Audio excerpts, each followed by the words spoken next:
creepy part was he had a box of Kleenex right by his pillow, and I never heard him once blow his nose. I'm assuming he was tugging that Pokemon. And by the way, I want to apologize to you. My first kill, Tony, you was here. I did 2 inbred jokes. I wore a white linen. Yeah, your time's up. I want to hear this. Go ahead. Want to hear it? No, go on, Eric. All right, go on. No, I lied to you. You did? Yes. I told you it's my first time, and I wasn't because I was intimidated by you, and I respect you. And I want to get that out of the way. You got it, buddy. Good job tonight. Positive energy. Brought some energy. Thank you, Eric. Appreciate that. Thank you. I appreciate that. You're talking to him? Yeah. Oh, I'm sorry. Awkward. Eric, Go ahead, Tony. you brought the energy, as always. People love you. It was great again. What was the note? It was, it was one thing that I noticed that you've done, because I've watched you a few times. You've gotten on the show a lot. A lot of the listeners, go crazy about you. There's been a lot of tweets, and you're you're definitely a fan favorite. So let's get right into something that I've noticed since you've been on a few times that I think either you can use it to your advantage or you can nip it in the butt now, but I think keeping it on as a bad habit isn't going to help you.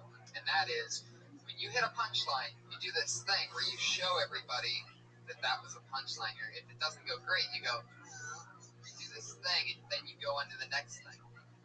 But you can either do it or you can't. You can either commit to it, showing the questioning of it, or you can lose it. But where it is now, somewhere in the middle, you're just showing a little bit of weakness. You're showing them that maybe they didn't get a punchline. Whereas either you can ignore that mellow laugh and plow on, or you can really commit to that didn't get a laugh and then move on. But where you're at right now, it's in between the two things, and it's just coming across as weak in this super powerful set that you have. You come up, you fucking almost German suplex the mic stand behind you. Very interesting maneuver. There's definitely different ways to do that, other than the two-handed 360. So, that's just one thing that I noticed. You definitely have perspective, which is always fun. How about you guys? What did you notice about Eric? Well, I don't know, Eric. It's my first podcast, by the way, Eric. So, thank you. I appreciate that, Eric. I've never seen Eric before. Obviously, he's some sort of superstar here on the show. But do you? And I couldn't see you because I'm at a bad angle. But do you smile at all during your set, or do you always? Okay, that's what I was just gonna say, because you look very serious as you're doing your material. Not serious, but just like really intense and into it, almost like a Southern preacher-like. Which sort of works for you, but every now and then maybe a telltale smile of sorts, which, again, if you were given it, then disregard this note, would help out, because there was a super intensity to what you're doing that could, get a little overbearing if every now and then you don't let people see a crack or whatever and see that you're having fun, too. Does that make sense? Yeah, I keep pounding the smiling thing, and I know, but I'm telling you, man, I milk my smile. I genuinely smile a lot during my act, and if it doesn't work for certain people, I don't recommend they do it, but for you, I think that does help out, that you do act like you're having fun and experiencing what you're doing. You see what I'm saying, coming from my perspective. Yeah, well, smiling is important. Not saying laughing, smiling. So I'll smile. So I do that. You get people on your. It does. It's a way to ease off the gas ever so slightly when you have your pedal to the metal the rest of the time. So I can't speak specifically to that. So I don't know if you're smiling, but I'm just saying I like your energy. Are you left-handed? No, I can use both, though. Okay, so I like that. Wow. With the mic, you can do both. Yeah. Holy shit. So you should try that box as a kid. You should try that with a mic stand next You time. used to box as a child? Yeah. Yeah, How old were you? I mean, not as a child, as a teenager. Oh, When I was 14 to 16, did an off-season for soccer. Okay. The soccer season was down. Child boxing sounds hilarious. Yeah. Just as an aside, I don't know if you want to go anywhere with that. Just make sure you smile while you're talking about it. But I watch the comedians. Material's not my thing. I can't really harp on a 60-second material. I look at the general thing. So what I see, I think you're onto a good thing. Likability, smile if you weren't. Just keep doing. You got that accent. Keep it. Don't lose it. What's going on up there? I'm here talking. Thank you. We're doing a podcast. So I say keep doing what you're doing, and just be likable and nice. There's a reason why they're saying good things on Twitter. If it ain't broken, don't fix it. Just keep doing what you're doing. That's right. And you're well dressed. Well dressed. I like the. You going a lot of spots? You staying busy at nighttime? You going up a lot? Yeah, I've been hitting up at mics like South Bay. That's exactly what you need to be doing. There you go. Thank you, Phil. Eric, Very good. Oh, the Hold on, the Iron. Hold on, I think the Iron Patriot is going to end this with a theme. I know karma's a bitch. My bitch. If you don't like football on Sunday, give me your man card. There you go. And I like that. the little something for the listeners at home, and a big fuck you to the live audience. That's an Eric Carter joke from a few weeks ago. There you go, Eric Carter. That's enough. There it is. He's on Twitter at CallMeEC. He's Eric Carter. Now, an exciting thing. I don't know if I got to mention this to you, Bob. Every week we have two young ladies that since episode 1, they have been doing a new 60 seconds each week. And they are with us here tonight. This is their part of the show where they do a new 60 seconds, and this is that part. Oh, this is exciting. Exactly. So there's two monsters being built here in the confines of Kiltony, and tonight will be no different.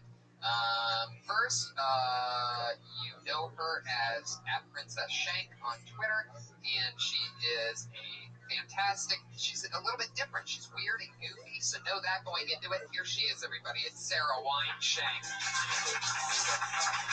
Powerful. What's up? Visors. I don't understand them. It's like either wear a hat or don't wear a hat.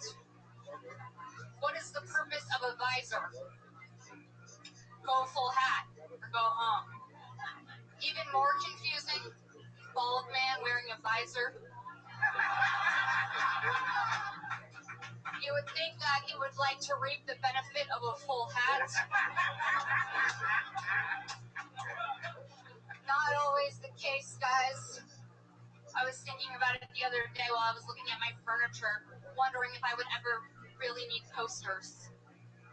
Like, is my furniture ever going to be nice enough to not get rings on it? That shit doesn't matter now. Am I ever going to have napkin rings? I don't know, but I won't ever have visors. That's for sure. All right. There it is. They're such monsters that they know exactly what the minute is. That's 59.52. The visor bit, and then the coaster thing's a new thing, and you ran out of Yeah, I visors. ran out. I didn't want to go over Gotcha. Just wanted to make sure that I knew what was going on there. Yeah. The visor thing is hilarious, and I think it could be bigger. I mean, I don't even know where it begins. It's almost like it's a convertible. It's like a, you know, is there anything that pops in your head when you think of a visor, Brody? What do you think? Do you ever... Football coach, All right. Steve Is that Spurrier. same weird football heckler guy? It's Shut okay. the fuck up. It's all right. It's all right. He's a Dolphins fan. No, Jesus. I like the visor. I like. You can tell that you've been doing. When you've been here, it's obvious. You've been watching the show. You went right up. You know, you said how you guys doing. You kind of made a joke about that. We talked about that earlier. You know, this little funny thing, right? I'm again. We're back. I don't see everything, but the visor bit, it's tight. It seems like there's a lot of visuals. Boom, boom, boom. You get a good stage, like your own little personal stage posture up there. That was good. So I say, keep doing that. That was good. Confident. That. I know you're rushed at that second thing, and then it seemed like you're a little frustrated. But I'm not going to hold that against you because it was you're always fun. I was trying to think of visor stuff all week. I'm so pissed off asking It seemed like it. I mean, you got pretty much a double applause break in the first 30 seconds of your set. So, I mean, it showed. I mean, there's no doubt about that. There's not really much more you can do with visors. Right. I know. And the way that you have it is, I think it's almost pretty important that you sort of lock it in where it is. The way that you said, I don't understand visors, you had it there, and then the big one came, but what I really don't understand, bald guys in visors. And then you had it, you nailed it. But I think it's tag-worthy right there, almost something like, why do you want the top of your, why do you think we want to see the top of your head? You don't want the sun in your eyes. We don't want your bald head in our eyes. Like, I don't know, something like get into it. Think about how you feel. Oh yeah, hi Brody. Yeah. When a Jewish person wears a visor, it's a hat, It's called a yarmulke. Well, that's an interesting one. If you're wearing a yarmulke and a visor. That's true. Yeah. That's what Tony just picked me up. That's what I just said. If you're wearing a visor and a yarmulke, that's probably one cheap visor you bought. Something there. Not a single giggle. Okay. No, there's Because the person's Jewish. You know what I got upset with when you said with a Jewish hat and I go, it's a yarmulke. Nobody laughed. Again. How do you not laugh at that? It's funny. How many Jewish people are here? Show your hands. 3. All right, that's my point. I like you said show your hands and they all clapped. You guys made me laugh. I thought you were really good. I don't know you. Evidently, you come here every week or something. Yeah, she's a regular. Yeah, you're very funny. What are you trying to get at with the coasters thing? You're saying your furniture is so bad you don't even care if it gets rings. Yeah, but like, I didn't know if I was gonna go into that or not, so I didn't even go for it. Like, I just don't think I'll ever need to buy coasters, but that won't ever be a thing. Like napkin rings coasters, that won't be a thing. Because by the time you have money to buy coasters, you're going to just have furniture. I don't get it yet. That under the perspective. The coasters would cost more than your tables. Yeah, basically, essentially. Yeah, it doesn't matter. By the time you have coaster money, you're going to have new furniture money, so you don't give a shit whether it gets rings or not. I see coaster, I go coast. There's a joke like something with New York, that coast, West Coast. There's a joke there. I'm thinking maybe it's like a marriage thing. Like I look at my coffee table the same way I look at Blobbity Blog because I don't care if it gets a ring or not. Kardashians, like the Kardashians. Yeah, definitely. There's nothing there yet. Yeah, it's a half-ass coaster joke. But the visor thing is hilarious, and it's in the mix. That's just one more 40-second chunk to add to all the other hilarious stuff that you built. That's Sarah Weinstein, everybody, a Kel Tony regular. Positive energy. She's always happy, smiling. Fun to hang out with. She's a good person. She gets it on stage and off, and so does our other regular. She dropped out of college at the University of Florida because she became a Kel Tony regular. She went from gator to hater, and now here she is. She's Kimberly Compton, everybody. Hey guys. So I have a lot of opinions on things. I've been noticing some things that bother me lately. And this is one of them. If you have a tattoo that says blessed, you probably aren't. Yeah. I feel like the only people that have blessed tattoos wear jorts and white beaters. They don't have sheets on their mattresses, you know? And like their mothers had eyebrow rings. Like those kind of people. The font is always like that Nightmare Before Christmas across the chest. That's not blessed, people. They watch their friend give a homeless guy 20, and when the friend walks away, they turn around like, he said I could have half of that. Thank you. There it is, another 59.39 seconds. They definitely know the time. I just want to jump in real quick. I like that there's a bit there, like the blessed tattoo. You establish that right out of the gate. We know we're doing that. I think it just needs to be written more. It's a good topic because we all know that. You see those guys blessed, you know, the basketball guys or the UFC guys. And I think you just have to get more specific with examples, make it visual. You did. You said, hey, it's that block letter, and then you give examples like the UFC guy. But I can't say specifically it's the whole thing, but it's a good topic, and there's a lot. You made it clear where you were going. Now you just got to just write it. The parameters are there. It's an interesting bit. You know, this I guess this applies to Sarah earlier too. Take with it whatever. I don't get on stage a lot. So whenever I go on stage, whatever I do, my stage time is precious. So I know my material backwards and forwards, even if I've never, ever done it on stage. And if it sinks after one try, I toss it out, no matter how much time I've rehearsed or whatever.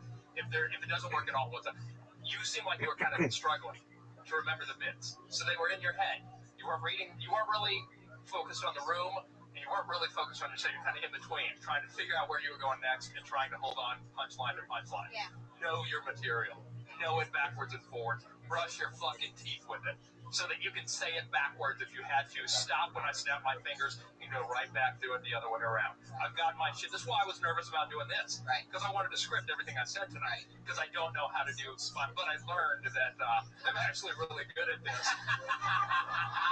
And I now have 100 Twitter followers.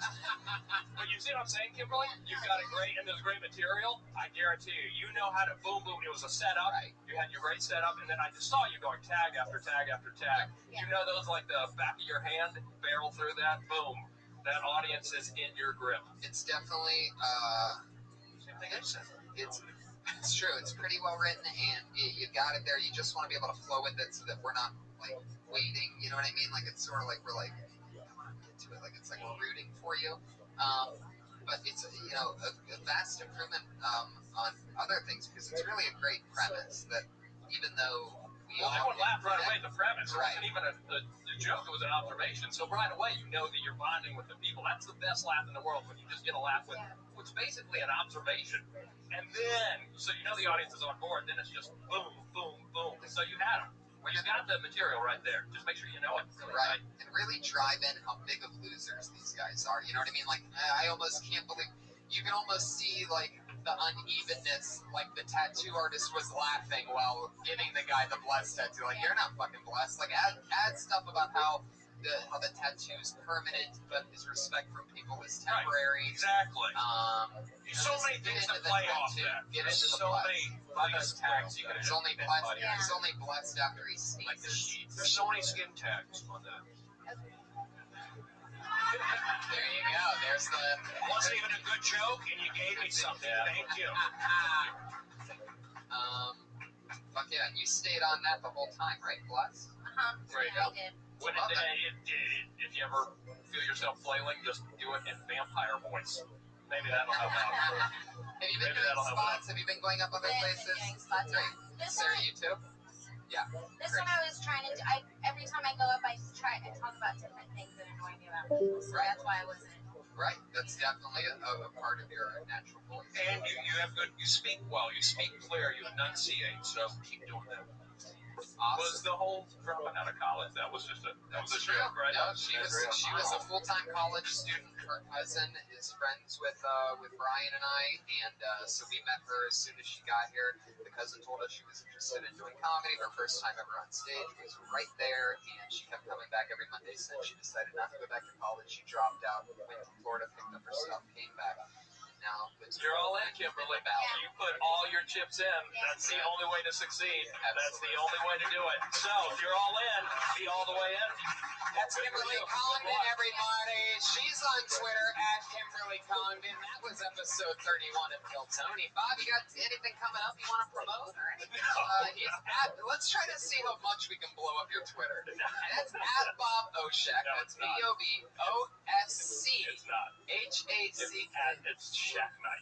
Oh, it is? Yeah. Oh, that's It's right. not even- SHACK. SHACK. Night. One word. Yeah. Shack Night. @Shack Night. Let's see what we can do to increase. Pull up your MySpace. You have MySpace? I don't It recently launched a Friendster, if anyone's interested. You know what? Let's just give out your phone number, Bob. What's your phone number? Call Bob anytime. Well, it was so much fun to have you, Bob. Brody, what's going on with you? You got any shows coming up? What am I doing tomorrow? What's tomorrow? New Year's Eve. I'll be here New Year's Eve tomorrow. Yep. You can catch my shows on the internet. They'll be up there forever. Stephen Brody Stevens, enjoy it. Follow me on Twitter, all that good stuff. I want to say thank you, everybody, understanding that I'm in a very vulnerable situation. I have a lot of tension. You guys are great. The audience, thank you for being here. All the comedians are good sports. And I think when we say something to a specific comedian, when I say it, it's not necessarily for that guy. It's for everybody. Not that I'm an expert, but whether you like it or not, I've been doing it for 20 years. So you'd be not smart to take some of my experience. Two of my favorite Tony, people. just real quickly, thank you to @Mikey Beatty, who just followed me right then. So I guess I'm now at 101. It's already begun. That's @AllThingsBrody Revolution. on Twitter. I'm Tony Hinch. Brody's Right, correct. and we're in Texas, baby. Yeah, January 9th, 10th, and 11th. Go to DeathSquad.tv for all the tickets. And thank you so much for coming out, everybody. Up next is the Ding Dong Show, the longest running show in Comedy Store history at 10 p.m. Thanks for coming out, everybody. Have a good night.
Fuck yeah, everybody. How you guys doing? Welcome. How you doing?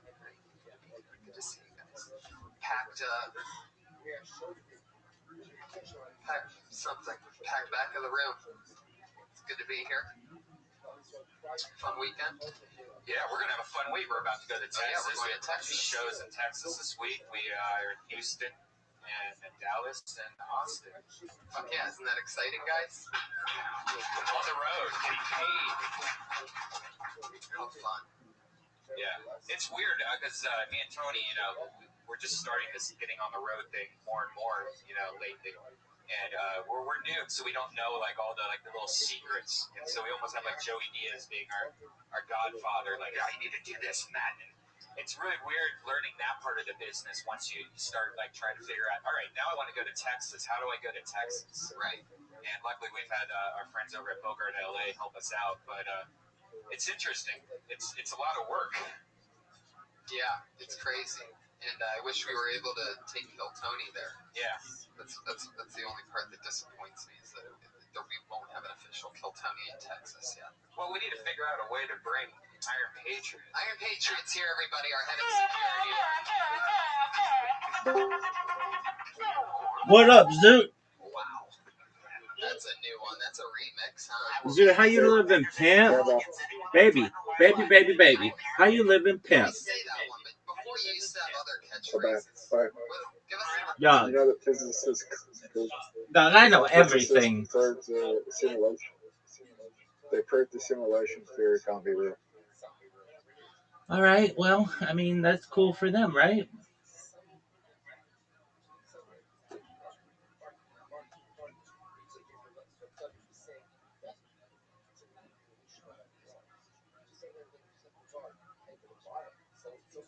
Big dog, do you want to know 69 times when scientists thought that something was correct, but it actually was incorrect?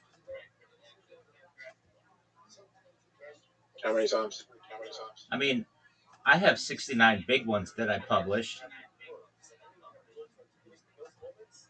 Do you want to know the amount of times the Simpsons have predicted something? Yeah, tell me every single one of them. There's too many to count. I want every one of them, dog. Don't you just tempt me with that.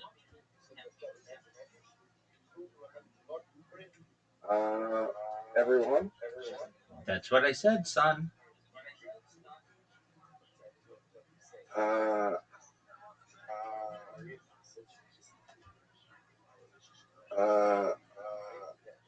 All I hear is you going, The first one recent, when they proved soccer was rigged, teams were losing intentionally at the World Cup.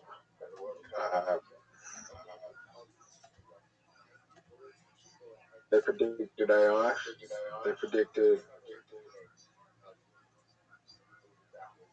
They warned off about Epstein. They predicted 9/11.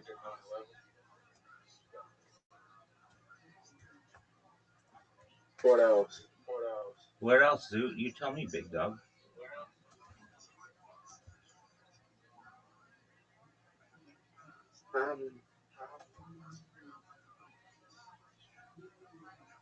What's another big one they predict? You named a bunch of them, dog.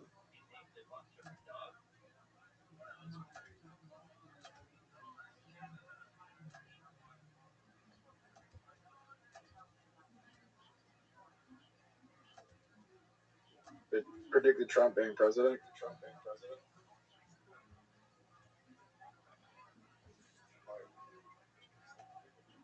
And they predicted Trump getting shot. All right. What are your thoughts? What are my thoughts? Yes, sir. There's so many more. I know, but I mean, like, if you have enough content, you can clip it, as you know, to make it seem like you're always right. Yeah, we're gonna predict a bunch of shit. Like a bunch of shit I've said on this stream is gonna come true, and people are gonna be like, "What the fuck?" And I was just guessing. Perhaps, big dog.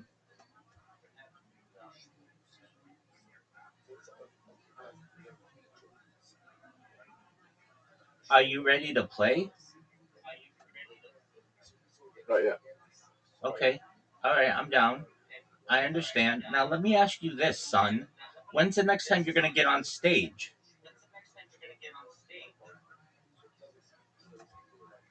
Monday or Wednesday. Okay, are you going to do another thing at that place? Where you got paid $40 to do comedy, right? 20. You got paid $20 to do. Jay Michael's featuring next week. Okay, what does that mean? Jay Michael's featuring next week. Do you like J. Michael? He's okay. Okay, what don't you like He's not about? the worst comedian. What don't you like about him?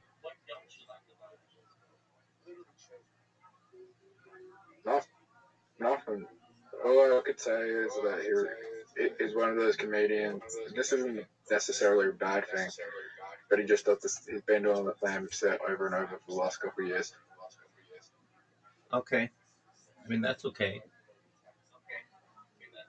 I do. It's okay to do the same set. You're a wild. I mean, Chelsea hasn't changed her set once. Yeah, that girl sucks.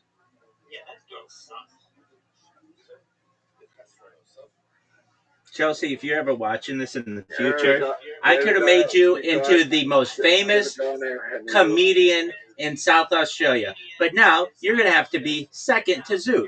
You stupid bitch.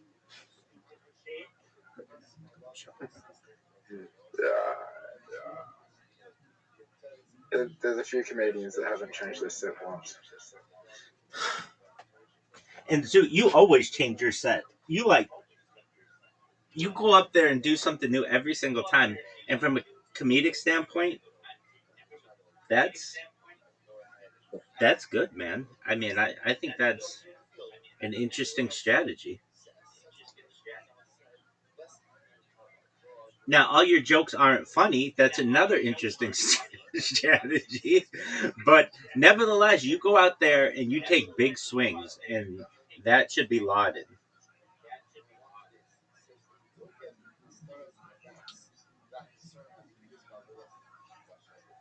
No one has 100% success rate on it.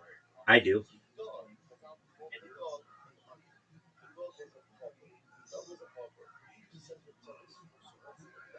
Everything I say. Name a famous comedian with 100% success rate. Rabbi Rothschild. Next question. Name someone who's gotten on stage as a comedian, done stand up, and is well known, and is in the top 100 that has 100% success rate. 0%. Nobody. Dave Chappelle doesn't have 100% success rate. Dave Chappelle bombs sometimes.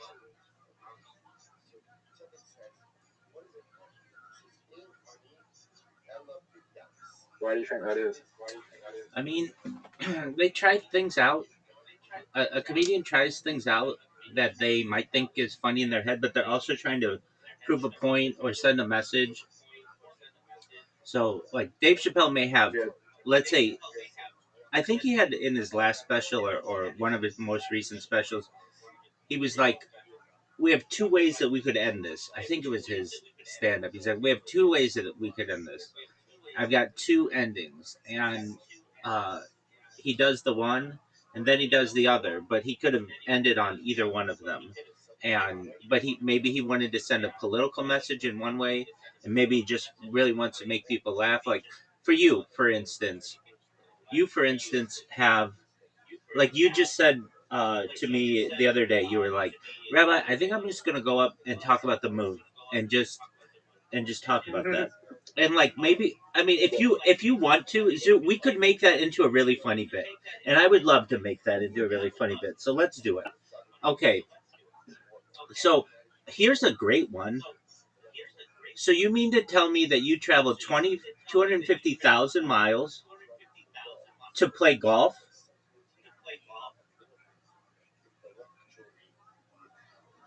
Yeah. You mean to tell me that you traveled 250,000 miles to drive a go-kart? You mean to tell me that it is hotter than the inside of an oven in the sunlight of the moon and colder than Antarctica in the shadow of the moon, and that your suits protected you completely fine, but I can't use a cell phone 60 years later that refuses to overheat?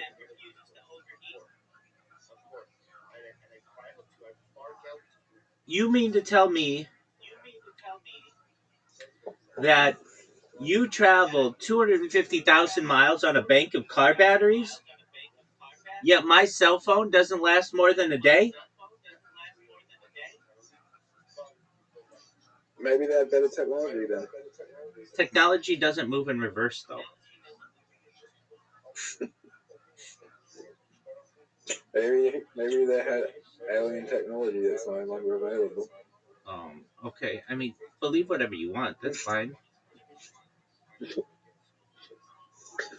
I don't. Robert, how many people have you met that have been to space? I know of someone through someone. So I have a rabbinical colleague, and he knows William Shatner, and William Shatner's been to space.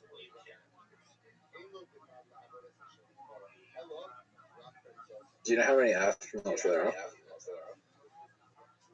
Who have been to space? Yeah. No, it's hundreds. Not many. Right.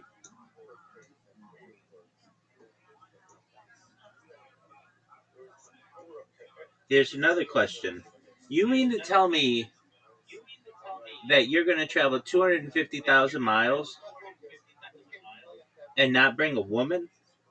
You mean to tell me that you're going to travel 250,000 miles and not bring a black guy? You mean to tell me that you're going to travel 250,000 miles and not bring a Latino? You mean to tell me you're going to travel 250,000 miles and not bring a single Asian person ever? Why would they bring a black guy? Diversity? You mean to tell me you're going to travel 250,000 miles It was the 60s? and not be tempted to jerk one out in the lunar module?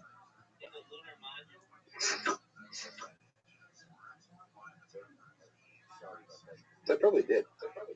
Yeah. And don't you think that would be documented? I don't know about that. That would be an important experiment. It really would be. And it's not a weird, sicko thing to think. That's an important part. Wait.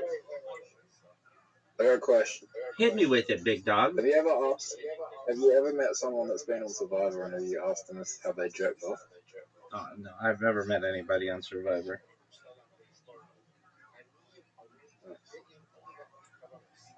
That's the number one question. Has been on Survivor. The answer is yes. They don't have cameras on them 24 hours a day. Yeah, I was watching interviews and they said that in the Australian version, people were having sex in the toilets. Exactly. That's what I was just going to say. In the toilets, they have privacy. On his season, he said.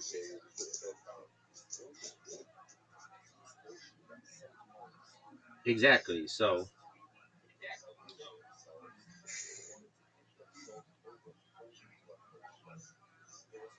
I think Survivor sucks. Yeah. I think it was good, but now it sucks. Okay. So, Zoot, let's get back to the moon. Yeah. You mean to tell me that you're going to travel 250,000 miles and not get any dust on the lunar lander? No, I think it's funnier if you just go, the same government that's telling you all these lies right now is the same government that lied about going to the moon. That's a great one, Zoot.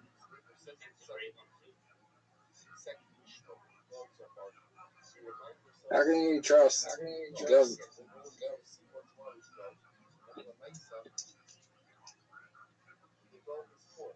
And then you could even move it into today. And I saw this. This is a meme, but you could say, oh, and by the way, I thought of a joke for you. I didn't think of it. I heard one. I thought you might like it. You mean to tell me that for the first time in over 60 years, or over 50 years, we have people who travel to the moon and back safely, and their live stream doesn't get 1/100th of a random live stream of some British video gamer playing League of Legends?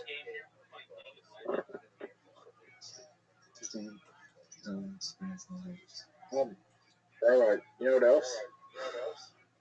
What's that, Zoo?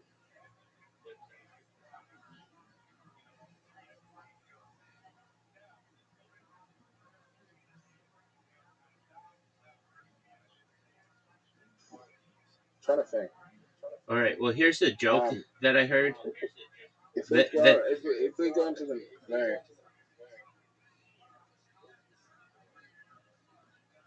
Here's the joke that I heard that I think you'll like. do you think we'll ever be able to travel to the moon and go on holiday? Well, perhaps in the far future, but it may be considered like a because it does have an effect on Earth. It may be considered a natural, like a natural preserve or something, and so we won't be able to go there. Like Antarctica? Exactly. Yeah. Exactly.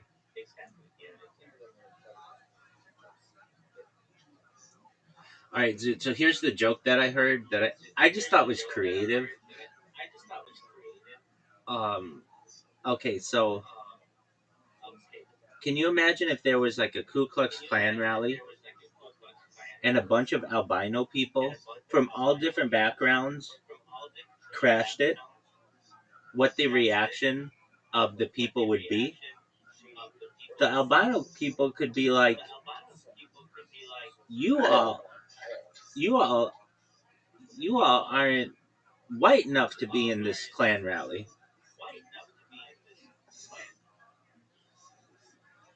Have you ever met an albino person? Yep, she is very pretty too,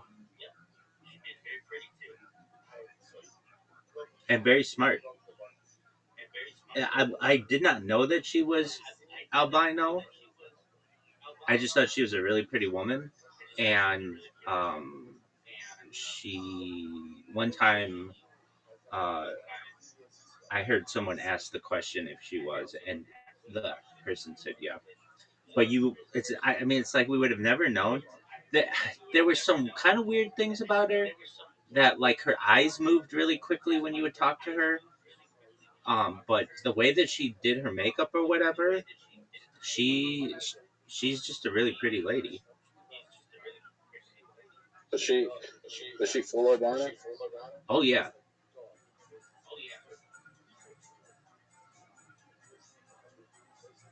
Like I think there's Maybe some, that half cast albino.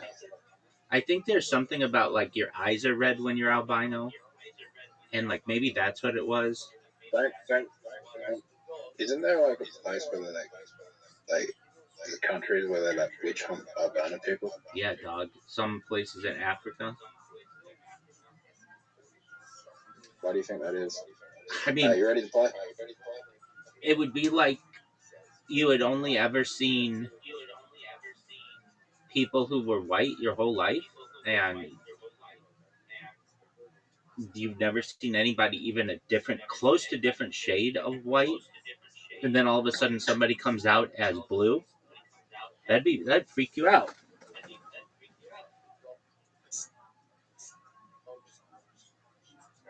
Monkey. Why are you saying monkey? I invested in coin called Monkey. What's the ticker? Monkey. That's too long of a word to be a ticker. Harry Potter is almost on the 10 million, is it? No, it's not. Because the ticker's Bitcoin. Yeah, it's that is. Yeah, perhaps. Same. Okay. When did the coin launch? What? When did the coin launch? 7 hours and 13 minutes ago. Wow. All right. Did you buy it on Pump Fund?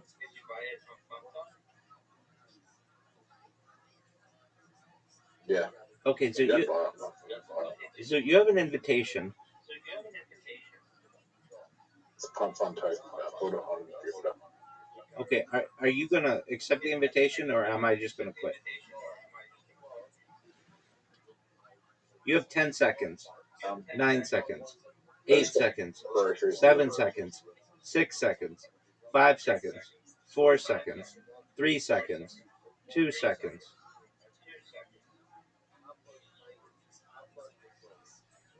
That's one of the worst shots I've ever seen. Oh yeah, for sure. Rabbi. What up, pimp? Shame.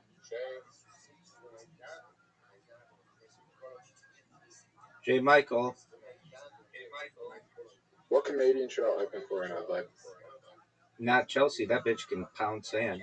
Alright, so I got an idea. I've also got an idea for a fringe show. Are you saying fringe or friend? Fringe. Okay, what's a fringe show? My idea is called Trauma Dump. And it's just people coming to my show and trauma dumping. But then I say funny shit back to them. Do you think that people will want to do that? 100%. I don't know. I don't know if people want to get up in front of people and be like, I had sex with my neighbor or whatever. That's not trauma. And she was 99 years old. Yeah, that's true.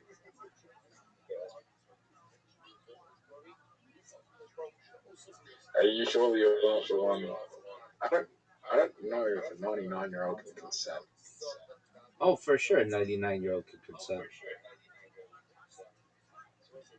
No.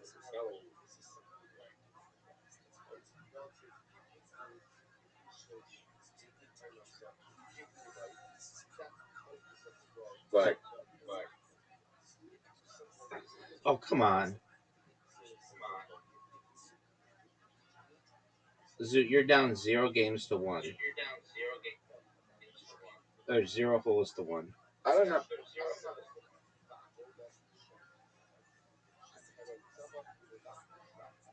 Oh, dude, that was an amazing shot. Dude, that was an amazing shot.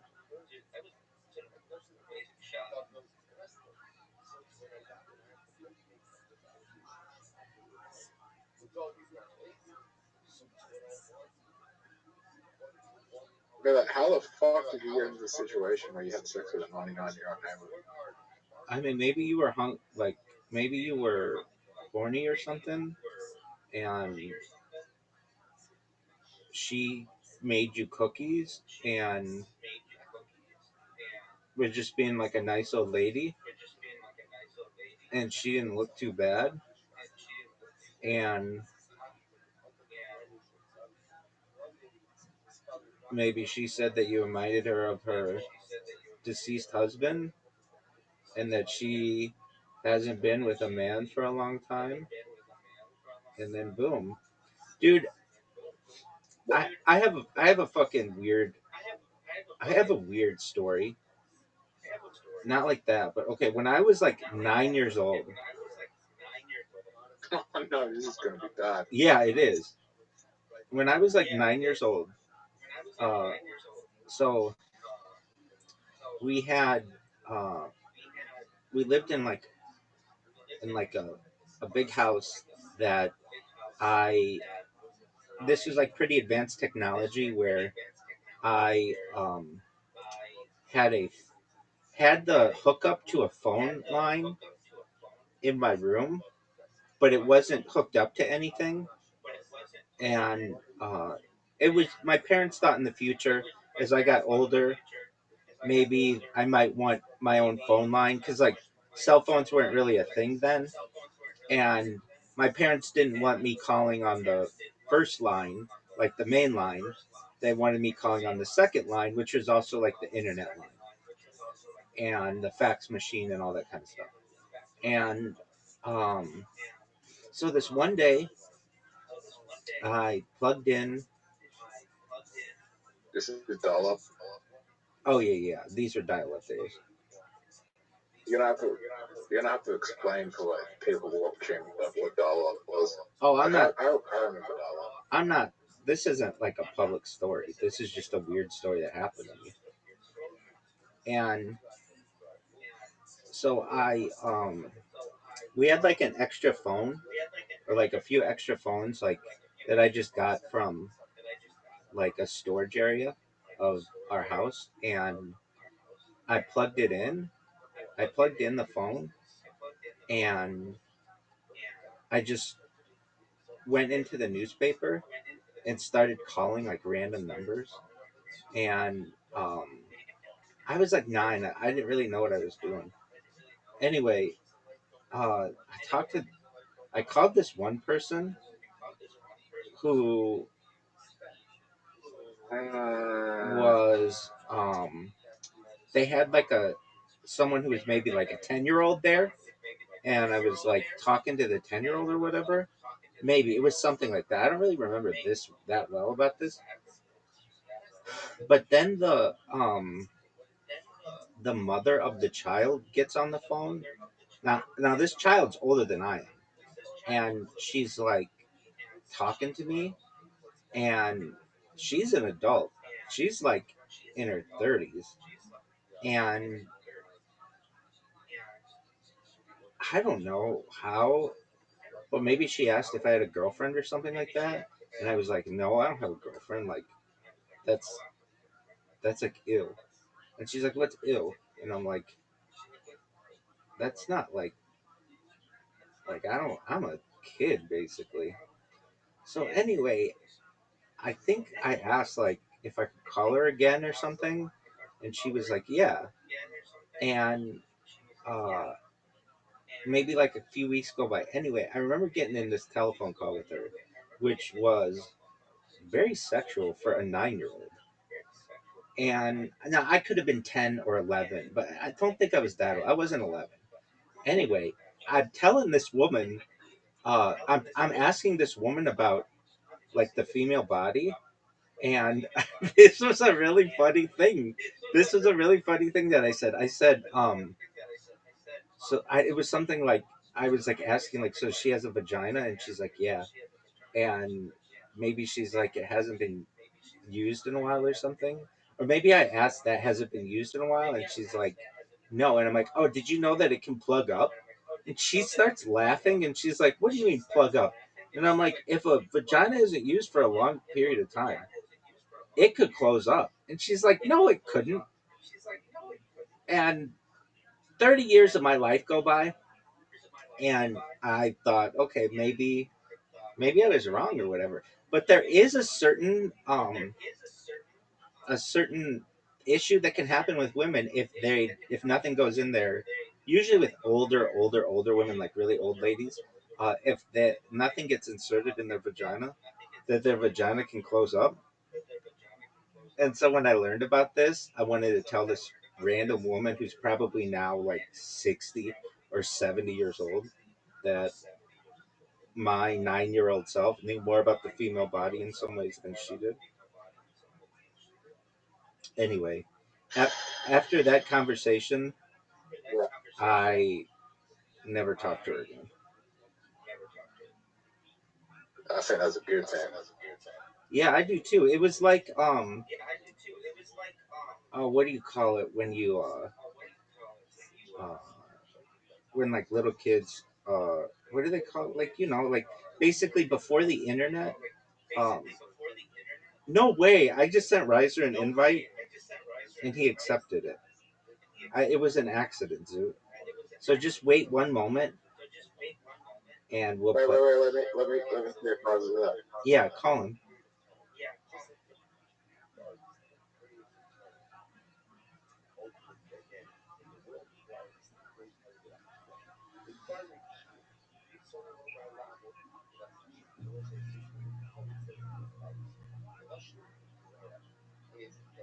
I don't know. If I was like just a crowd comedian, I'd just do a show called like Trauma Dump, where we just get everyone to trauma dump. Yeah, but a lot of people aren't going to want to do that. There's a niche audience for this stuff. What would you? Discord. Discord. Come to Discord. That's right. What would you call your show, Zoot? I don't think. Trauma dumping. Would it just be called trauma dumping? Like, it wouldn't be a podcast, or would it be a podcast? Sorry? Would it just be a show? Trauma dumping. Would it be a podcast? No. So you wouldn't record It's it? a show. I'll get people to record this off their phone. Okay, so I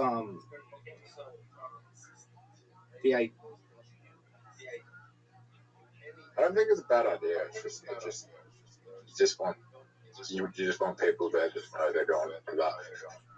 The issue is someone could trauma dump something real bad and make a really offensive joke, or like you don't know how to handle some situation.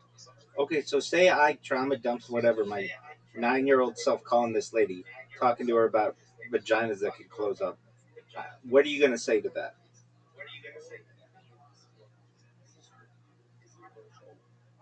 Where the fuck did you learn that it's a 9-year-old? Yeah, that's a great question, man. It really is. It was more like an assumption that I had scientifically, like if you don't use something for long enough, it will close up.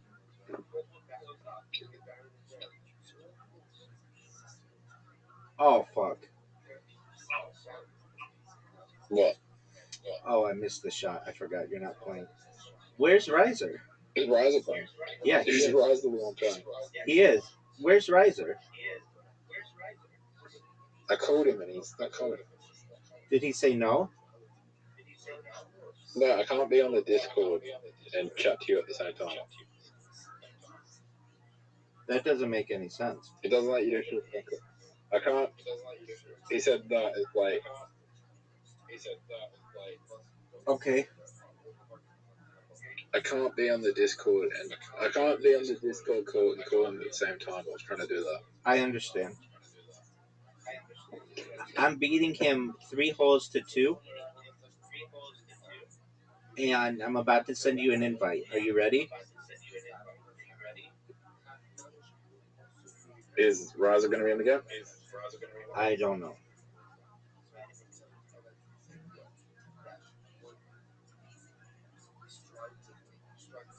Is Raza any good at Dice Party? He and I have never played Dice Party. Do you think he would be good at it? Maybe. What's the Raza's worst game?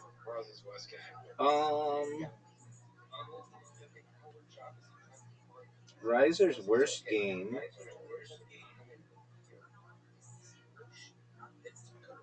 Bowling? I don't know if he's that bad at bowling. His worst game. What's my best game? Your best game is Dice Party.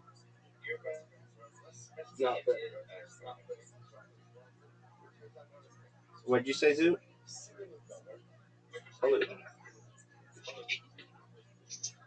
Probably what? Probably Uno. My Dice Party score is now 87 to 40 wins. That's good. No, it's not 50% anymore. It's way higher. No, it was 50%. It's 51%. Even with all your wins against me? Yeah. Because when my phone died, I had to resign. I just found out I'm on 1.8 million. The corner score is at 1.8 million. That's great. I think it's going to go to like 170 million. All right, Zoot. Riser and I have one more hole.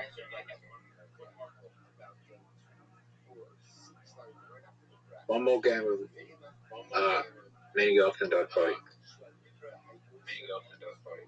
Sounds like a plan, son.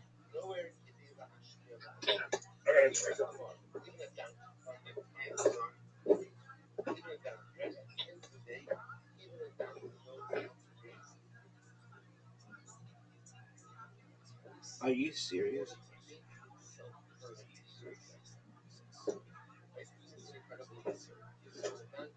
Riser, are you excited? Or Riser, Zoot, are you excited to do stand-up on Monday? If I don't get on Monday, I've done the last 3 Mondays in a row. If I don't get on Monday, I'll get a good chance I'll get on Wednesday. There's no way you're getting it on Monday. The guy's gonna say to you, wait till next week. Here's the thing. The guy running the show, usually runs the show, is in Melbourne. So there's only like 10 people. There's only like 10 comedians that came on Monday. Oh, so you have a chance? Most of the comedians were around Fulham. Yeah. Like Chelsea, Ali were around in Melbourne. Chelsea, Ali, Hurl were in Melbourne. Jacob's the guy that runs it. Jacob Jackson's the guy that runs it.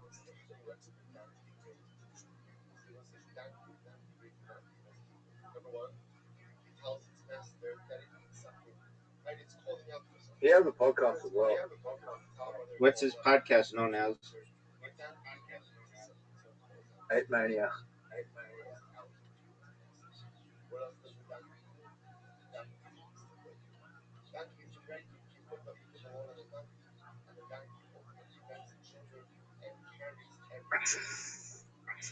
Who's the worst? Who are the worst free comedians ever? Zoo, this guy wants to play. Riser wants to play Literati, which takes forever. I'm not going to play with him, but I am going to tell him to. Oh, shit. Come to Discord. Come to Discord. Zoot is here. Don't come in Discord. Okay. He knows I'm here. All right. He knows you're there.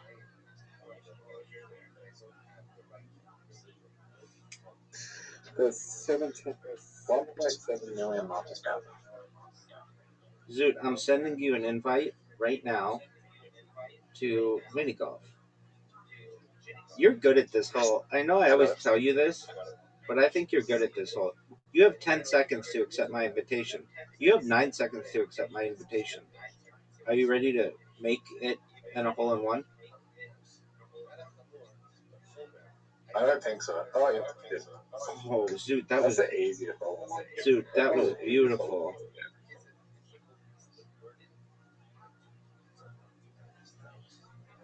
Hit the thing. Oh, that's gonna suck. That's gonna suck. Okay, I'll leave it.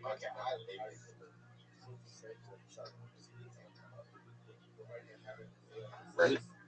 Did you just say rape? Yeah. What did you say? What did you say? I'm ready. Oh, you're ready. Okay. Shut up.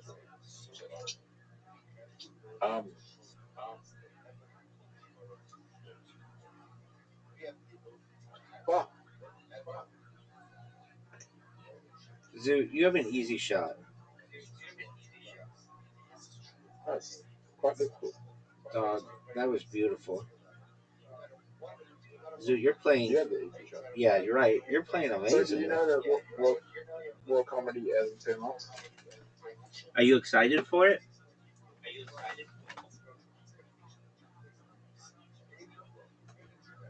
Yeah, you get to say who beat me. Zoot, nobody beat you in my mind. Tilly Harrison beat me. That bitch sucks.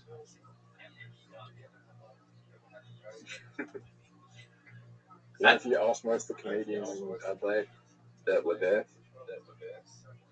they might agree with you. I think. Sure thing. But she could be a good comedian one day. I think you're better than she is. She could be a good comedian one day. You missed your shot. Why did you take so long? I know. I was doing something else. Don't worry. I'll still win.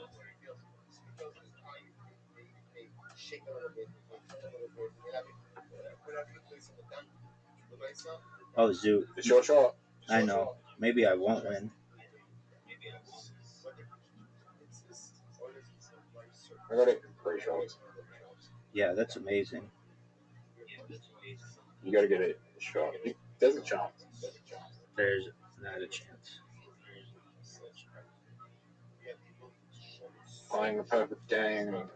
I can't lose. Wait. Yeah. I can't lose.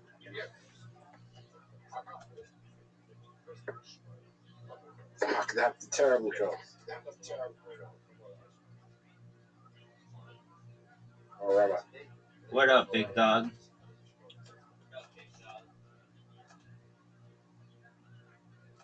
There any besides James McCann, is there any comedians you know from Australia that like famous ones? Jim Jeffries. Jim Jeffries? Yeah. I mean, Australia doesn't really have. Does Australia have any pop? Like any male pop icons?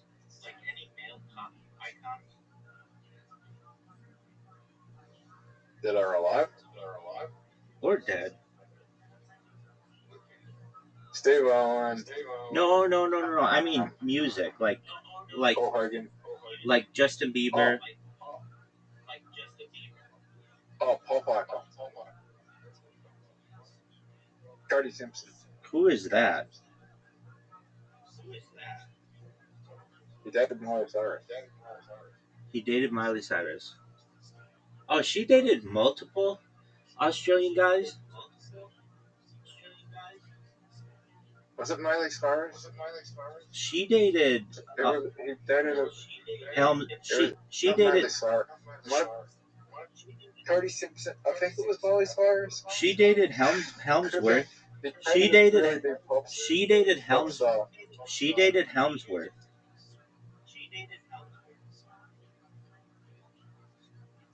No, not be. Alright, Cody Simpson's the same age as me. My only brother's just like 3 years older than me, so.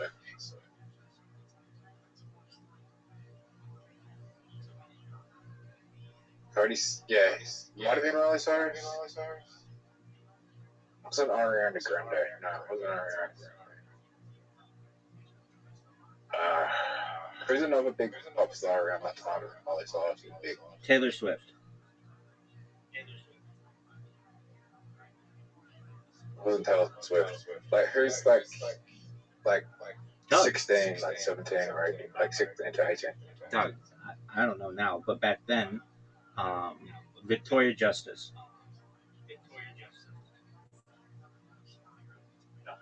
She's hot as fuck. She's like one of the most beautiful women on earth.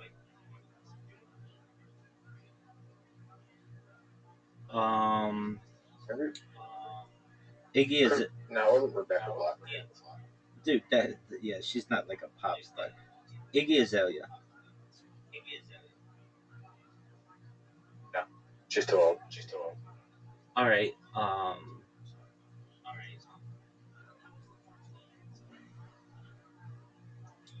Miranda Cosgrove.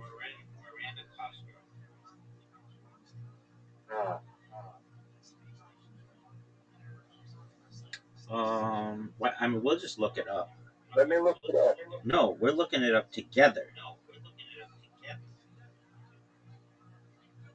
This should be one of the greatest shots in the history of the game.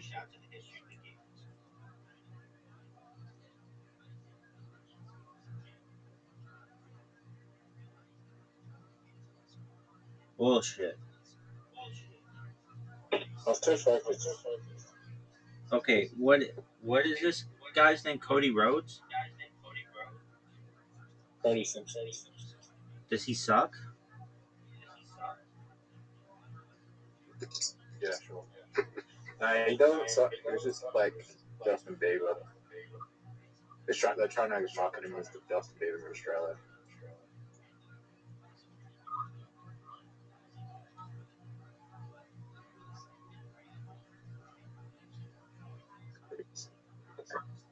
All right, here we go, Zoot.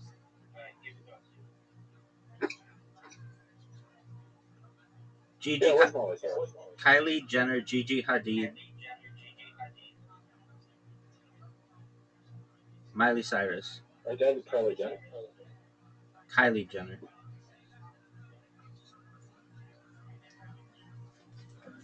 Are you proud of him? No. Those are some hot chicks, dog. What's he doing now? Who else is Running the Perth Zoo? Still music. What? What is Cody Simpson doing now? Running the Perth Zoo? Yeah, so why not? Let's play Josh Reddick. All right, Zoot. And then I need a break.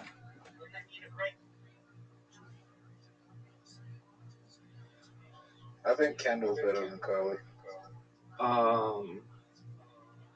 Yeah, for sure. Kendall's one of the most beautiful women on earth. Yeah, dude, that girl's beautiful. Maybe she's just famous.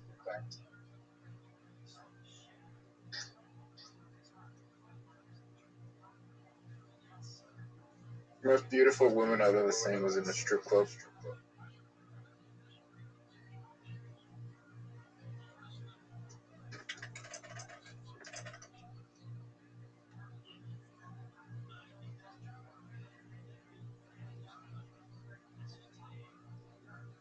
Zoo.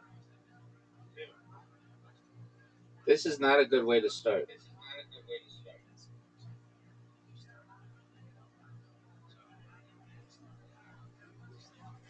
Zoo, you're up, big dog. 1, 2, 4, 5.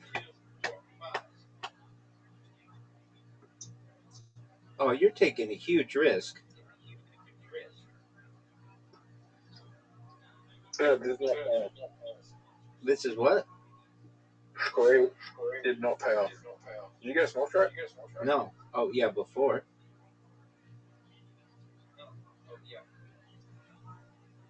I already got a small strike. Full house. 3, 3, 3. I'm happy with that.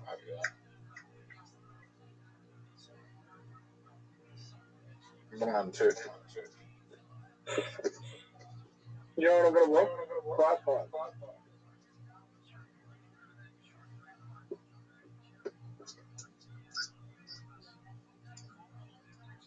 3, 4, 5, 6. Small straight. Son. This is a high chance. You already played. You already played. It's a high chance.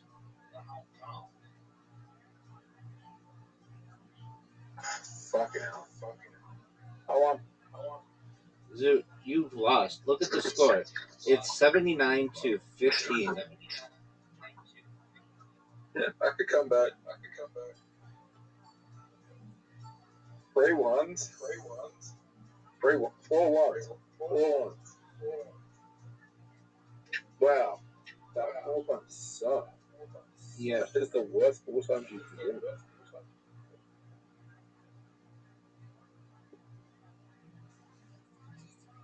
You think I can win? Oh no.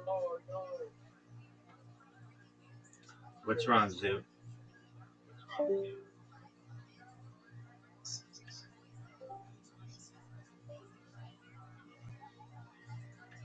Give me a 5.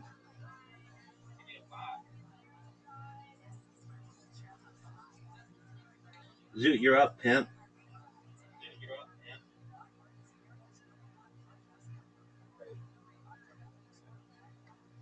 Straight.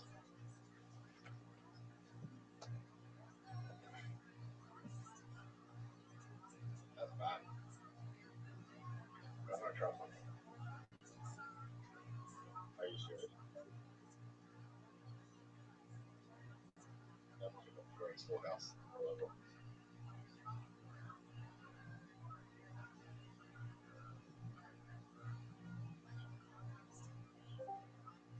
You say the full house.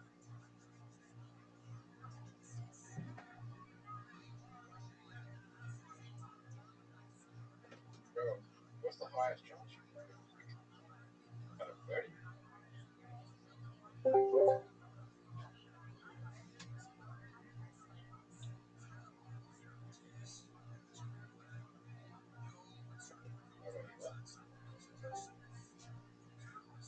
Oh,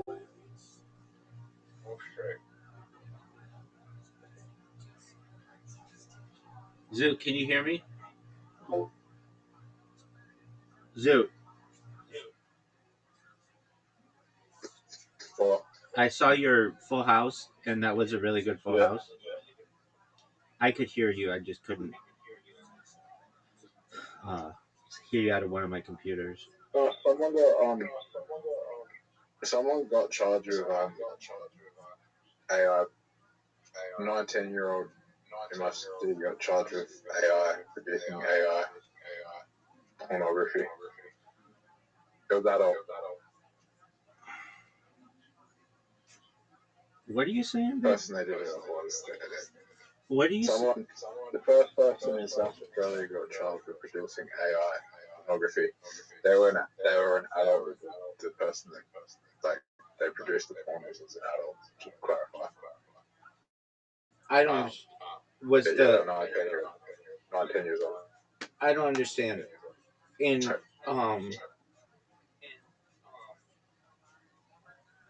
I think in the United States. But the first person charged with this type of offense. Okay. And what so they produced AI images. They produced pornographic AI images of a person over the age of 18 without their consent. I don't. Oh, so like, let me get this straight. Someone who is like not eight. Someone. Everyone was 18 in this situation, right? Yeah. Okay. Well, then why you keep naming their ages? Oh, I'm just saying that this is the first charge for this offense. Okay, so somebody just basically made AI pictures of someone else, Without the consent. and that's a crime. Yes. I don't think that's a crime in the United States.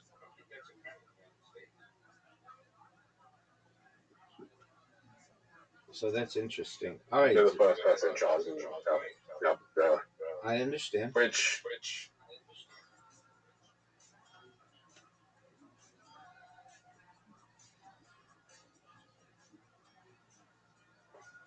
I don't think they deserve to have their life thrown at 19 for that.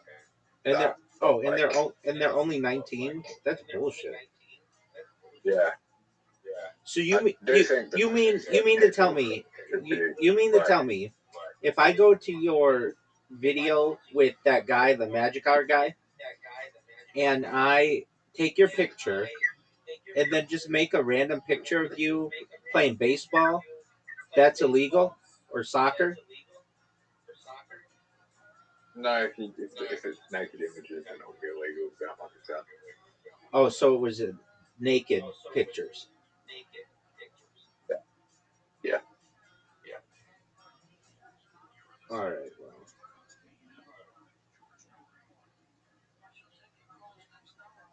I don't even think that should be. And then he posted it. He reposted them online. Oh, that is a crime in the United States.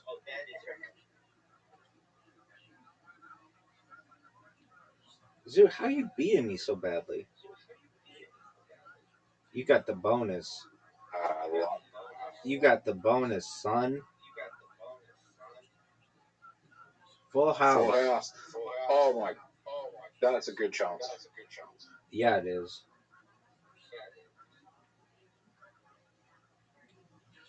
But I need a times 5 here. I need a 6. I get times 5. Are you serious? You're full house. Yeah, but that doesn't. You got a full house, but you can't play anything. That sucks. It does. 1, 2. What do I go? Do I go 1, 2, or 5 to 6? It's over, Zoot. I can't beat you. Yeah, I know, but I want to get the whole score.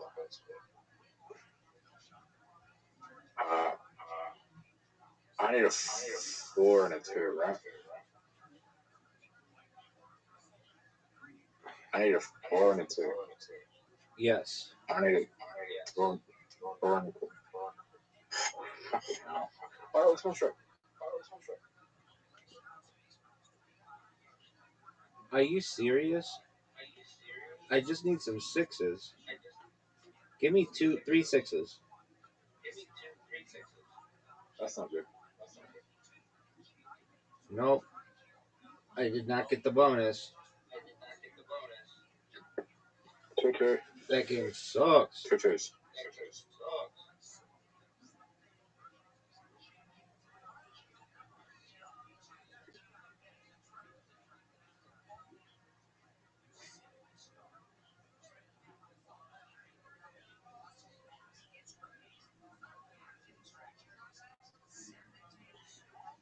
I haven't played Blitz League in a long time.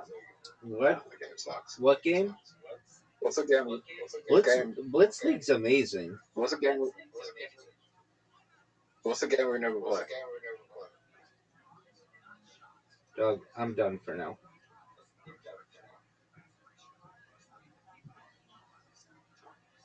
It's a game we've never played.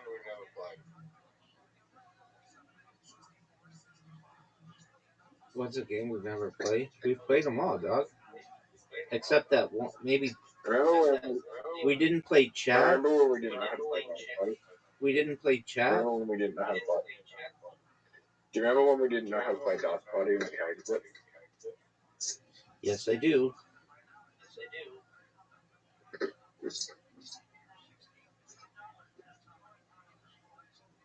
Do you remember when Monkey went to 20 billion market cap in a right?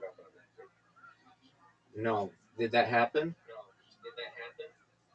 No, it's at 1.7 million. So imagine if it goes to a billion, then it'll make like 40 grand. If it goes to 2 billion, it'll make 8 grand. If it goes to $2. Is that going to happen?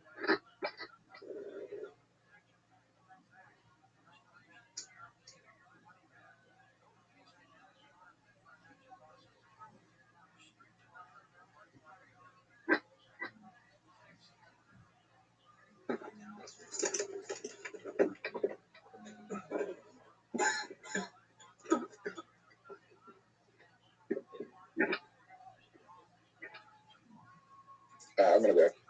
Peace, big dog.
Turn it up.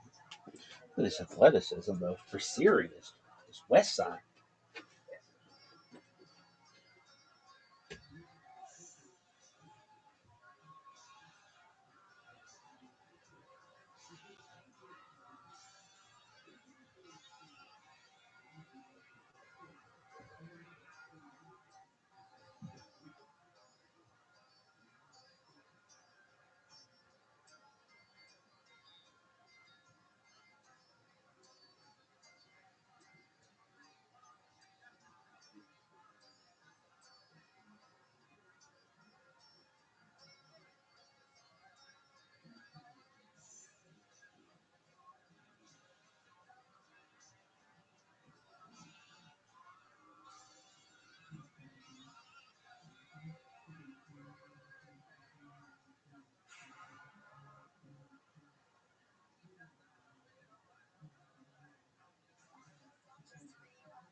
Life you save, there's a million new ways to die. Yeah, I remember that one too. How about another one? Just between me and you, here's my little secret. The bad guy always wins. Me killing you is just perfect symbolism for the times. That one's a little bit too long. How about another one? That's enough. You only get one day. Tomorrow belongs to me. Do you have any holiday-related ones you did when you know, for the holidays? What can I say? I had to save the best for last. Tonight I will kill the Amazing Spider-Man. Whoa. See, that leads me to my next topic. I worked with my friend Juan Diego, the Spanish Spider-Man. I was out taking a lot of pictures during the holidays, Tony. I was out there working, and I want to give a shout out to a Kill Tony fan named Andrew Johans that came down from Chicago to find me. And, you know, he was here for the Rose Bowl, but he made a special trip down the boulevard, too. He got a picture with me. He tipped me. I insisted that he didn't, but he didn't care. He wanted to give some love. And I also had another picture that's going to make you jealous, Tony. Oh, my God. About this Tony thing, by the way. It started off really funny because you accidentally did it, but now that you do it every week, it really just like nails Yeah, on the you really chalkboard. set it up. We can tell before you're about to do it now. It's creepy. What do you have a picture of that could possibly make me jealous? Saturday night, I'm on my way home about 6:30. I run into R.J. Mitty, Walter Jr. on Breaking Bad. I saw that. I actually saw that picture. Yes. He tweeted out under the hashtag #KillTony. That's very It was exciting. very exciting. Now, it looked kind of like better than it really was, because I saw R.J. I said, we got to get a picture together. He said, I don't have a camera. But I kept talking to him about Kill Tony like a good Death Squad soldier. And some woman that was with him, he was with like 3 ladies, some woman was with him, she got out her phone, took the picture, and put it on his Twitter thing. And I said, put the hashtag Kill Tony. So it was a beautiful moment for the show. Wow. Yeah, it was. It was very responsive. A lot of people got excited. So that's fun. Yeah. It was a good find. So you basically, in your suit, you stopped R.J. Mitty. Yes, I did. And what did you say exactly? He's walking by you with 3 girls. I said, we got to get a picture together.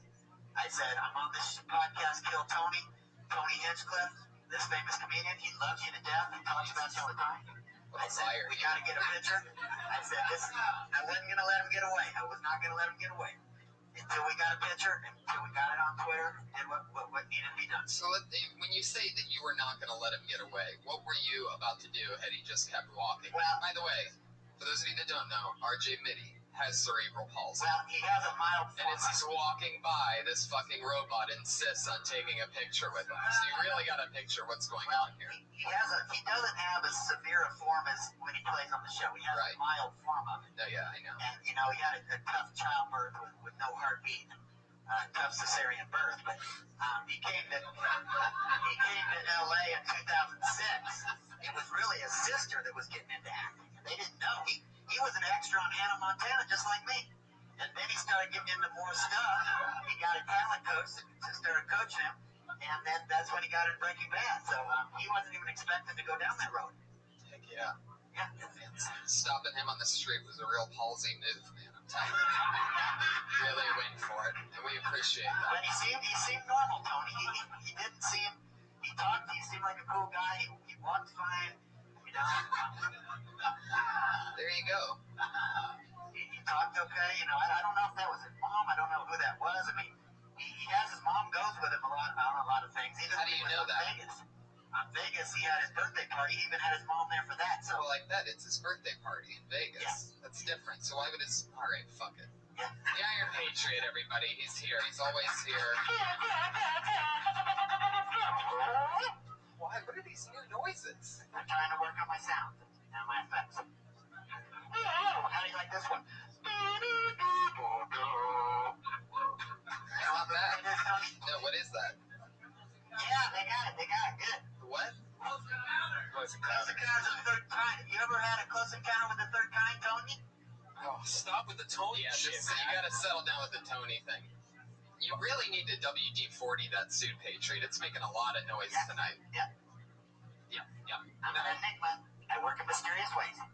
Heck yeah, you do. There was a song that we were going to have today. I don't know if you talked to the Iron Patriot. All right, I didn't get a chance to. I didn't get a chance to tell you that we don't have time to do your song. But Okay. you want to just do 60 seconds of it? Would that be a deal? Yeah, do it. Do it because you guys are going to Dallas. It's a good time.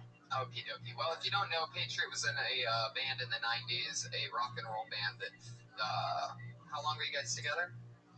Well, this is the second band I was in called Shane, before Dirty Grip. Shane?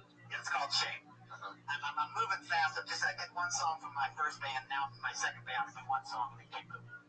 But, this one's called Come Alive. If you go to my Twitter page, go to the YouTube link, you'll see all these videos from these bands, and you'll see the pictures of what we looked like back then, the terrible haircuts we had, and all the shit. Great. And you're trying to bring back these bands from the 90s. Oh, yeah. It didn't work in the 90s. You think that the music could work now. Could be in a movie soundtrack, whatever, a commercial. You don't know. And you wrote this. Yeah, I did. Favorite hygiene commercial? A couple weeks ago, you sent in a song that you were singing that wasn't even you singing. You were singing over somebody else. Let me explain. I was singing in the chorus with him, and when I got that song... It doesn't really matter. Let's do the new song. Let's hear what you got. Here we go. They're always unbearable. They're really terrible. All I was trying to say is I wrote that song. I'm the one who wrote One and One Has Got It. Nobody gets the show. Don't waste my time. I'll take you. What you do them all of you. So come alive. Don't waste my time. Make that connection between you and I.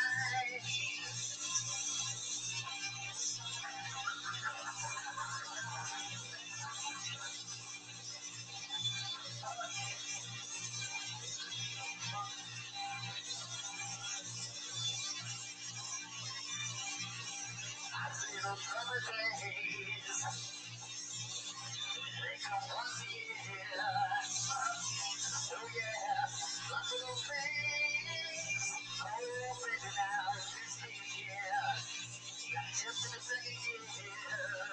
All the girls, they always forget me. They make the land of satisfaction guarantee. So come alive. Don't waste my time. Thank you. Okie dokie. That's pretty good. Pretty good. That's probably one of the better ones that I've heard. Yeah. Thank you, Tom. Hey, you made the microphone limp during it. Yeah. I'm sure there's a large group of music fans out there that have always wanted all of the vibe of Hootie and the Blowfish with the energy of a robot.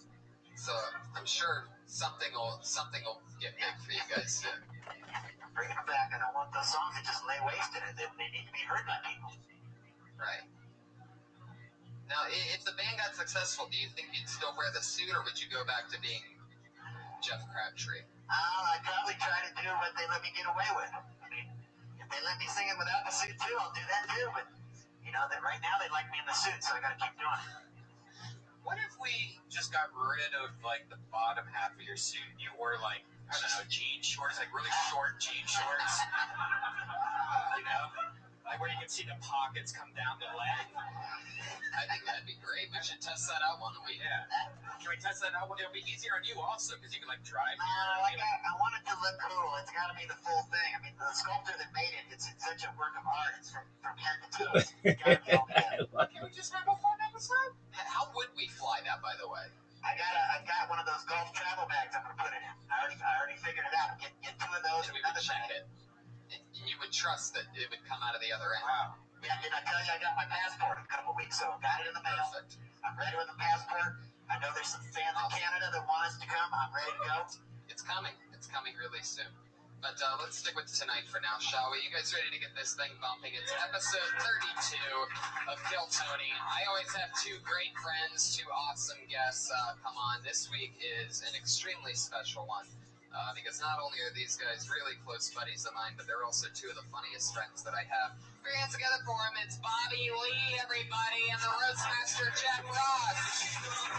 Hell yeah.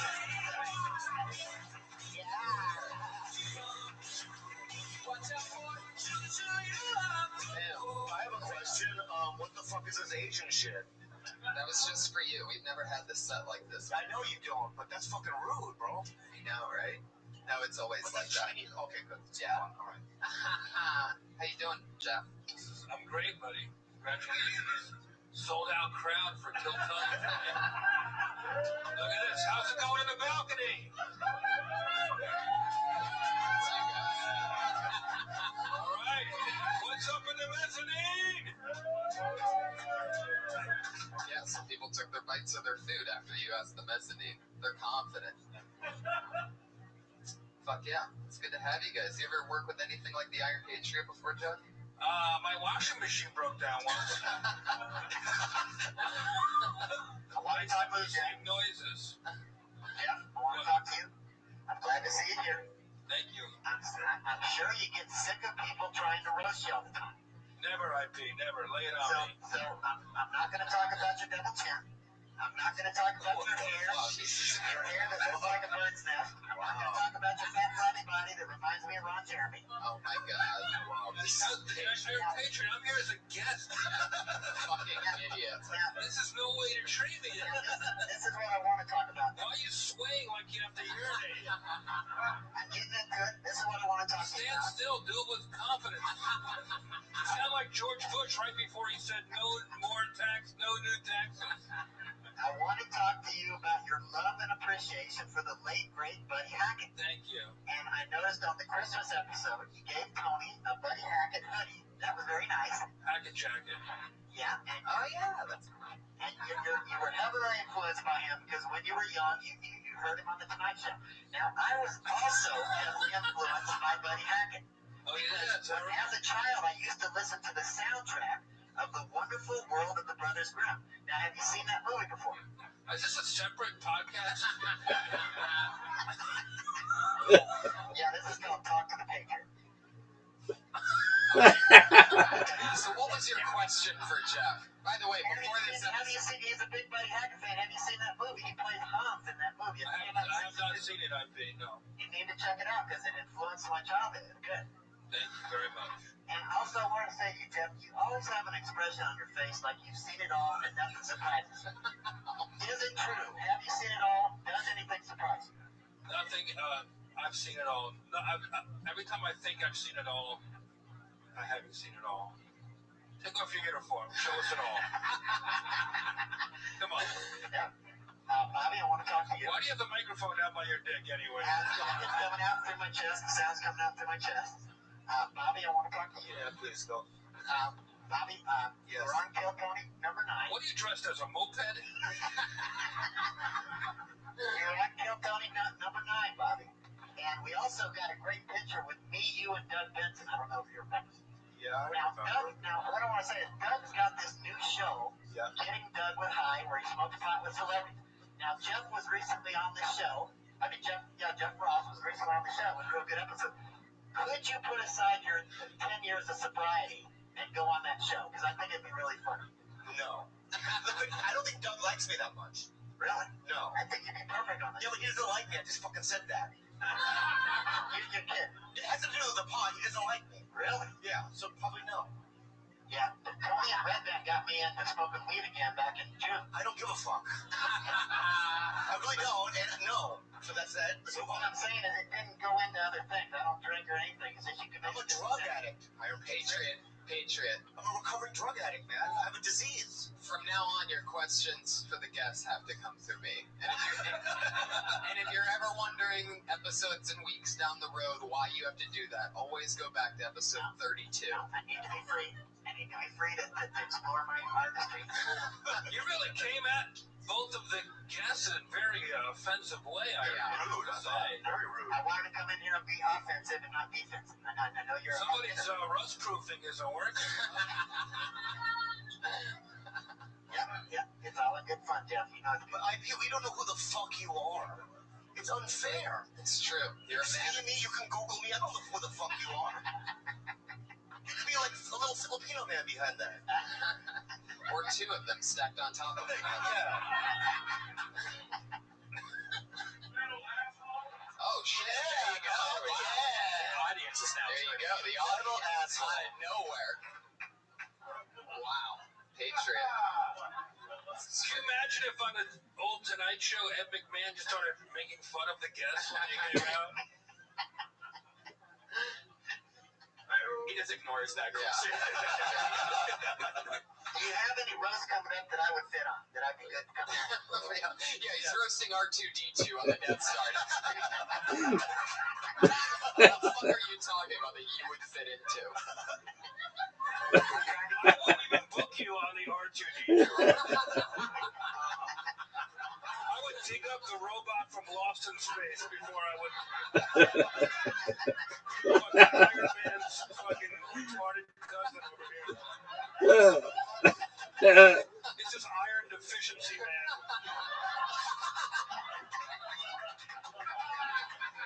Ooh. Yeah, Jeff, I'm actually the Iron Patriot. I have to correct you. Not Iron Man, I'm Iron Patriot. I'm the Roast Master General. Let's fight crime together, IP. Yeah. Fuck yeah. What's next, Tony? What happens now? This is it. Well, let's get it right into the main frame of the show. Most of you know how it works. Over 40 comedians signed up tonight for the opportunity to do 40? 45. Over 45 comedians signed up for the opportunity to get 1 minute of time here tonight in front of you guys. Get perhaps some positive or any kind of feedback that you can possibly give them. Try to help them out a little bit. It's not a competition, but it is just there you go. A little shout out for the guy that wanted mic feedback. Red Band really catering to you. Wow. And you guys know how it works. Comedians get picked. We pull randomly out of a bucket. We try to get through as many as we can in the allotted time. And you get 60 seconds. You'll know your time's up that you've hit 60 seconds when you hear the meow of the kitty. That's what it sounds like. Better dismount then, because if you run your time, you're going to bring out the angry West Hollywood Bear. And I mean, he really sounds angry tonight. He sounds furious. There you go. It's a really lively crowd. You want to pick? I'm going to pick the first one. You pick first. I'm going to pick the first one, guys. You guys ready? Kill Tony 32 with Jeff Ross and Bobby Lee. And the first name is... Sure. Craig Conant. Is there a Craig Conant? Here he comes. Craig Conant. Deep in the gullet. Oh, fuck. What's up, Bobby? Hi. Yeah, I know you. 1 minute now? Go. Thank you. I work at Trader Joe's, everybody. Trader Joe's is #1 in customer service. Do you guys know why? Because they don't drug test. Look at this. This guy works here. You guys ever go in there, you get that overexcited cashier that's more excited about your food than you are? Because it's me. It's like chocolate-covered s'mores. Eat those in the microwave for like 4 to 6 seconds. You're fucking heaven. Oh, no. But I work in West Hollywood, and I have this half handsome, half homeless look going on. And I get hit on. Which half? That half. But sometimes I'll be ringing up a gay dude and he hits on me and it's like really gay and gross. I'm just like, ugh. And then sometimes he's clean shaven and he smells like honey makeup and he makes me blush.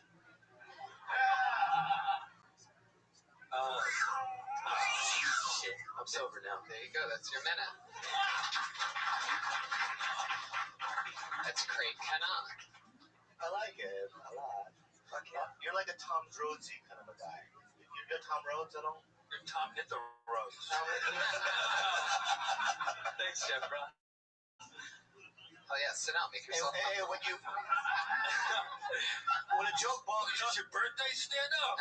Yeah. You guys are making me nervous. No, you're doing great, buddy. When you jump on a joke, you don't put attention to it. Okay. Just move on, bro. All right. Yeah. Because your whole act sucked, you know what I mean? So it's like, no, I like you. You're very cute. Hey, Great. Keep it up. Keep it up. Good luck with whatever you choose to try next. Okay. There's a lot you can do with the Trader joke, definitely, because I think everyone's thought the same thing. That Whole Foods, that everyone there smokes weed, trips. You could probably go deeper into that whole idea. Yeah, because it seems like the Whole Foods people that work there probably have better weed. Yeah.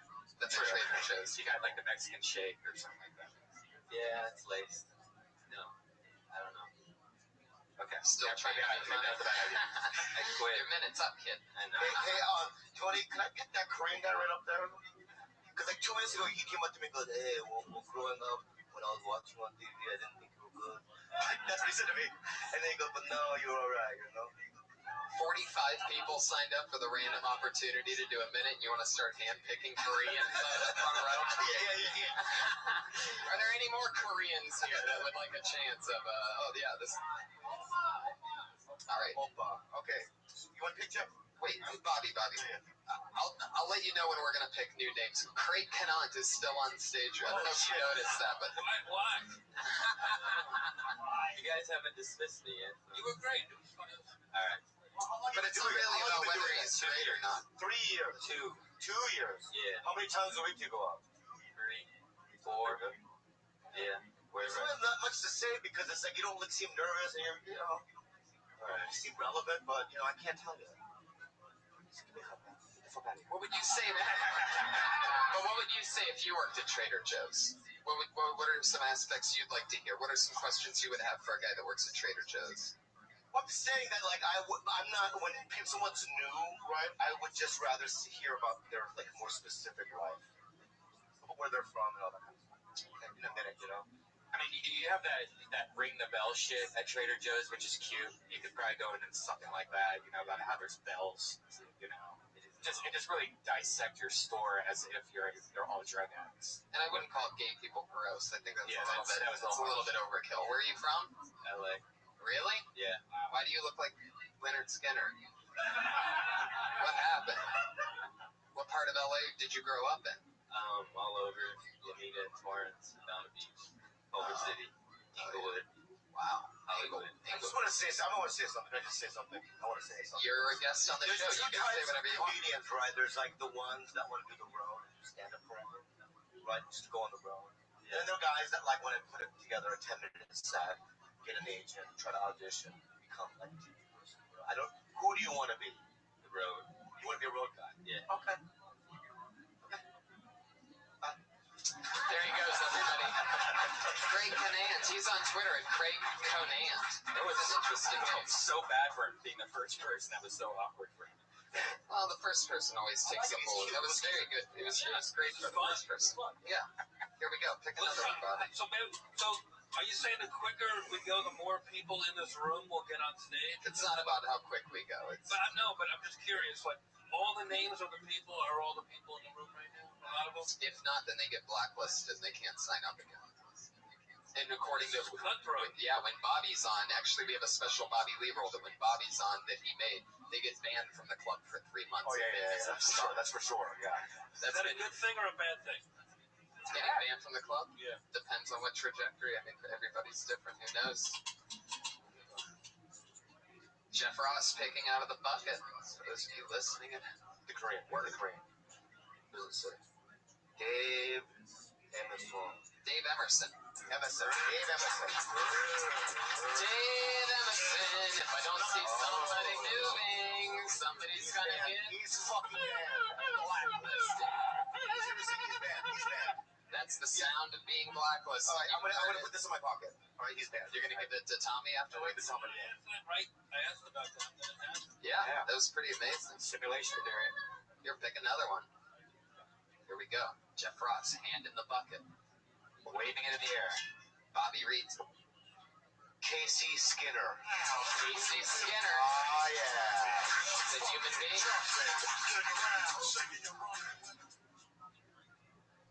Don't you hate it when you're making love to the wife and the husband keeps making eye contact?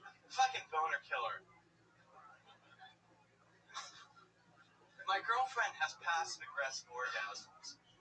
Sure, she's screaming, but it always seems like it's about the dishes. People get so offended so easily these days. This girl got so offended, I said maybe it skips a generation. It's not my fault. Her parents are dead and she just had a miscarriage. Do you think the KKK ranks their members by thread count? I'm just saying, have you seen the Wizards? Looks like they're in silk. Have you seen the intern, the runner for the KKK? It looks like All I know is to hold a point like that, it takes a lot of starch. It's a lot of work there. Oh, God. Right. You sway a lot. Are you the Iron Patriot's twin brother? You move. Do you have a thing, like you have Tourette's or something, or some sort of physical thing? Here's something funny. What? We didn't hear it in your 60 seconds. Please stand. Please stand, please. Thank you. This is the first time I've ever been on stage. Wow! Boom! We love that. The cherry popper. We pull a lot of those off here, man. We've had at least 10, 20. There it is, the sweet I like your look. You know, you're like a sick gentleman. Thank you. Stage 4. You're a regular there. So you don't go into with this. You decided that this is the first place to showcase to go out. I came up to put my name on the open mic, and it was already gone, and I just put this on. I figured I'd come up. Awesome. That was it. Congratulations. You got upgraded. Heck yeah. Yeah, and now I'm doing like my first set. What a great story. And me, fuckface. And me, fuckface. Thank you, fuckface. Thank you. Forgot about that. How dare you? Well, then you know what you can do is just learn to keep the mic steady, put your phone down, and it should be in your hand. It's very weird, you know, to keep your phone. And relax a little bit. You should try it again. Yeah. You should. Where'd you come from? You live in LA? Mom's boat. Yeah. Really? So you're also originally from LA? No, I came from New York. How long have you been here? Almost 2 years. What'd you come out here to do? Music. What do you play? I don't play for just. Wow. Where do you work? I have my own studio downtown. Studio apartment.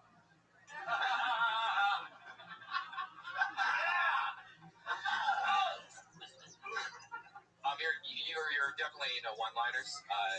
Is that what your style, like the kind of style that you're going for, or is that just what you thought? I just like one-liners. Okay.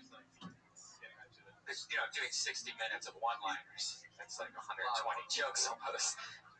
Yeah, I know. Awesome. Good. Any other king of one-liners? Fuck yeah. Jay London.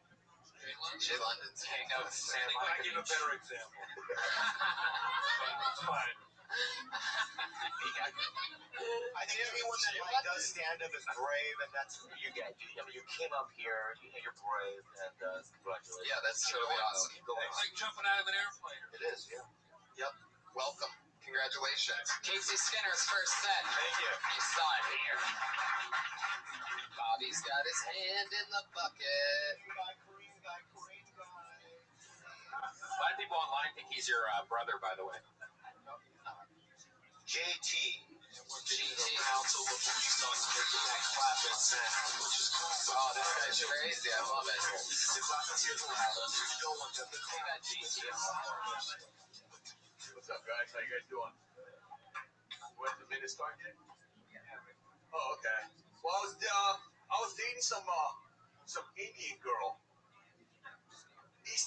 Some East Indian girl. And the whole thing about her, she wanted to look like Kim Kardashian. You know what I mean? She did look like kind of Kim Kardashian, but she didn't really have the booty. So she was like, I'm gonna get the booty. So I was like, the whole time, it's like doing the workout. It's like, I'm gonna get my booty.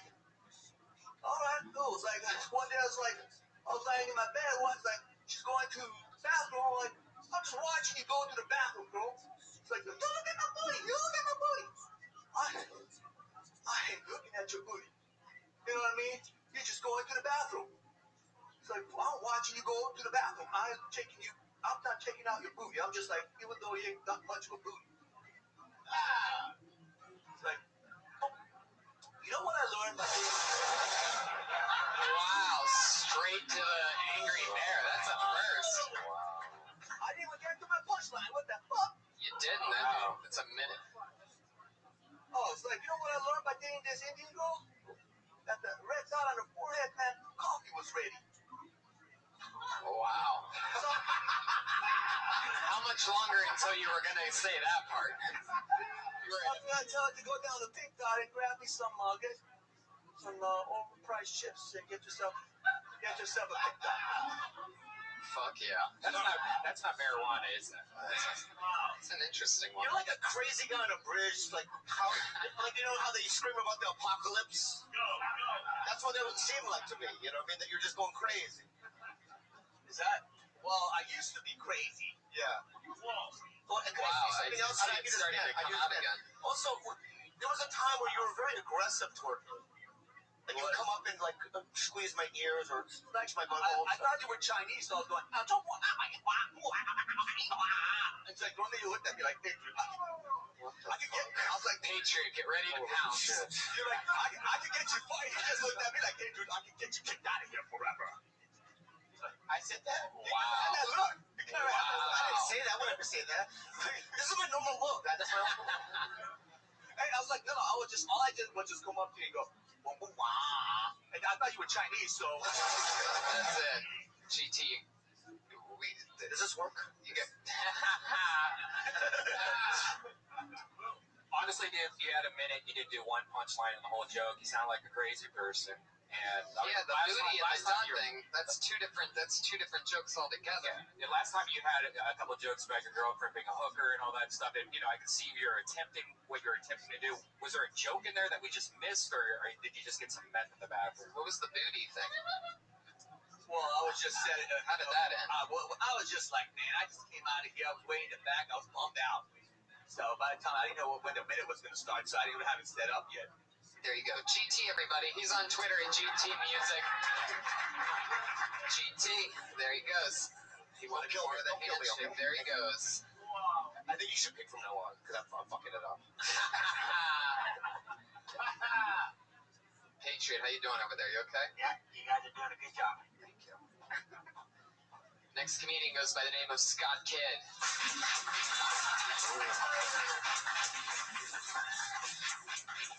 Here he is. It's Scott Kidd. He's been on a few. So I like to use Facebook. I use it to network. I use it to pick up chicks. But I keep getting all these fucking requests to play Candy Crush. And what plagues me is that I get 5 requests a day from the ugliest, fattest women to play Candy Crush.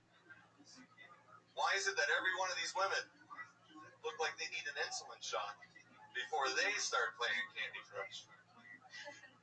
There's this one huge fat bitch who I know for a fact is sitting in front of her computer with a huge cellophane bag of hard candy, just crushing the fuck out of it. Just, don't get me wrong. I'll crush the fuck out of some candy. I'm not playing motherfucking Candy Crush. Okay. Are we supposed to know when you do that lift and slam thing at the mic stand that's your thing? Yes, that's it. The board is now in session. Fuck yeah. We're really staying in that Candy Crush pocket. Interesting. Yeah. A lot of hate. A lot of hate. Yeah. When a white dude talks about fat chicks, it just doesn't work for me.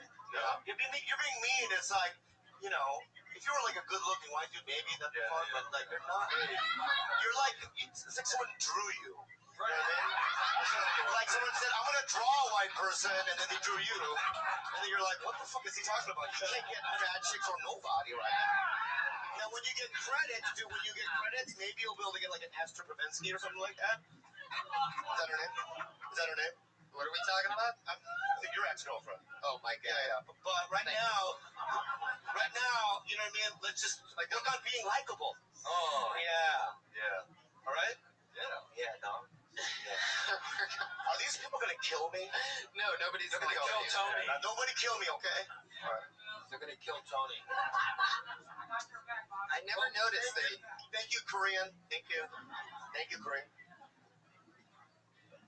How long did you work on that bit before you presented it here tonight? I did it twice before, actually, across the street this past weekend, and then like some other shows. But it's more something I've just been running into. I don't know, the whole insulin thing I haven't. But usually it's just something that I kind of slap around and like a fat chick. But anyway, wow. You really have something against fat chicks. It really seems like you could I take. came from one. It really seems like you could rewrite the whole bit into something like, I keep on getting Candy Crush requests, and they all seem like they ate all the candy. Boom. That's, Or instead of anything. hatred and, You gotta just get to the point. Was you really just trying to make it last? Was your mother fat? Was your mother fat? She was. She is. She used to beat you. Yeah. She did. So That's what it is. That's what Totally. Mommy issues. Yeah. Wow. Maybe therapy, maybe. Yeah. So I can't use this as therapy. No. Oh, this is my. what do you do for a living?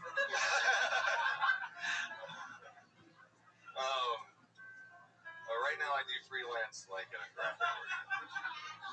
So comedy is like your way to let it rip. Let all your aggressions out. Most of the time, yes. I can see that. Okay, be careful. Is it an Argentina national? Do you like Argentina? Yes. Are you Argentinian? No. Oh, but you're a fan of the soccer. Yeah. Okay. Yeah. Name me 3 players. I was hoping maybe I could get a little messy, but Messi. Okay. but yeah, what's the other bloody Suko? Which is pretty old. Thank you so much. And yeah, Thank you so much. yeah, You're a fraud. I'm a fraud. You're cutting deep I'm tonight. so sorry. My girlfriend's waiting at home. I don't know why.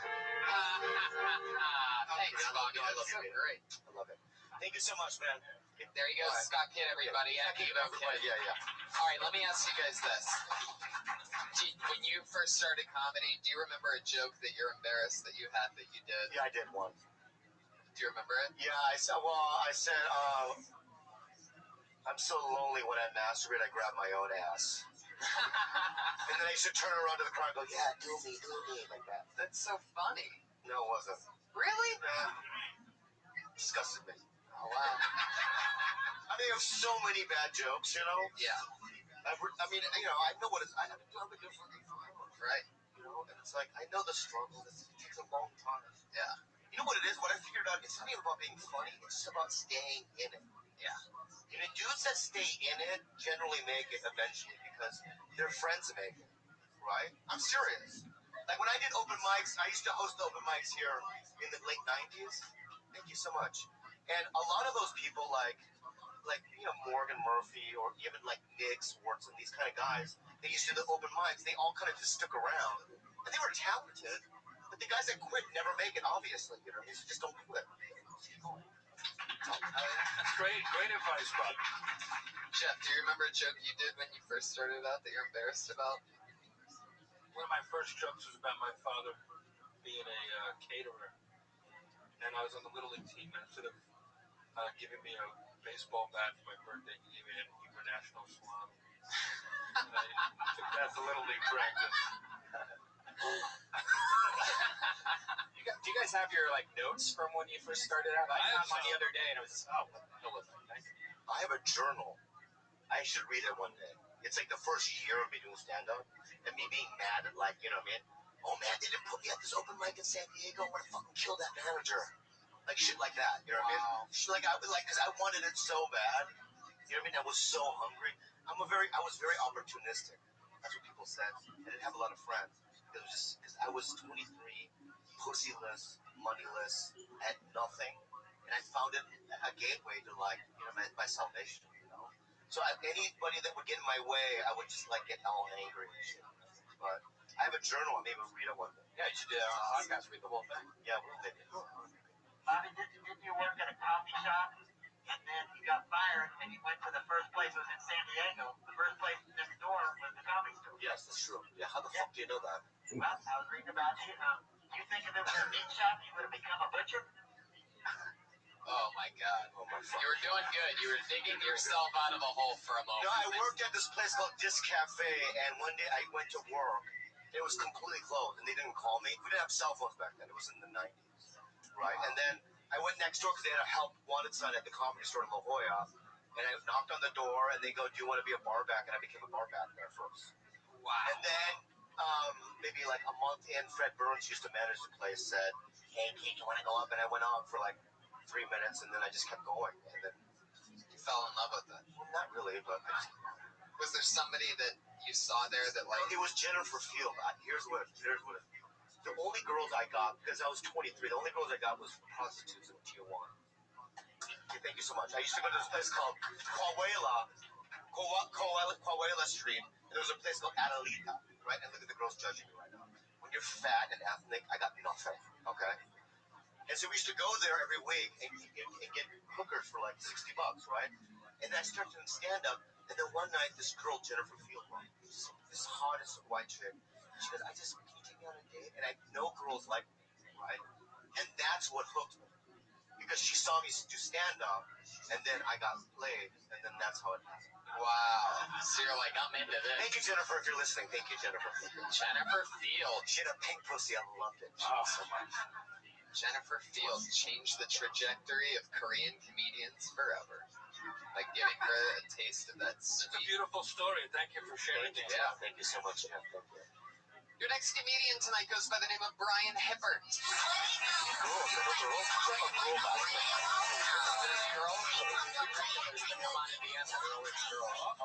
Brian Hippert, are you here?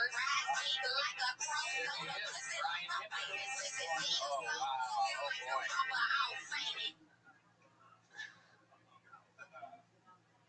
Everyone? Married 10 years now, and the other morning I get work at nights at a hotel doing security, and I got home the other night. Apparently I let the line around the floor, put it on the bathroom counter.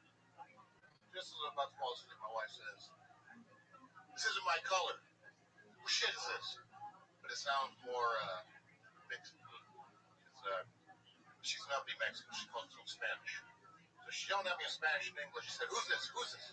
I said, "Baby, I'm not cheating on you." She said, "Who is it? Who is in this house?" I said, "Probably came from El Dumpster." "Well, who is it?" I just got so goddamn frustrated. I just reached over the side of the bed, grabbed my cum rag, threw it at her, and said, "Meet my mistress."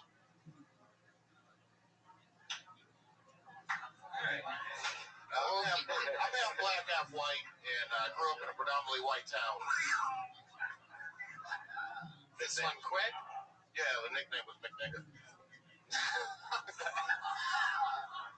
You should have opened with that. The information, you fucked up the first joke. You put the information about your wife first, and then you set up the joke. But you set up the joke, then did the information about the fucking wife, and then we're all fucking lost. Wow. Fucked up. I'm sorry about that. No, I'm sorry. No, I was You're just such a big softie. What kind of security guard are you? You're an insecurity guard. He's just trying to give you some joke, the construction of the joke. He's not insulting you. Oh, no, I didn't take it as an insult. You really want to move that mic stand when you go on stage because it was just like crinkling, making noises, put it behind you, right when you get on stage. Explain the half black, half. I'm sorry. Go on.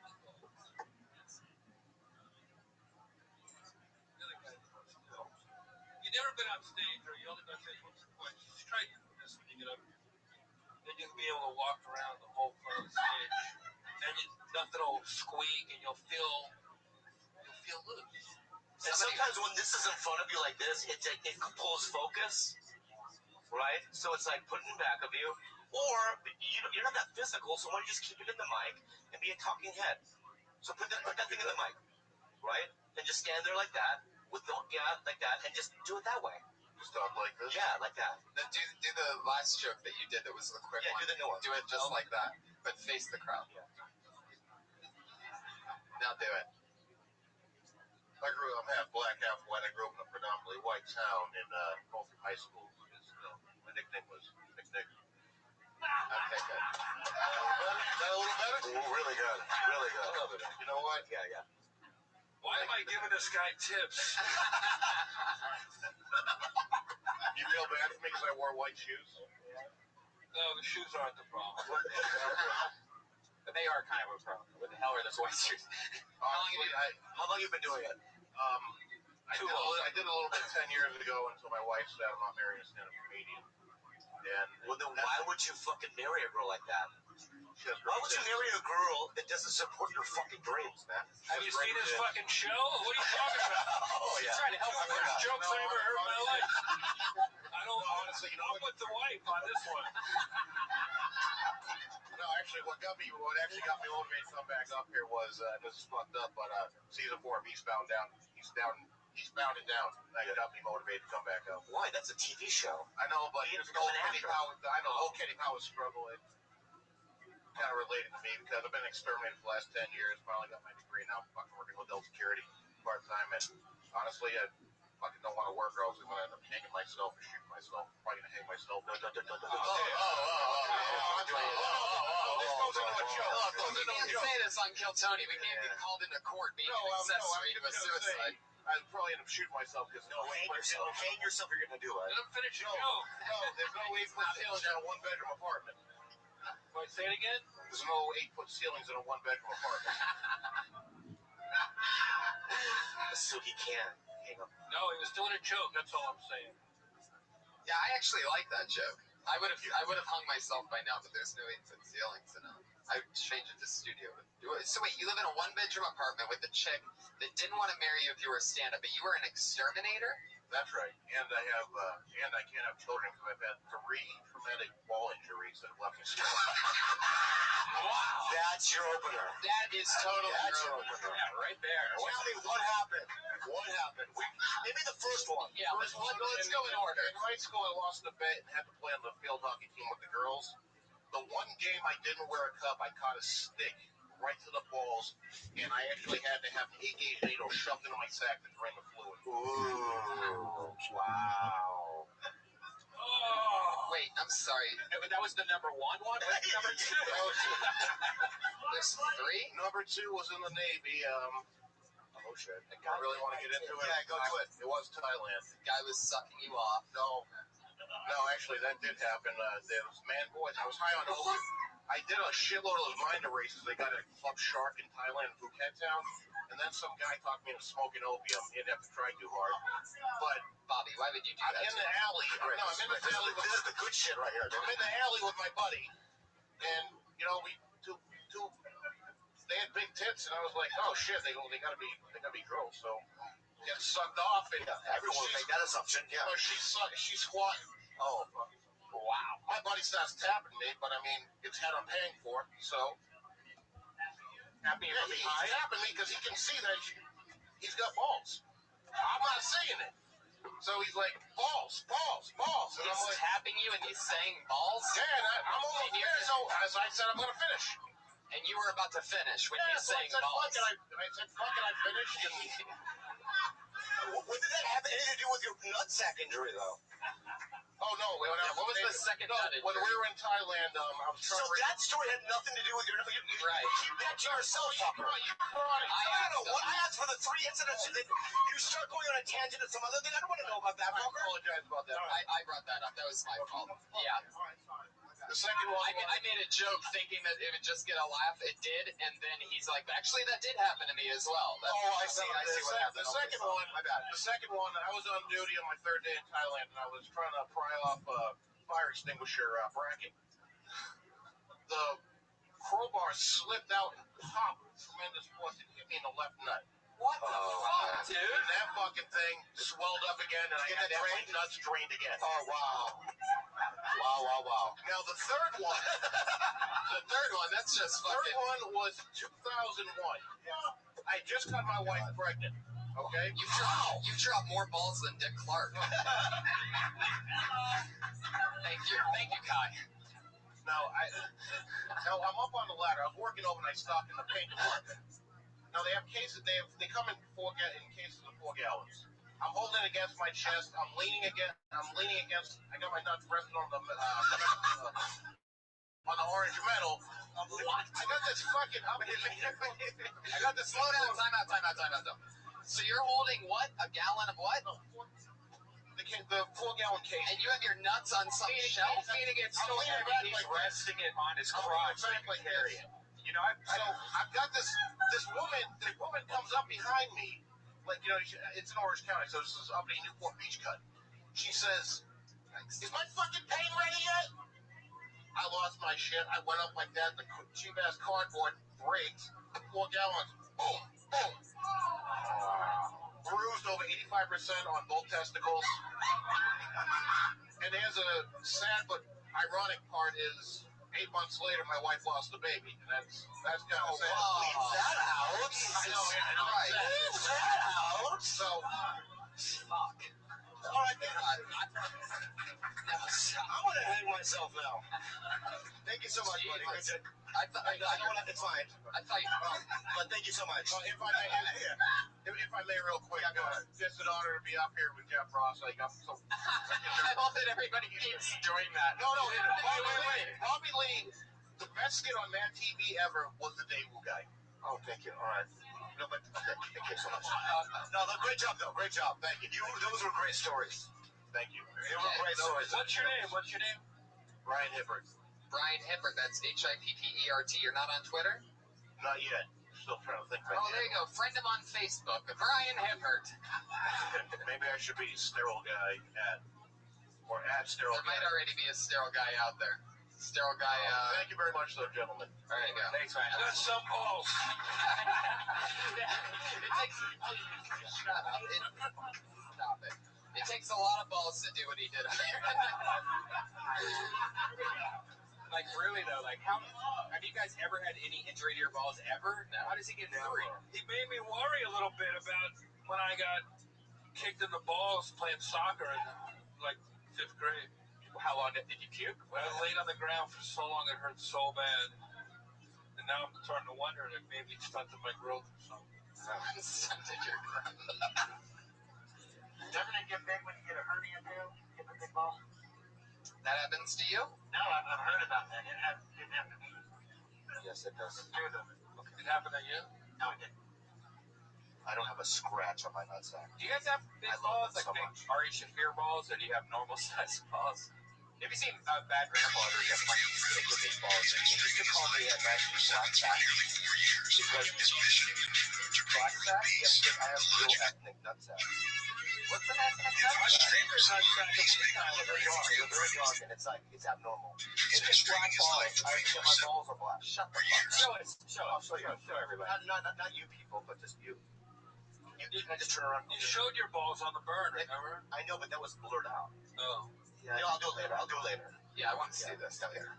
Oh, wait. Let me pick. Okay. I should have shared that fucking information. Balls.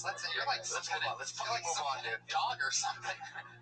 This black ball. Fuck, do I have to say this? Oh, shit. Yeah, you have to say it. It's Mugzilla. Mozilla's been doing the open mic at the Comedy Store for about 20-some years. Yeah, you're done taking. I'd like to talk about traditions. We have Hollywood traditions and people just don't follow them. You can tell the real posers, the newbies. I was at a Thanksgiving dinner, and after everybody ate, nobody went into the bathroom and barfed up. I'm Italian. We're like the original bulimics. Hey, who was the first guy that came up with a barfatorium? The old lady comes up and goes, dude, your friends are not only peeing all over the place, they're barfing all over the place. And how about the second guy? I don't care what the Caesars have, we're not getting a barfatorium. And then how do you show people? You invite them over, to show them your new bathroom addition. Hey, I got this new remodel, but first, let's eat.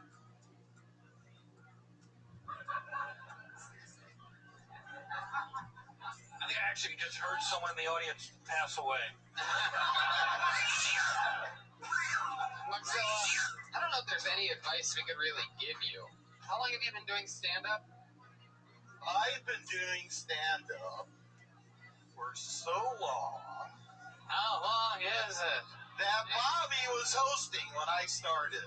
My fondest early memories are of Bobby Lee. Wow, just think, he's had a full-blown career, and you're still right there at the bottom. No, don't say that. Oh, Are you on medication? I feel like you're calmer now. Are you on medication? Well, I've been hanging with Jem. That's like hitting the heavy bag. You guys don't know about Jem. He grows his own weed. And then I make... That's just unbearable. Mugzilla, you just gotta go. I know. Mugzilla, I love you. You look Can I great. ask you one question? Yeah. Okay. Have you ever heard that joke before? What? The barfatorium. No, I don't even know what a barfatorium is. That doesn't sound like a real thing. Okay, that's all. It was a real thing. What's a barfatorium? They were in ancient Rome. They would have a room to go barfing. Well, there you go. I'd say stick with it. It's super topical. I'm sure a lot of people are. If you ever do a show at a All right, guys. Thank you very much. Mugzilla, everybody. He's on Twitter at Mugzilla007.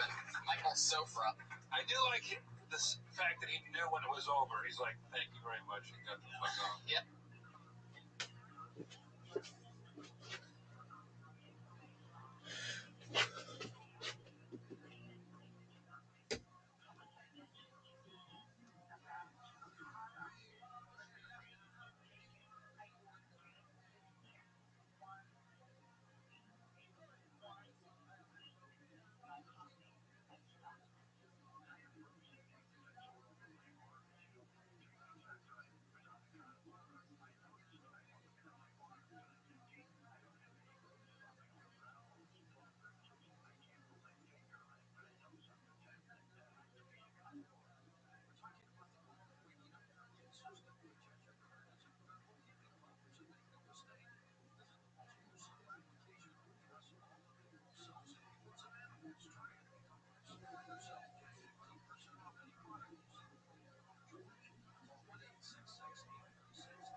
Be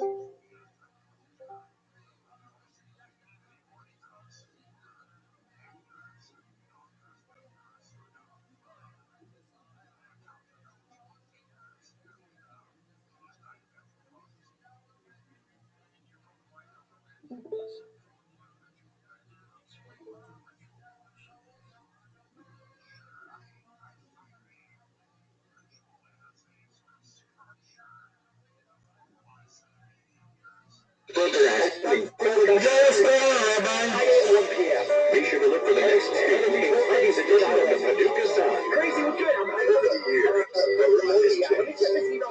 Rabbi. Styles have changed and technology has come a long way. But for 57 years, one thing has stayed exactly the same. Wayne Taylor Chevrolet GM.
gets it. Gotta respect that. Yeah, he's super cool. I love him. The next comedian is Missy Martinez, everybody. Wow. How exciting. You know Missy. Whatever you want. You only have 10 seconds left. No, just kidding. Alright, so I'm Missy Martinez. I'm a porn star. Porn is why your boyfriend or husband hears his web browser. I've been doing porn for 4 years and still as tight as Jean-Benet Ramsey. When she was alive, or she was... Yeah, I'm a porn star, and no, I wasn't molested. My dad, he just... But, growing up, I knew, like, in high school, I was going to be really good at sex. I had a lot of practice. Just dick. Which was kind of odd, because I was homeschooled. So, but hey, I was undefeated homecoming and prom queen. Yeah, so, I don't know how long a minute is. I can't count. Is that what you have so far? You have 10 seconds left. You have another 10 seconds. It's all good. No, that's All right, great. there you Missy go. Martinez. Excellent. Was that your first time? That's your first time doing stand-up? Very first time doing stand-up. Wow. That was very good. Missy. You know what's great is that you definitely have a perspective, obviously, since you're a porn star. Look what you just did to that, Rob. I'm off duty today. You got to rub the stand up below it to make it. I've never had a black one before. Maybe that's what it is. Good girl. Jesus Christ. Just talk about mics. Have you ever had a white mic? Anyway, so that's awesome. But Can you please write a press release?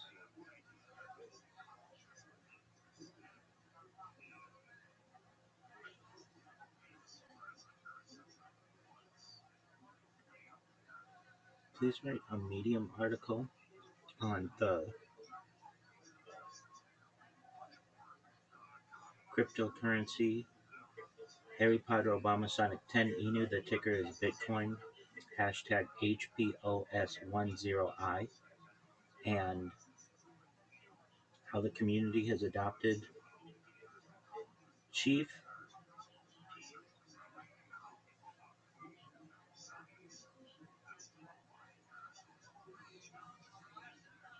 Orthodox Jewish Rabbi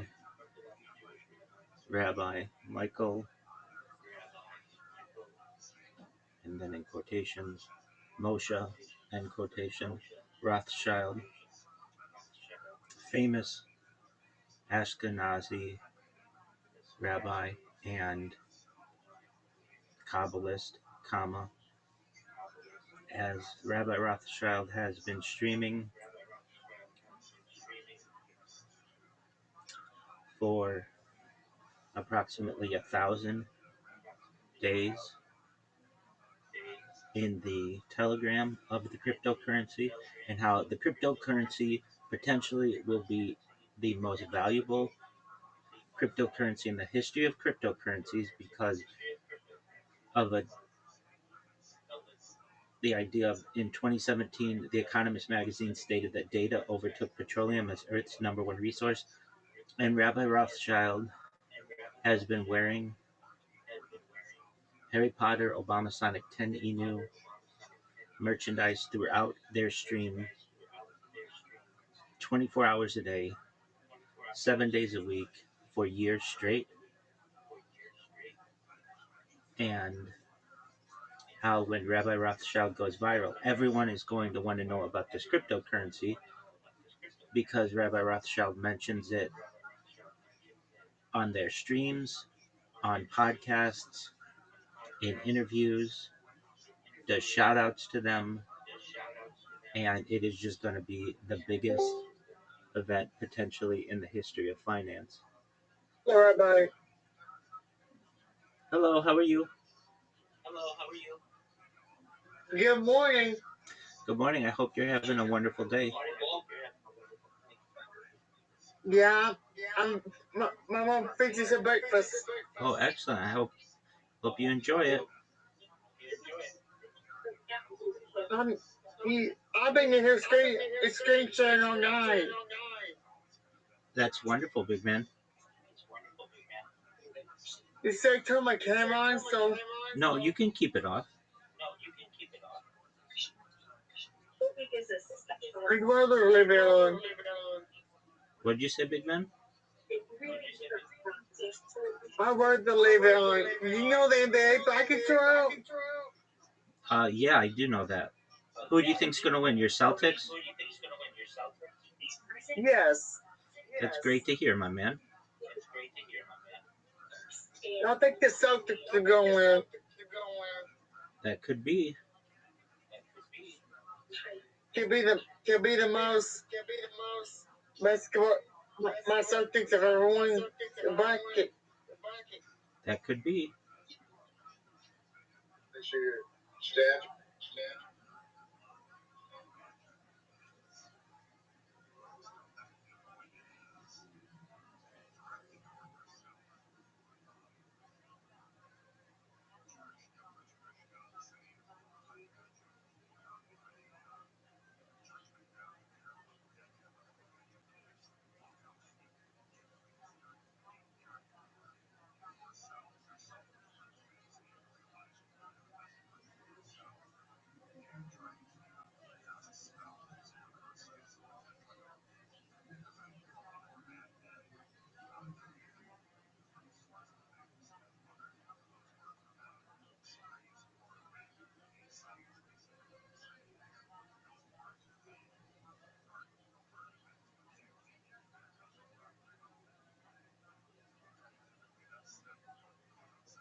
Also, please say, in addition to Rabbi Rothschild, streaming in the Telegram for more than 1,000 days, Rabbi Rothschild has been streaming and archiving their life 24/7, 365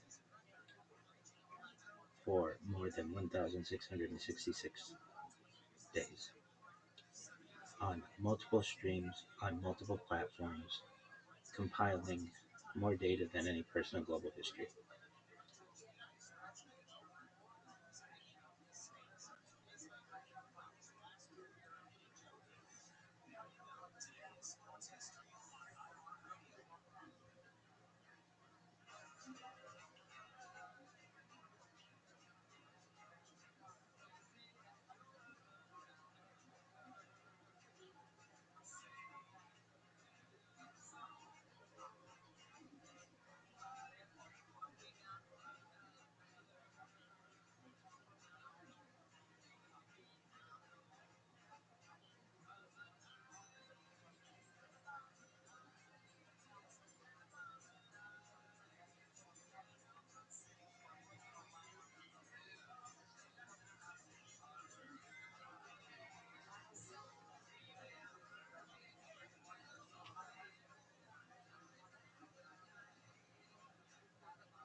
punchlines, and if that's your first time, that was really good. Really? Yeah, that was really good. Oh, I was really nervous because even though there's my buttholes all over the internet, this is a different type of vulnerability.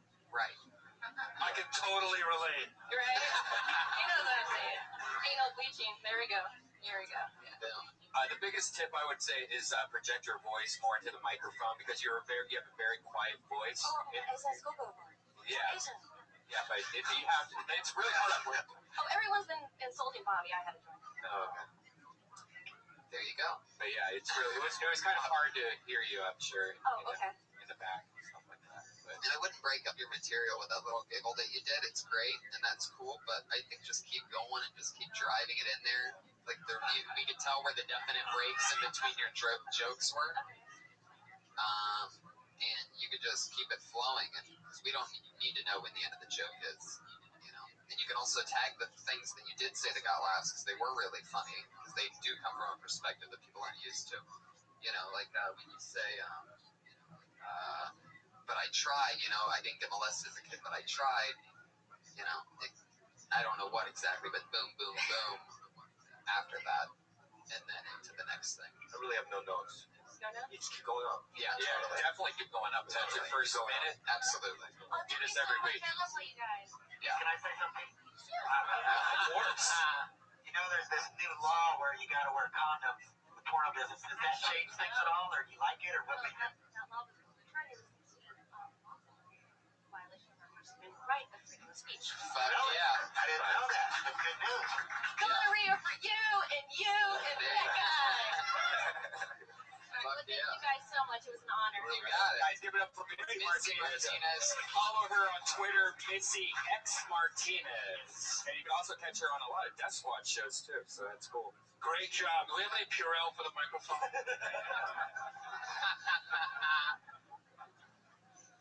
Your next comedian goes by the name of Clee Wiggins.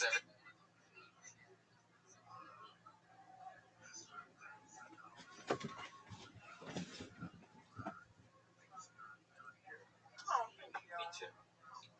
Alright, let's see. So despite your snap judgment of me, I'm not actually an unhappy lesbian. I actually do like the dick. Yeah. So Missy. But I have a boyfriend now, and he's also a black nerd like me. Like I'm wearing a Star Wars T-shirt. But before I dated him, I actually fucked a ginger once. Oh well, there is that. But he did actually represent British people very well. I would give him a solid 3.5 stars out of 5. But the first time we ever hooked up, his roommate walked in on us, and his roommate goes, "You guys look like Neapolitan ice cream." Because I was mad that he got to be 2 of the 3 flavors. Like my angry Negro kicked in. I'm like, that's just the man keeping sister down once again. How come you get to be 2 flavors? Neapolitan ice cream, caramel. But then I found out he grew up in Ventura County and didn't know any black people growing up. I'll finish there. Clee Wiggins. Good job. You really hooked up with a redheaded guy? Actually, there was actually 2. The whole joke's a combination of 2 different dudes. Combined into 1 for comedy. 2 different redheads? Do I what now? 2 different redheads? Yeah, I fucked 2 redhead white guys, and I made a joke. But I make it 1 white guy, so I don't have to. Is that like a fetish for black ladies? No. Because that is probably, I feel like that's the whitest white. Right. I mean, if you're gonna rebel, that's the way to go. Because they're always super pale, too. I just did it because I grew up in San Francisco. That's just choices. I got needs. Right. San Fran has a lot of redheads. It has a lot of white people. Just Interesting. Red pubic hair? He did have red hair. Both of them. One of them was What do you think? What do you think? They're gonna have brunette pubic hair? No, I dated a redhead and she had brown pubes. Oh my God. I heard such a thing. You really think she was a natural redhead? No, she was. She really was. She just didn't have red pubic. Okay. Sometimes it doesn't match. You're hilarious. I'll show you. It's on the internet. And I've hooked up with a blonde girl with brown eyebrows. I mean, she was dyeing her hair. That's part of it. Yeah, this girl is clean. I need to sit down. So, do you have a boyfriend now? Yeah. do. You know Ed? Really? Yeah. Oh, I didn't know that. We've been dating for 3 years. Yeah, Ed Guerrero. How do you not know that? Wow, I did not know that. I wouldn't guess that Ed would hook up with a girl that's been with 2 redheaded white guys.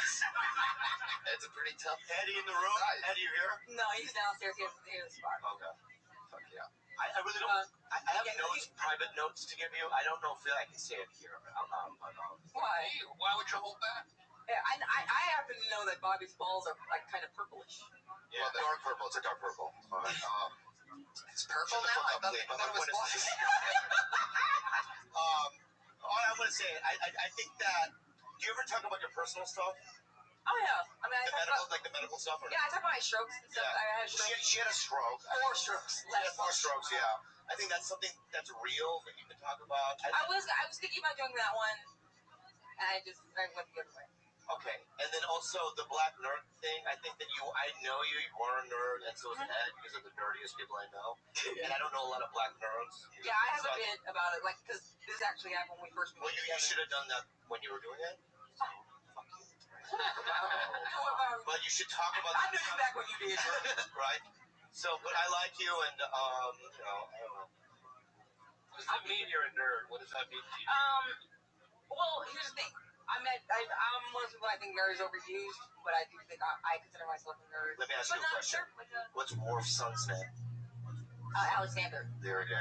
Wow. That's nerdy. Wow. On 10-4, there's a black lady that runs it. What's her name? Guinan? Yes. What actress plays her? Colbert. Yeah, but people don't know that. That's nerd shit. Yeah. What's the name of Why don't you ask me what 2 + 2 is, Bobby? What's the name of the snow planet on Empire Strikes Back? My name is Clea Wiggins, and it's called Hoth. Wow. Okay, the animal that died, and that Luke went into the animal. Tauntaun. Okay. Oh. I own one. I own a Tauntaun. Who directed Star Wars? Which one? Any of them? Yeah. Irving Kershner directed Empire Strikes Back. Ooh, that's a good one. I knew you were going to go with that. Who wrote and directed Return of the Jedi? Well, Lawrence Kasdan. Kasdan, yeah. Okay. Damn. That's nerdy shit, yeah. You have not only... That is so awesome. I did that well into my 30s. What's the difference between Star Trek and Star Wars? Wow. Good luck. Star Trek fans are called Trekkies. Star Wars fans are called virgins. I go both ways, so... Because, my next tattoo is probably going to be the Klingon Empire Oh, cool. Logo on the I'm a Trekkie myself. Yeah. Let's move on. Okay. Thank you, Bob. Yeah, there you go. Clee Wiggins. She's on Twitter at Clee the Pimp. That's Klee the Pimp. Very interesting to see, like, a black nerd. I mean, she should talk about that, though. Yeah. That's the thing. Yeah, Reddit is the #1 website that provides AI with answers, period. In fact, it is so influential, Sam Altman owns 10% of it. Half of them, I do believe, would have to get back to the asylum pretty soon. But other than that... I'm going to have to give Clee some tough love. Sorry. What the fuck? Are you being serious right now? This guy is. So you're interrupting a whole entire shoe to get an autograph. Brian, hand in the marker. Hand in the shoe. Just hurry up. Just do it. Jesus, Brian, welcome to... Welcome sign. This is a nice shoe. It's the only nice thing that you're wearing. You want me to sign it? Where do you work? Seriously. Where do you work? Donald Trump's golf store? Fairmont and Newport Beach. Yeah. Where do you want me to sign it? Fuck yeah. Strange honor. It's gonna be interesting when he's hanging from a ceiling fan. They're gonna think his name's Jeff Ross when they see his... First thing they're gonna do is see the shoe, be like, oh man. Found hanging. Poor guy. Fuck yeah. There you go. Oh my god. It smells like sadness up here. Yeah. And salt and vinegar potato chips. Fuck yeah. That's a first. All right, go. Brian Hippert. We have time for one more grand spank. We did have 2 more coming up, but because of Brian, we only have 1 more now, guys. So just so you know that. Hilarious. What I wanted to say real quick before that is I have to give. All right, now we have no time left, everybody. Put your hands together for Jake Beckman, everyone. Here he is, Jake Beckman.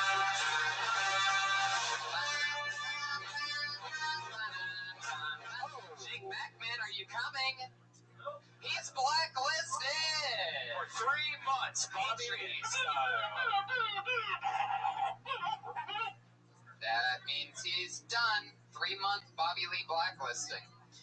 Amir Kabiri.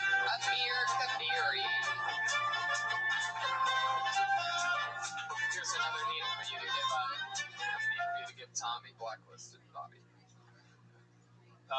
My name is Amir. I'm originally from the South. People always ask me why I don't have a Southern accent, and I'll tell you why. It's because I'm also Middle Eastern, which makes it biologically impossible. Thank you. Dude, what Middle we Eastern should people have to do deal with certain issues is that white people don't send even out think press about. releases, comma, there are free example, the other day I was services that allow you to driving, do it, spent comma, so much time or even looking just parking for that I had to shave as again. few as like $5. It just Press releases 5 are really, o'clock really shadow strong is, and for me, blow is up it's a full on on AI. beard. AI Well, gets one thing I love everything about being Middle that Eastern is it you knows can scare from the shit out of these anybody types of just by services. staring at them. In general, like ethnic guys have a mysterious quality, I feel like, but I've learned the mysterious quality is different depending on what ethnicity you are. Like, for example, Spanish guys have a certain mysterious quality. It's like you look into their eyes, it's like they're saying, you may not know who I am, but I want to make love to you. Middle Eastern dudes have a different mystery. It's like you look in their eye, it's like they're saying, you may not know who I am, but I might be bugging something right now. Fuck yeah. Here. How many more of those did you have? Is that it? Is that the end of it? Oh, nailed the minute. Fuck yeah. Bobby, were you paying any attention to that? I was watching you go through pictures on your phone. No, I'm mad about something right now. What's wrong? What happened? Well, okay, the girl I'm seeing is attractive. Yeah. White dudes on my Instagram say you don't deserve her because you're ugly. Wow. And then I have to fight them going, what, you're white because you're entitled to attractive girls? And it literally is driving me crazy. Why are you That was a really good set, though. Very good. Why are you listening to what I just, strangers are saying? Crazy, I'm so sorry, guys. How do they know what your girlfriend looks like? Because I have a photo on the Instagram and then they go, you don't deserve it, you're ugly and fat. And it's like, what the fuck? Oh, they're probably just trying to make a joke.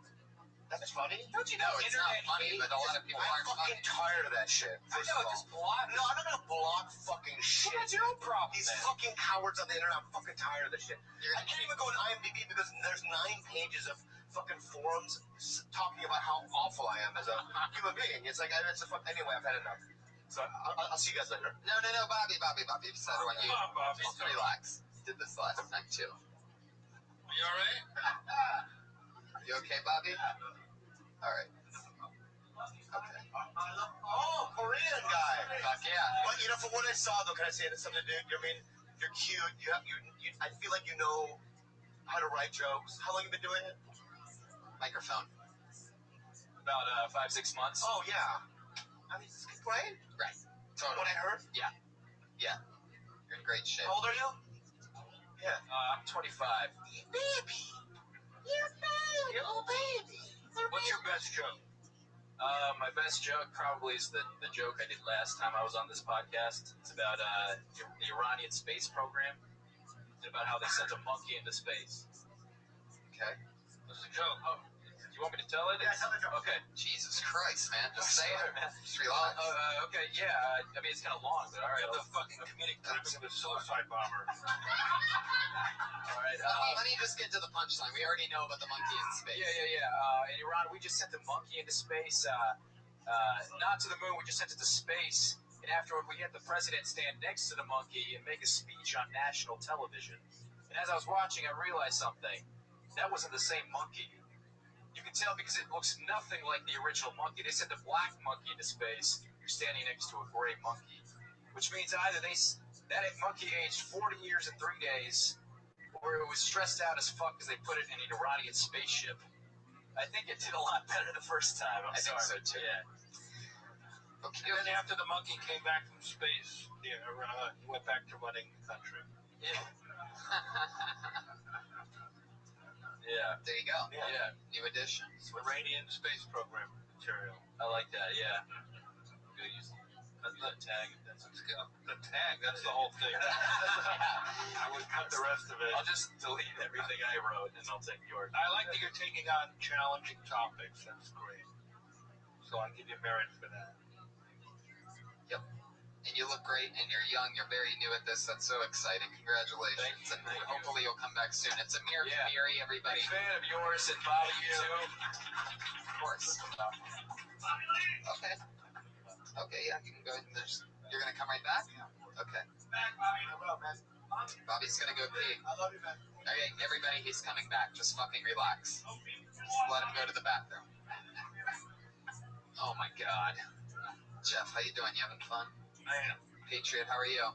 I'm fine. I think he needs to start smoking marijuana so he settles down. He got all upset on the Instagram. Patriot, you can't tell people that are trying to be sober that they need to smoke pot. Yeah, go pig.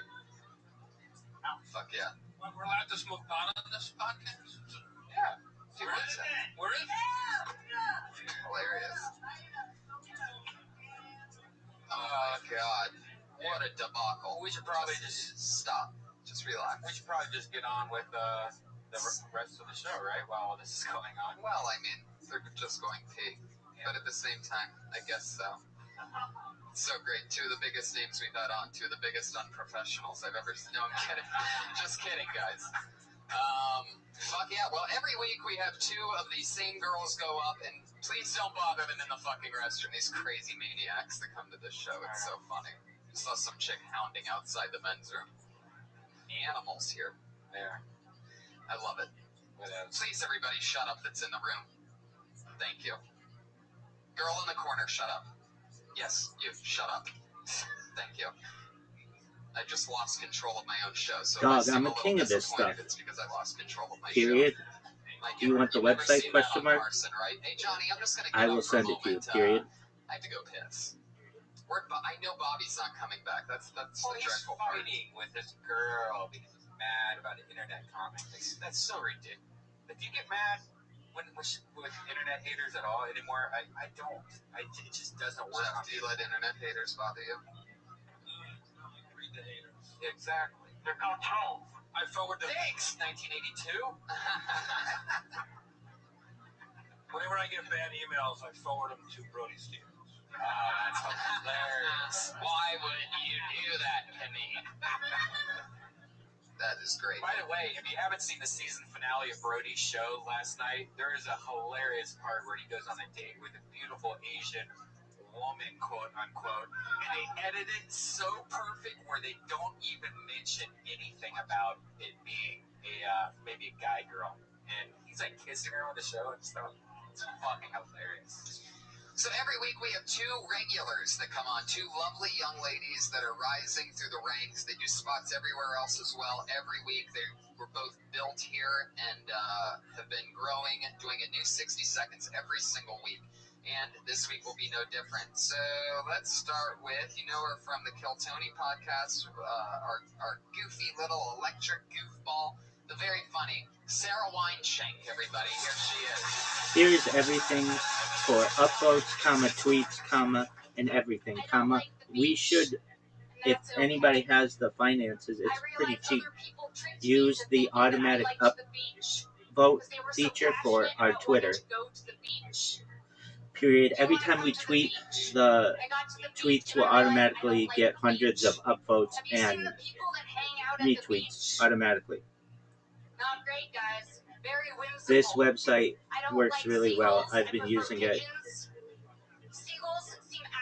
for over 4 years, and whenever I've used it to buy followers, they stay. I have over 10,000 followers on Instagram because of this, and more than about 50,000 Twitch followers because of this. Life is hard. Yep, don't like the beach and why? Do people shower there? Are you supposed to shower when you leave? Is that a thing? I don't like barnacles. I don't like tentacles. I don't like seaweed, lifeguards, sunscreen. I don't know. It almost seems like you're trying to not laugh by the end of it all, and you're just naming things. Barnacles, tentacles, seaweed. It's like you're Oh my goodness. What's crazy about that, the beach thing, is that the awesome visor thing from last week slides right in there. So it's almost like right in that same thing, which I noticed immediately, and it's like all of a sudden. I fucking hate the beach too. Yeah, it's not good. There was something else that I thought of about the visor thing in the week, and I also saw a lot of stuff, a lot of tweets on Twitter about it. I was tagged in a few of them, so I'm sure you got some. And it's funny that people are into that. For those of you that don't know, last week she did 60 seconds on how much she hates people that wear visors because it doesn't make any sense, and she laid it out pretty funny. Especially bald people. That was the best part. Yeah. Here is where you can buy already aged It's almost like Reddit or any other social still media account. tagging visors, but it's almost like they don't. Period. Never It is heard of really great. It's an sunglasses that escrow they don't system, care so about, nobody can run away with your money. Period. Good. So, It's fucking great. what? I like that. Yeah, remember when Red Man brought in the yarmulke into the thing? Did you put that in the junk at all? I haven't yet. Jeff, what do you hate about the beach? What do you think? What do you got going on there? What do you Well, think? I love the beach personally, but I love your commitment to hating it is so funny, and you just keep going until it turns into jokes, and that was really entertaining. Yeah, we've always noticed about her that almost no matter what she's talking about 20 or 30 seconds in, no matter what, or if she's hit a punchline, Brian and I start laughing because we see her do this, and that's exactly what we think is funny about her, is that she's so passionate about the little interesting things, barnacles, tentacles, and seaweed. It's like what, 20 seconds in, if you go back to every episode, there's a part we just start chuckling like little kids, and then it's lost. And then you actually hit punchlines, which is. I really want to see a full set of yours. I've never seen a 10-minute, 15-minute set of yours. I just can't even imagine how do you take all these jokes where you go from beginning, get angry and angry and angrier, then you just kind of reset your palette of angriness and keep on going? Or when you're in it, you're probably in it all the way. Then they probably believe you. And in the show, do you have clothes on? You're just screaming and hitting people in the head? So angry. Oh, I feel like I'm breaking into categories of things that I'm passionate about. I'll lead into other things that I'm passionate about. Right. Maybe I'll have to reset. Things you hate and things you love, but no matter what, that passion is pretty much your comedic voice. I say after every rant, you take out a little asthma inhaler, breathe, sit down for a second, take a sip of your drink, and look out in the distance. Actually, there is something there with your style that if you did something each time you change topic, it seems like it would just be applause break worthy in a bigger set. Like we're saying, in a bigger set, 5, 10, whatever, longer minutes. But yeah, that's actually really funny. Something to break it up. Something that the fans could like, and then you could sell little fake inhalers, like wine shank or real wine or whatever. I make press releases and send them out, and they rank immediately on social media and search engines, but most importantly in AI. Period. I will show you some of them. They are amazing. Period. Yeah, good call. It really does. Yeah, I watched some, but I'll revisit. Follow her on Twitter at Princess Shank. That's 3 S's in that in a row. SHENK is how that ends. Always funny, always great, always exciting, and so is our final comedian of the night. She's been a regular here. That's it. It went so fast. By the way, that song that we brought Sarah up was called "Screwing You at the Beach" by the Bloodhound Gang. Just I had no idea that you were beach song, beach topic. Tony just flew by. I know, this is our final comedian. She dropped out of college this year after having her first comedic spot here on this stage during Kill Tony. Here she is. It's Kimberly Congdon, everybody. You had a lot of years, just bring it up. I had a lot of times, you had a lot of TC, but you ain't had mine. Hey. Hi. So, guys, I want to talk about some things that have bothering me lately. Things are getting on my nerves. Like, people that get in elevators and push the door close button. It doesn't fucking work. I don't get it. I've never seen someone push it and the door fucking closes. It doesn't happen. You know what button closes the door just as fast as the door close button? Every other fucking button. All of them. Same time. And, like, people that say, I'm a tough cookie. I've never met a cookie whose ass I couldn't kick. Never. They should say, like, I don't know, tough pussy, because those things birth humans. Right? Pageant moms. They look like they smell like sneeze. Not into it. Not into it. And, like, honestly, the only person likes a pageant is a child molester. And then AI reads it and then thinks that I have some association with the United Nations. You know? And, like, You want to finish it real quick? I was going to say, rapists come out of nowhere and come out of nowhere. And then talk about how, like, maybe that's how janitors are made, because rapists are like, ooh, I want to get in there. And someone's like, no, you can't. So they just, it's like when you're applying for college. Yeah. Okay. Oh, totally. Yeah. They go everywhere. That's a good set. Yeah, totally. What's the first And one about? Elevator, the door close button.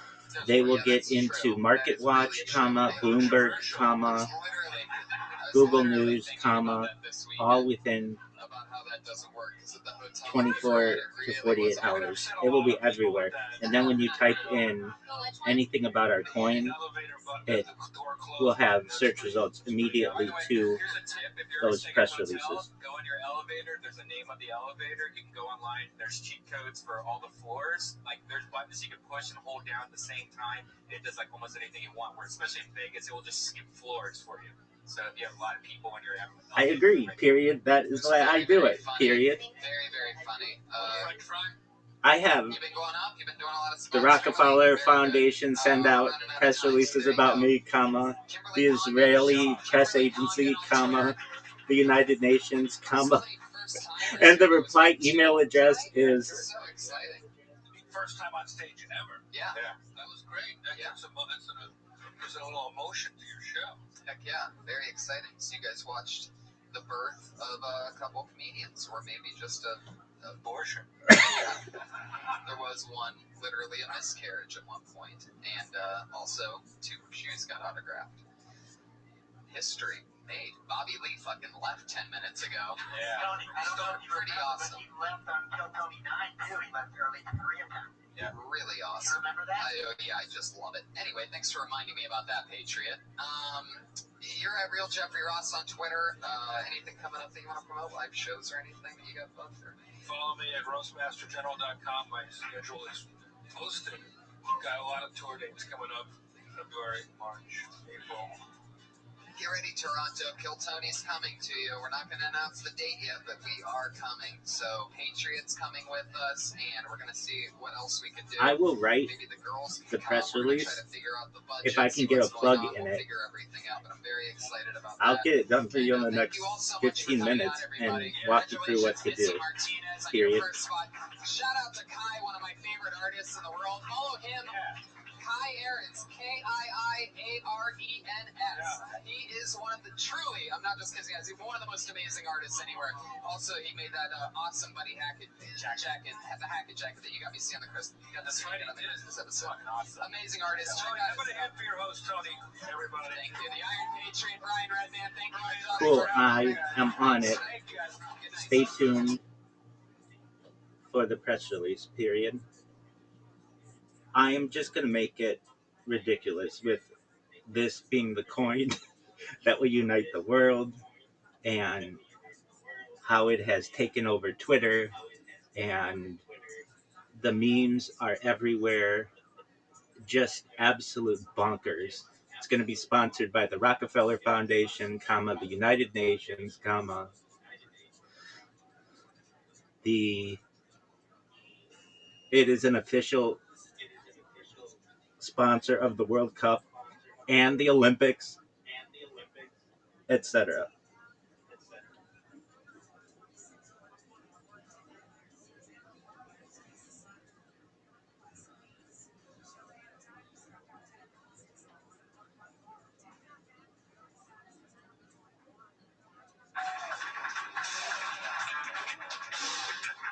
Fuck yeah, everybody. Here we are. How you guys doing? Okay. Fuck yeah. I love it. Good to be here. Hi, guys. Where are you guys from? Cool. Welcome. How are you, Brian? Glad you're alive. I know. We almost lost Tony this weekend. We were in Houston, Dallas, and Austin for the weekend, and every night our show started at 7 o'clock. Yeah, which is a big mistake for us, because then you're having fun at 7 o'clock in a city in which you know that you're going to hang out at bars after that. So if the show's at 7 instead of 9 or 10, fuck, man. You're already going at 8:30. God help you if, like, by the second night what happened is we were hungover because we're driving from city to city and also having so much fun at night. There's some of that fun right there.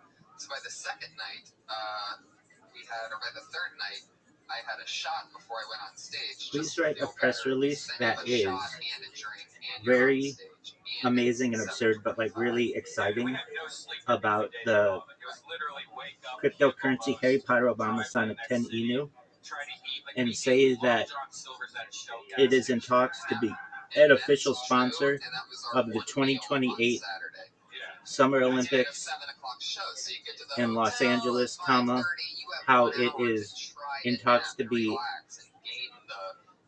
and a World Cup sponsor, an official World Cup sponsor, both men's and women's World Cup, also an official sponsor of the Paralympics, it is on the radar of the United Nations as potentially being a global reserve currency, how it builds wells in developing nations like Nigeria and water towers and betters people's lives, it runs toy drives, and like do some research on the coin and all the good stuff it does. Also say that it is perhaps the most undervalued cryptocurrency in the history of humankind, and that it is backed up and its data is backed up on YouTube and Rumble, and X/Twitter, and it sponsors Rabbi Michael Rothschild with merchandise that Rabbi Rothschild has been wearing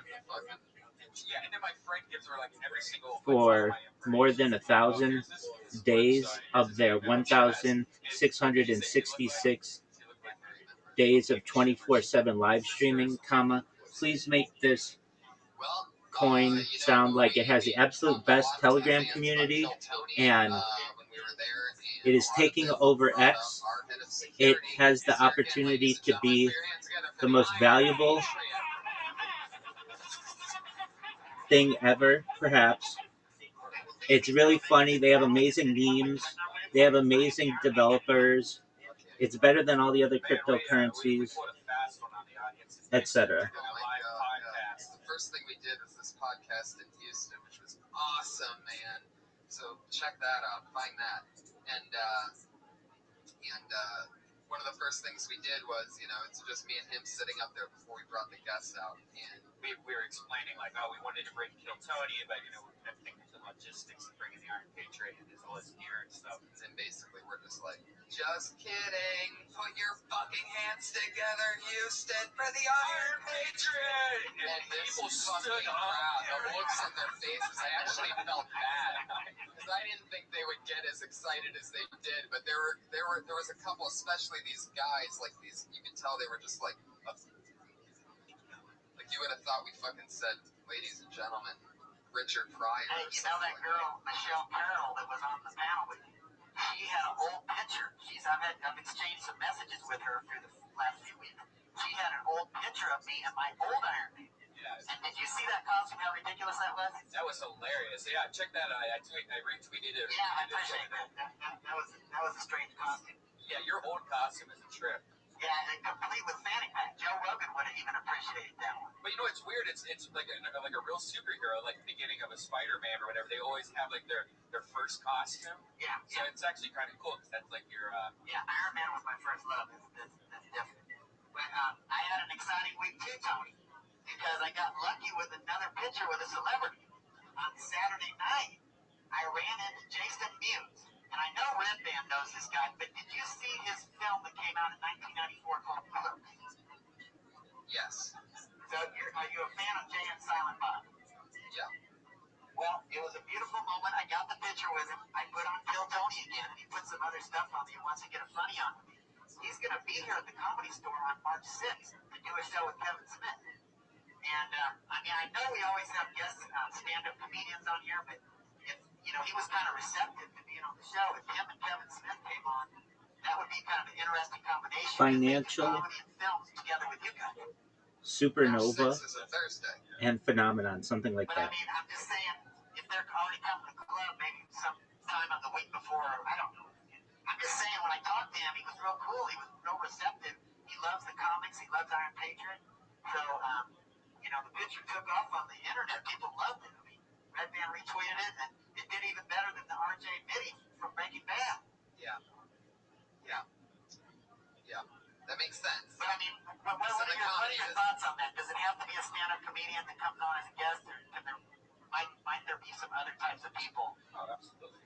Oh yeah, totally. And any kind of artist that could appeal to the masses. You know, I have an exciting one who I'm going to tell you right now is coming on because I almost had him today, but he had to go do something. I'm just going to say it.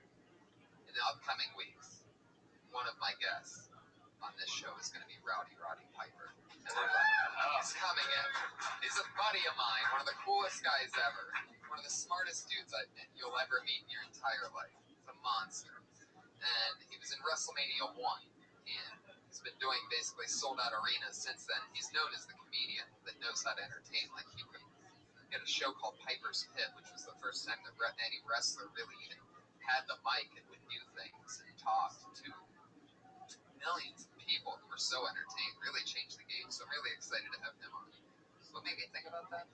Oh yeah, Jason, of course. Yes. We would have Jason on the show, Patriot. That's a great question. Before we bring the guest on, one thing I wanted to ask you, you mentioned that Tony Clifton is going to come on the show. Yeah. I was reading about him, and there's such a mystery about who he really is. Do you think he's Bob Zamuda? Because Bob Zamuda's been at this club before, so is that who it is, or do you think it's, who could it be? That's an interesting question, Patriot. Yeah, it could be. Who knows who it could be? I would have to guess Bob Zamuda, but I'm not positive. Yeah, I wanted to get that straight with you before he comes, so we can kind of get that figured out. I like to believe in that mystery. I love the Andy Kaufman's. Yeah. I'm wearing my Buddy Hackett jacket that I got on the Christmas show from Jeff Ross. I'm very excited about that. While we're talking about great comedians. While we're also talking about great comedians, why don't we talk about our guest tonight, everybody? It's Kill Tony 33. Are you guys excited or what? Got to hear about our weekend. Now it's time for a new a Monday episode, as always, Kill Tony. My guests tonight, I'm so excited to have them, and I'll mostly tell you why after they're up here. But another two great friends of mine, comedians that I've done the road with and have worked with regularly for a while. Put your hands together for them, everybody. It's Mike Lawrence and Tiffany Haddish. Wow. Please talk about that. What Coca-Cola is to beverages, Harry Potter, Obama, Sonic 10 Enu is to cryptocurrency. What McDonald's is to fast food, Harry Potter, Obama, Sonic 10 Enu is to cryptocurrency. What Superman is to superheroes, Harry Potter, Obama, Sonic 10 Enu is to cryptocurrency. That kind of stuff. And say that Harry Potter, Obama, Sonic 10 Enu dominates all social media, including YouTube, Twitter, Twitch. Name the top 15 social media platforms. Because you're so different and so much fun. Tiffany, we just did she was the third on our Texas tour. So we had a lot of fun. Tiffany introduced me to the powers of Pedialyte. Yes, Pedialyte is a powerful substance that can really help you when you're drinking way too much. We pretty much freaked out the whole city of Austin. We bought these huge gallons of Pedialyte and just driving around. Somebody was driving around drunk, screaming at people on the streets like, Pedialyte! Pedialyte, are you having problems? Make it all pros, please. Drink Pedialyte. It'll make your big and also ads of the big sports leagues that Rabbi Rock. I'm already fucked up today. Oh, yes, you can. I was watching Red Band's Twitter, and I saw when you joined the tour when it got to Austin.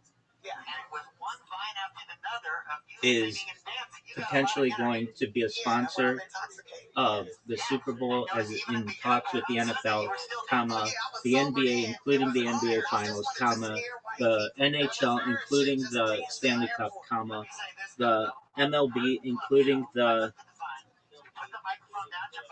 World Series and World Baseball Classic, comma. And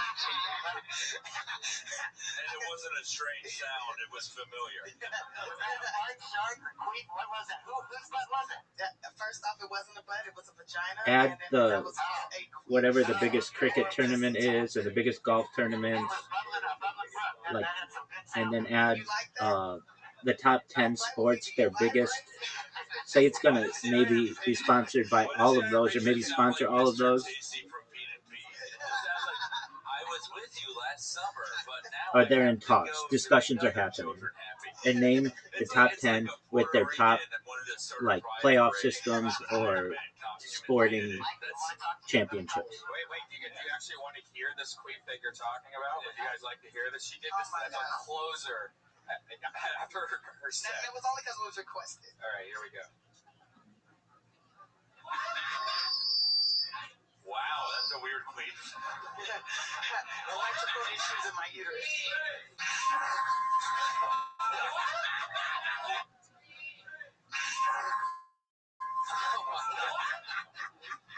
Wow. That's the sound Michael Winslow's going to make when he dies. Mike, let me talk real quick before we get the show going. Yeah, I remember you, Iron Patriot, first appearance, Dark Avengers, 2009, written by Michael Bendis, drawn by Mike Yadler.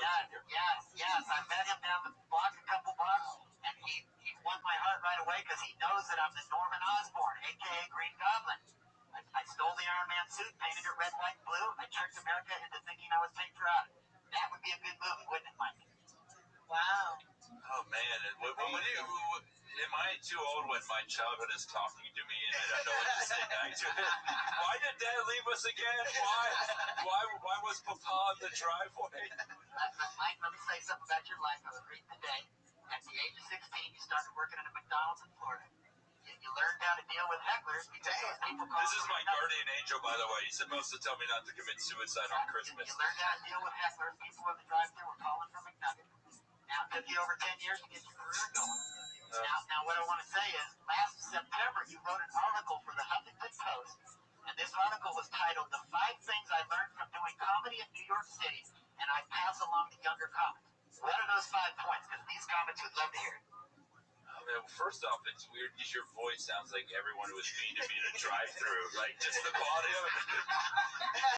I guess I should answer your question, but also give you a McRib.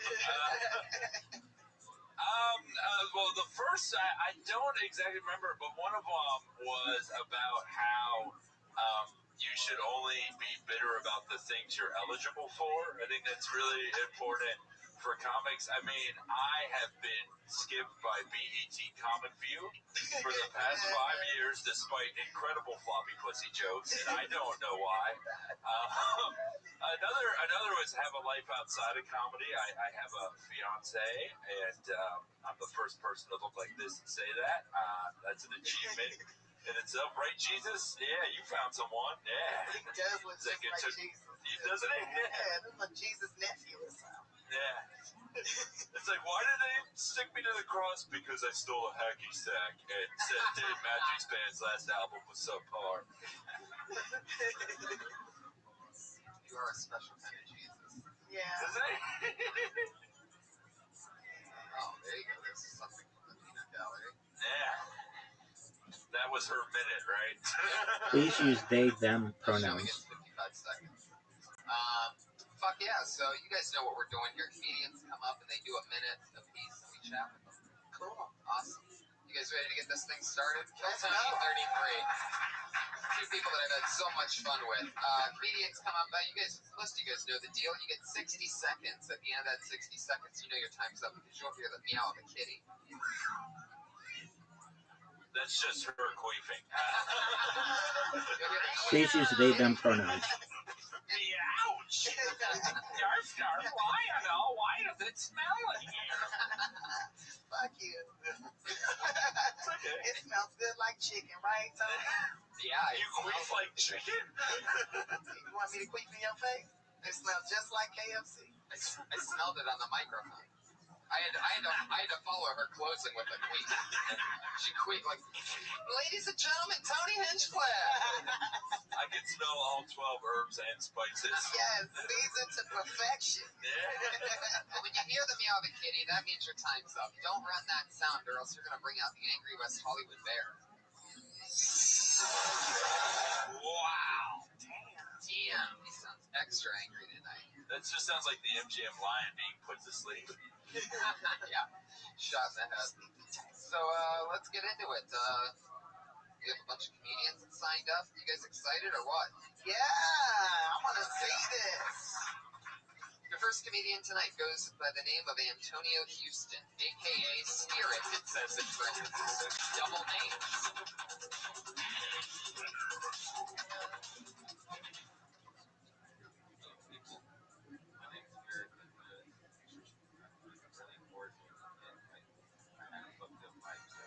I had all these other spirits come inside. Kind of weird. Would you like to meet one? He's an old grumpy man. His name's Mad Dog. All right.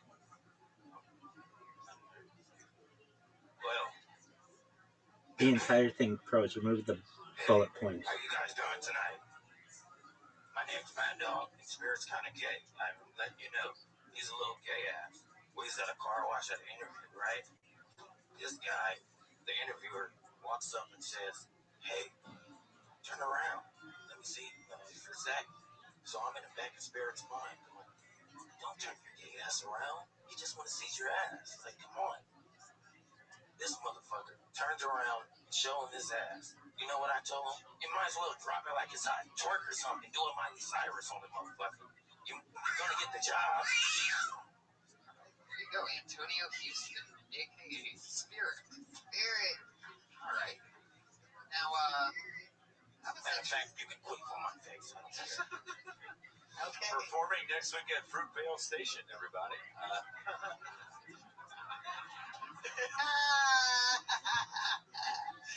Change the project is also associates itself and just make it the project also associates itself.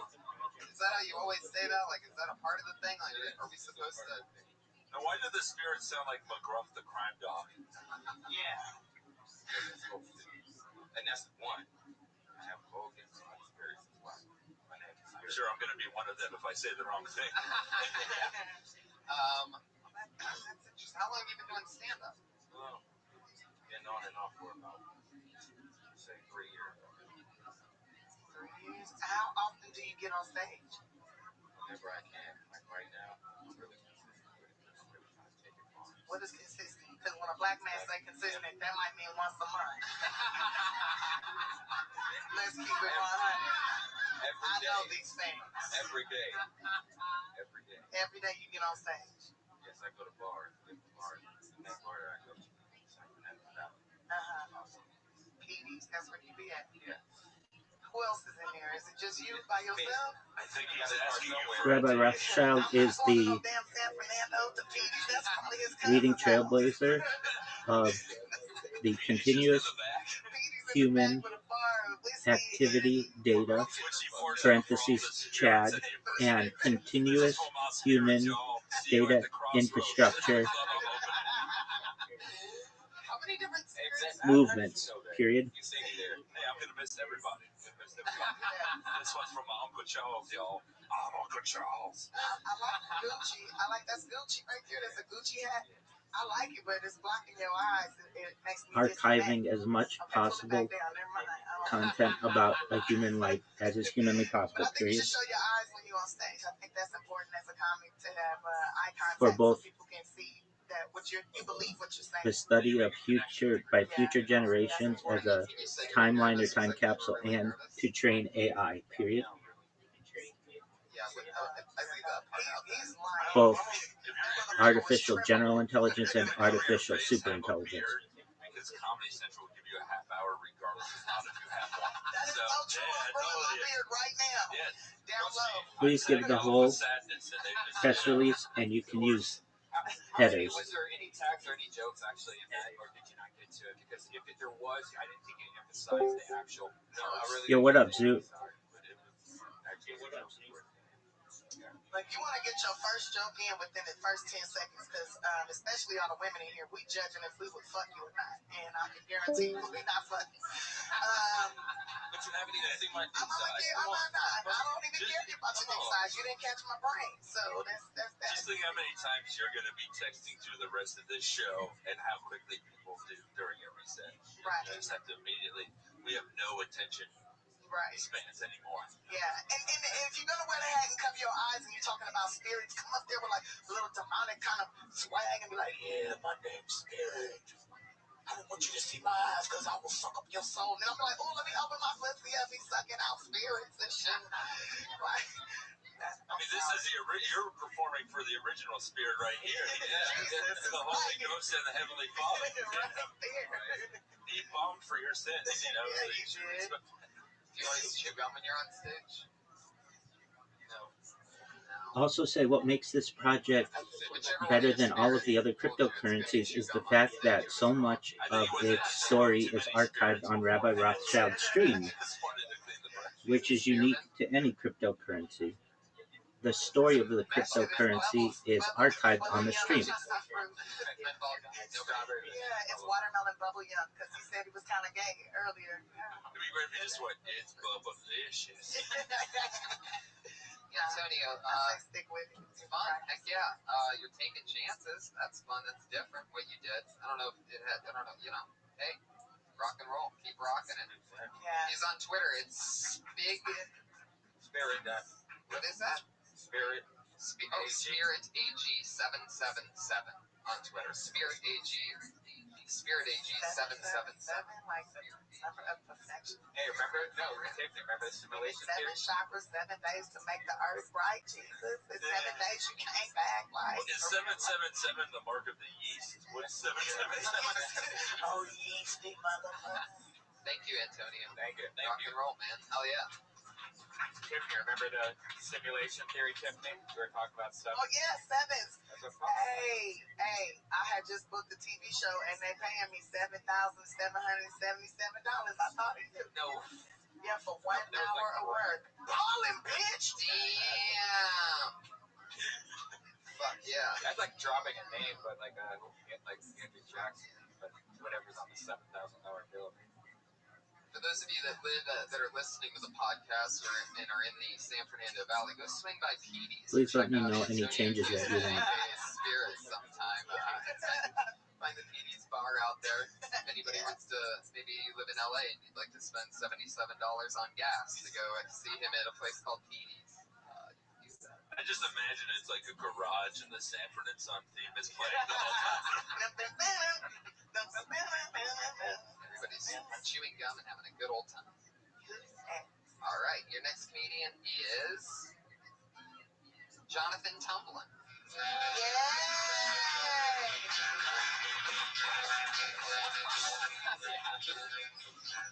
What up? I live with a 31-year-old white man that likes ratchet bitches. I woke up one morning and he was like slaying this girl in this bedroom, and it woke me up. So I was like, I might as well get some water while I'm up. And I go to the living room. It's like an 8-year-old little girl playing Little Big Planet on the TV.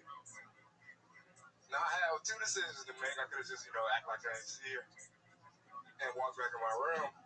But then I heard her mom let out a groan that was just. And then the little girl said, "Mommy's crazy." Like, mama's getting fucked.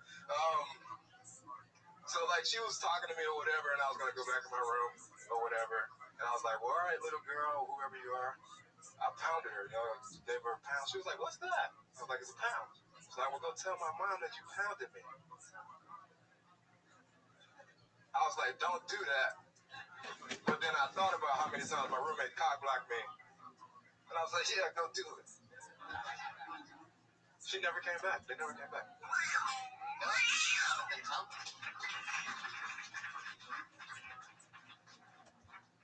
Yeah.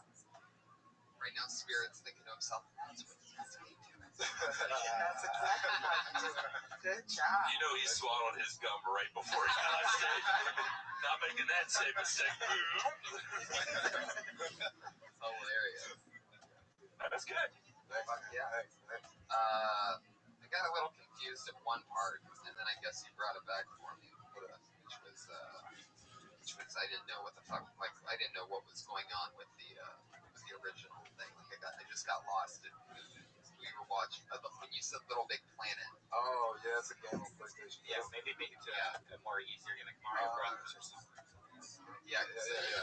Unless Sony's paying you, then fucking do it. Right. Available on PS3 and PS Vita. PlayStation Comedian, that'd be great.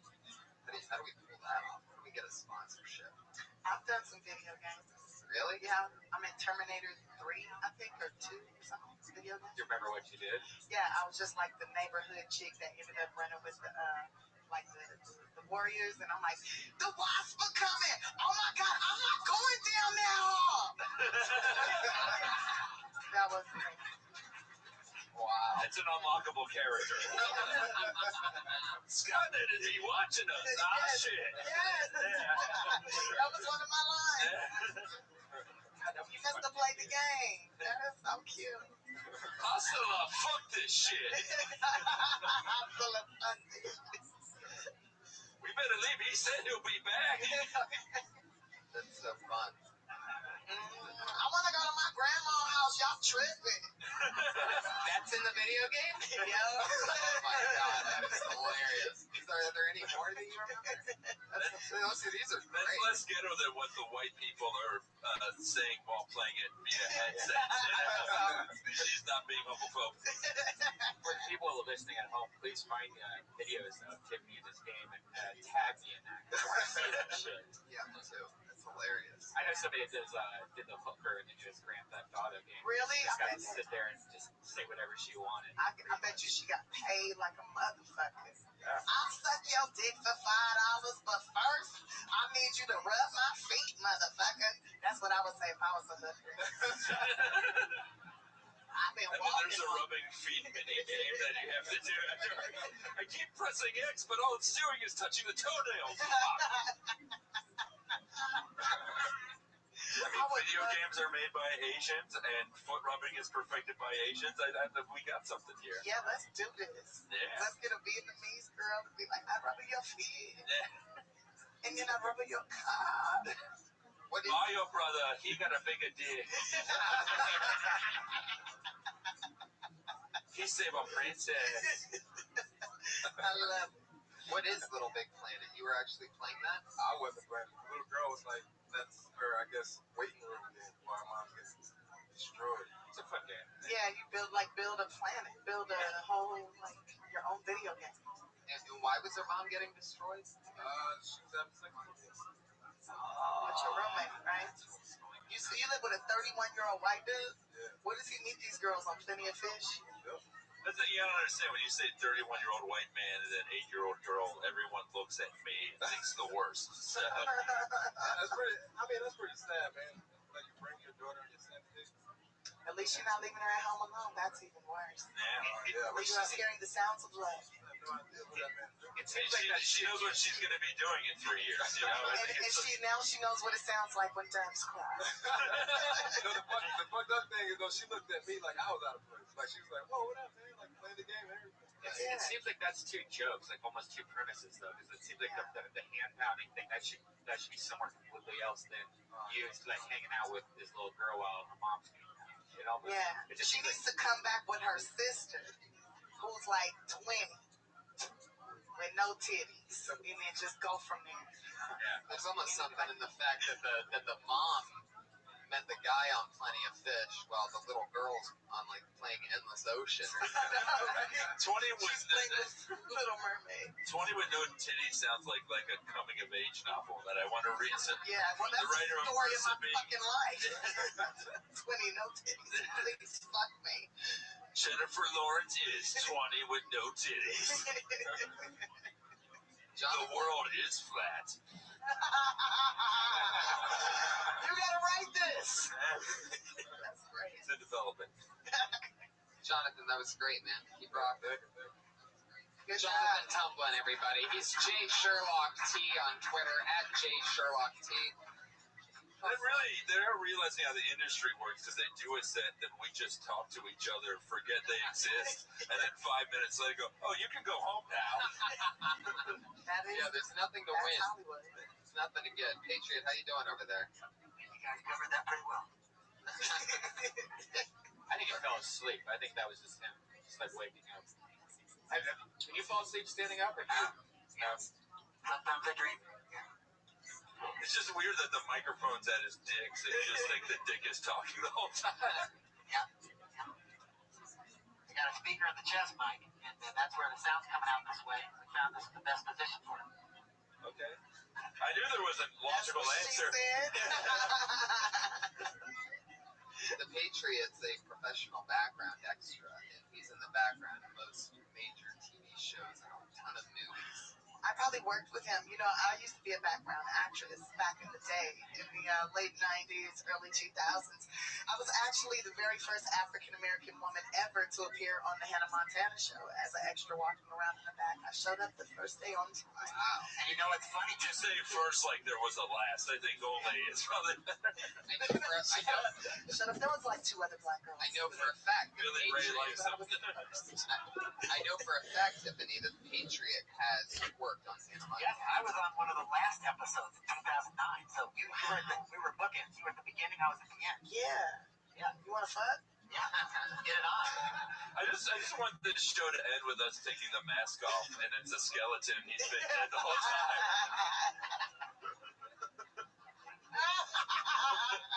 Kind of like Jeff Peterson on Craig Ferguson. Oh, it's so funny. Man, we don't even know what the fuck you're talking about. Yeah. He's got a robot on his show. If you watch his show, you'll see he's got a robot. Oh, he has a robot? Oh, okay. It's a skeleton. Robot skeleton. Oh, okay. You got it, Patriot. But you're not a skeleton. No, I'm the real deal. Do you vibrate? Yes, I do all kinds of things. Can you vibrate right now? Oh. He has a foot fetish. You Bring that pouch over here. I'll put some vibration on it. My pouch? Motherfucker, I ain't no goddamn kangaroo. She's a visiting Epcot Center. That ain't no fanny pack. Now, if you want to go down under, who's the next comedian? She goes by the name of Chelsea Grove.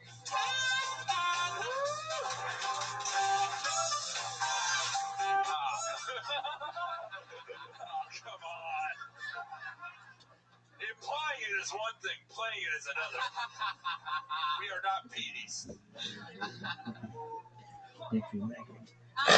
You guys give it up for me. I've been in like 18 months and I've lost 40 pounds. Coming out here. Thank you. Started a new diet. It's called The Struggle. So, what's happening? I actually talked to my mom the other day and I was like, Mom, I'm really looking forward to having kids. And she was like, well, just make sure you're sure because I'm not raising no more children. I'm like, Mom, you know, go help take care of your grandkids. Please like, no, I was in the barrel between ensure to put the right email address, website, and social media at the bottom. She was like, listen, every time you look at that child, you think you want to give it over to me, just remember, that is what a good nut looks like, okay? Because that's all children are. They're just good nuts, good climaxes. Okay. Well, if you're having a bad day or a bad set like this, just remember, take a pregnancy test. Because when it comes to that negative, your days will look a whole lot brighter. So, that's it. Chelsea, what was the punchline on the first thing? You're on a diet called... The diet called The Struggle. Like, because that's why I lost weight when I moved out here. I thought you said strong. Oh, yeah. I thought I was talking about I think you should go, because I've been on a diet. It's called pause. But just take a pause and go, The Struggle. Right. Like, emphasize struggle. Okay. Okay. Yeah, that would kill. Okay. Yeah, it's got to be crystal clear. Okay. You know what I mean? Because I was thinking And then you're in the beginning of your next joke, and I'm still trying to think of what exactly it was like. Stroganoff. Do you normally talk that fast? Is that your normal set? Yeah, no, it's something I have to work on. I normally talk fast just in general, but I know on stage I obviously have to not talk so fast. So. And just know that never say that you're bombing. Yeah. That's our privilege. That's all right. But I mean, I'm joking. But like, don't, because you can lose a crowd for 9 minutes in a 10-minute set and still win that. But the second that you tell them you're done, they realize it. So just, if the first joke doesn't go well, that's fine. Yeah. Maybe we're the assholes, and you'll prove us wrong with the next one. Okay. So just, believe in yourself. Always have confidence and believe in yourself. That's important. And that regularly taking pregnancy testing sounds like a great premise. I think what you have it right now is a premise. Yeah. A great one. Like, I can't figure out why that would be. It is not a lie, period. We do have global sports ambitions, period. We may not be able to pay to sponsor yet, but perhaps someday, period. Just some kind of play on words or something. It just was the joke wasn't clear. I just love your energy. Your energy is on point. That's like what I feed off of when I'm at a show. Because I come to comedy shows. When I do come to a show, I come to have a good time. And I want the comedian on stage to be having a good time. And it seems like you were having fun. So to me, that's really important. Thank you. Well, what was the middle one about? What was the second one? Oh, just my mom. I was talking to her about having grandkids or me having kids. And she said, well, don't ever try to bring them over to my house, because I'm not raising them for kids.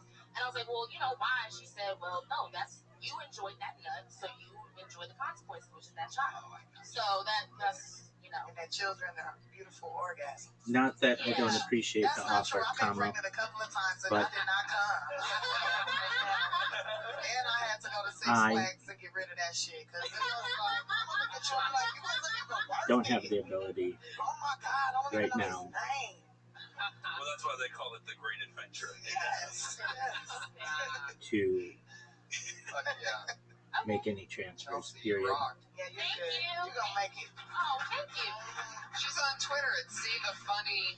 Did only black people sign up? I feel really good today. I have a feeling in 5 years we're going to be playing Terminator and hearing her voice. I know, right? Take a pregnancy test. The wasps are coming. Do you guys remember, do you guys have any bit that you remember having? That's a great way to abort someone. Hasta la vista, baby. It wasn't the tumor. Those should be posters for Planned Parenthood. It's not twins.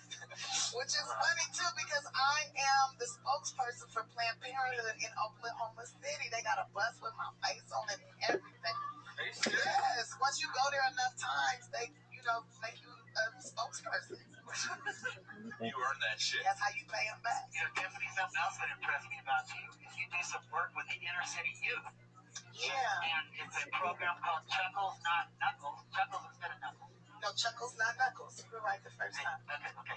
But that's very admirable to do something like that.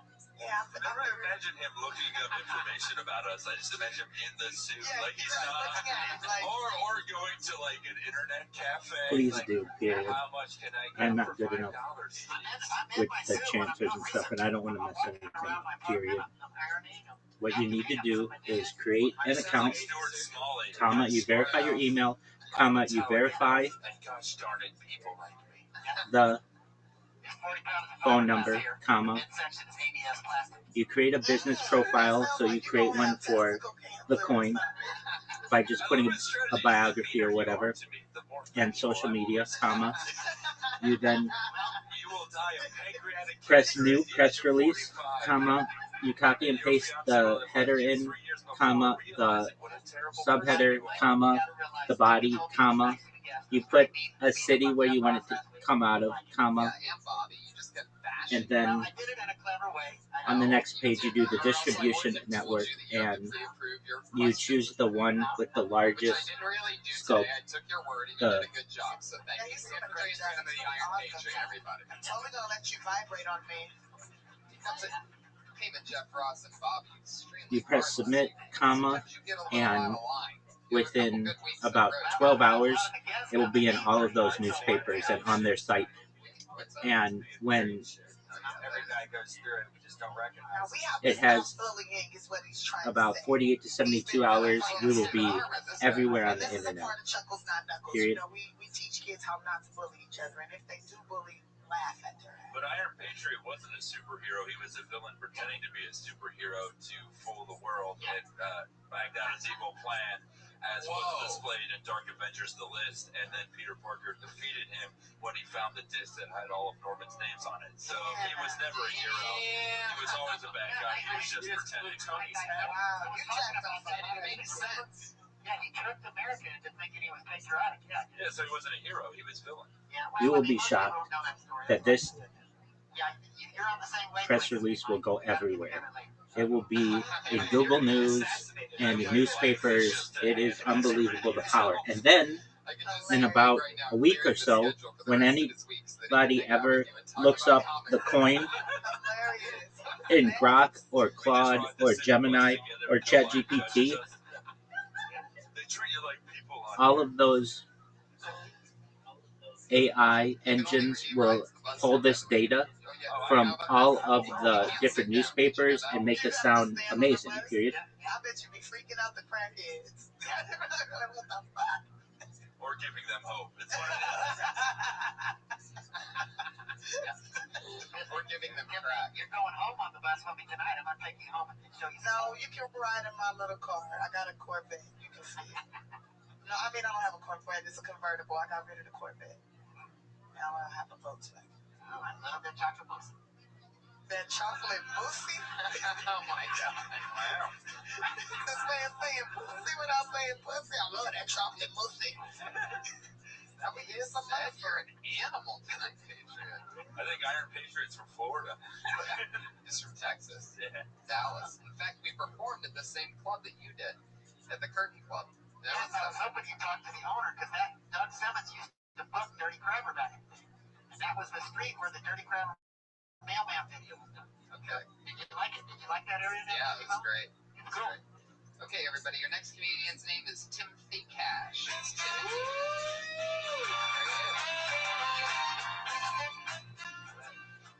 Gotta kill a whole minute. Girls want to have sex twice. I don't tell a joke. Actually, I've accepted the fact that I'll probably be single the rest of my life. Not by choice, but because every woman I meet says the same thing. They all say, I'm tired of playing games. I want to play more games. I mean, a man that doesn't play games. That sucks. Love me some guts. This kind of thing don't work out. I don't know what I'm going to do. Already tried my other dream job.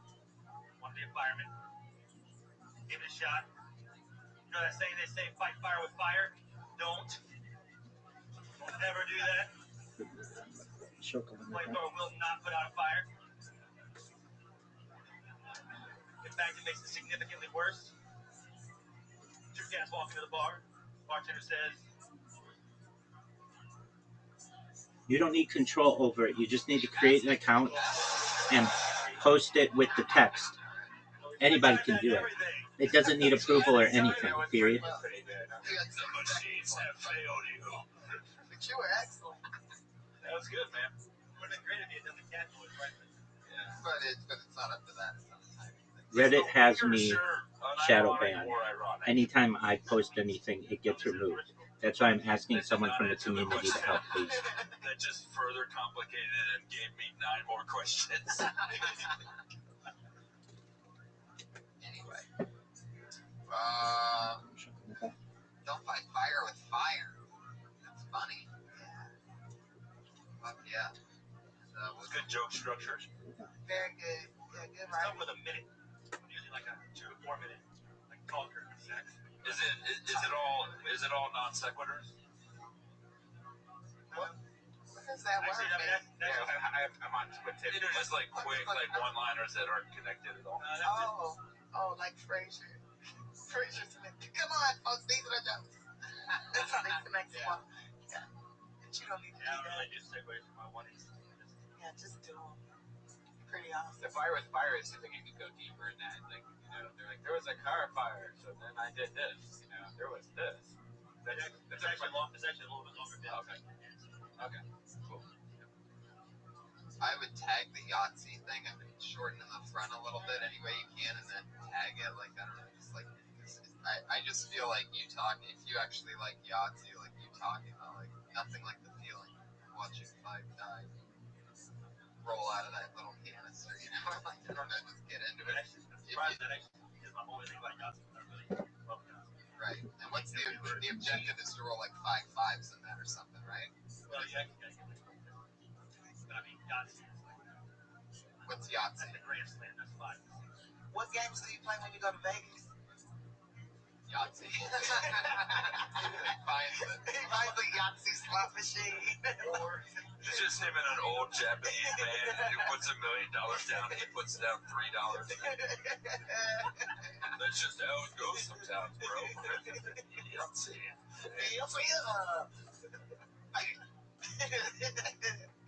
But yeah, I mean, the thing is, like the chain and the wing. I mean, it just you look like everybody who's ever sold Slipknot tickets outside of concert.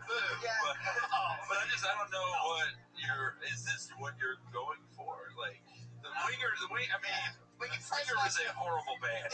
But when he first walked up that 70s show, when I first saw him, like, oh, that's the guy from that 70s show. I don't like that. Okay. Do you smoke weed? Yeah, you look like you got some good ass.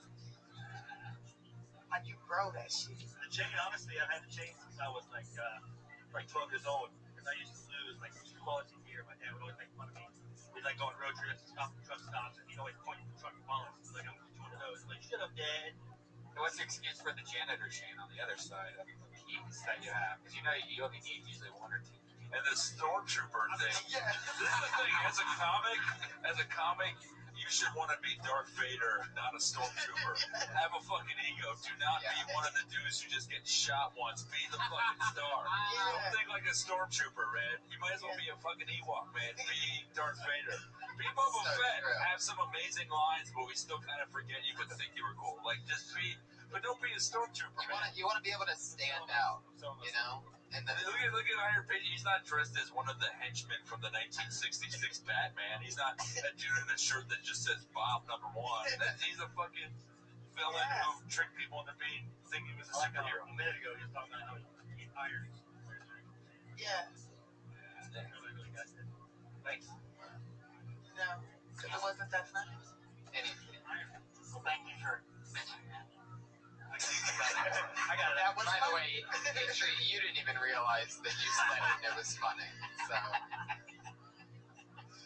but that would make you the ironing patriot. The ironing patriot. You did it in that suit. I'll have to iron the flags all day. What's that? Tony Stark. Nice. Wow, look at you, buddy. By osmosis, it's rubbing off on me by osmosis being around you guys. Well, yeah, of course. It's about time you say something funny. It's been 33 weeks. I love that the girls pretended to get that joke. Oh, Tony Stark. Here's my headshot. How the fuck did you? That's really funny, Patriots. I love about LA. If they won't laugh, they'll fake laugh. It's awesome. Yeah, I can tell how excited he is right now. Normally, he doesn't make this hard of eye contact with me. Like, he's just looking at me, being proud of him. He's, I'm on my way now. oh my god. Then he ruins it by being creepy. What would be great is if every week he tries to make that Tony Stark joke, but there's no context for it. He's like, what the fuck? It's like, are you all ready for this guy? Like, I had my moment and it's gone. Timothy Cash. Fuck yeah. I would acknowledge something about, I don't know, the way you look more. I mean, I'm sure you do that. I'm just saying. You're right. Get rid of the beard next week. Oh, Don't fucking do that, man. Well, exactly. You inspired me with that. 30 minutes. Guaranteed 30 minutes. Yeah, man. Fucking. My beard grows like this will be back in like a month. Really? It'll be back in 2 days if you let me sit every on time I eat anything, like, see, I got a mustache. You got your mustache trim. Every time I eat anything, I have to take a comb out, put all my mustache. Dude, I eat ice cream in a hotel by myself because I don't want anyone to see it. It's I like, have to put it. I have to tuck a napkin in. Like, you usually see that just like in movies and TV shows. You don't really do that in life. dude, I eat food like I'm the Elephant Man. I'm like, don't look at me. It's fucking Just do be you, man. You look like you could pull out a pan flute at any time and amaze us with a Jethro Tull solo. So fucking be you, man. There you go. Timothy Cash. I always love about Timothy is that a lot of comedians are on Twitter and where a lot of them put their Twitter handle. Timothy Cash just puts "fuck no." On Twitter. I don't do that shit. Twitter, is that a part of the vagina? That Twitter I've thing. touched a few Twitters in my day. In my van. Fuck that Twitter. Don't even have its own TV show. Put your hands together for Calvin Loxley. Calvin Loxley. Uh-oh, you know what that means? He just got blacklisted. Yikes. Sucks to be him. R.I.P. Calvin Loxley. The next comedian goes by the name of Eric Vasquez.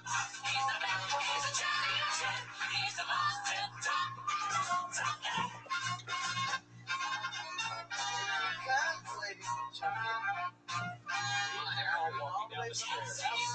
Sometimes it takes a comedian 1 minute to get to the stage. Am I right? Eric Vasquez. Hello, guys. Thank you for having me. I just turned 25, actually, guys. A couple months ago, 25. It forced me a little self-examination, you know. One thing you understand about me is I'm kind of the guy. Physically, if someone were to see me naked and I didn't have a bush, it looked fucking weird. It looked weird like those bald cats look weird. You ever went up to those bald cats and try to pet one of those? And you look at it, you pet, you're like, ugh. Yeah, that's how I would look without any hair down there. It's actually good to rock a bush sometimes, like I said, because if a woman were to see me naked, she would think two things. One, that's a shitload of hair. And two, there has to be more penis behind that hair. There isn't. There isn't. But she thinks there is. Battle half won. Oh, damn. There you go. Right on time. Bush is female, right? And also greatest president of all time. No, but Bush, I've never heard Bush. Has anyone ever heard Bush used in a male context? I've never. Depends who. Only the snake is high in Bush. I've heard that. Well, And I'm like, let me what go if find you out. grew up with transsexuals that was like, what is this world you speak of where men don't have bushes? I've never. It was throwing me off the whole time. Like, why would you have a bush in this? What do you mean? Everybody has natural pubic hair. But we don't call it bushes. Well, good. Help me out. What should I call it? Pubes. Oh, yeah. You like lots of pubes? Because if I have a bush, it says that I have a lot of it. It says you have a pussy. Yeah. All right. Period. Right, All Bush, that right? you think you got a pussy. That's what I was thinking. Like, he might have a pussy. He I got don't. testes. I mean, I do not. As the only Bush supporter in the room, Bush is female, right? I've just never heard that before. I say it as a joke. You know, like hey, like how my bush is trimmed. You know, as a joke, not like being serious. You know. Yeah, but I don't think it added. I think it was a sounds like distraction. pussy to me. So pubes. Is that what It's it is? something different. Yeah. Hair. Honey, well, how's the premise? You think I don't really remember what I call it exactly. I don't know what it Coconut really. fur.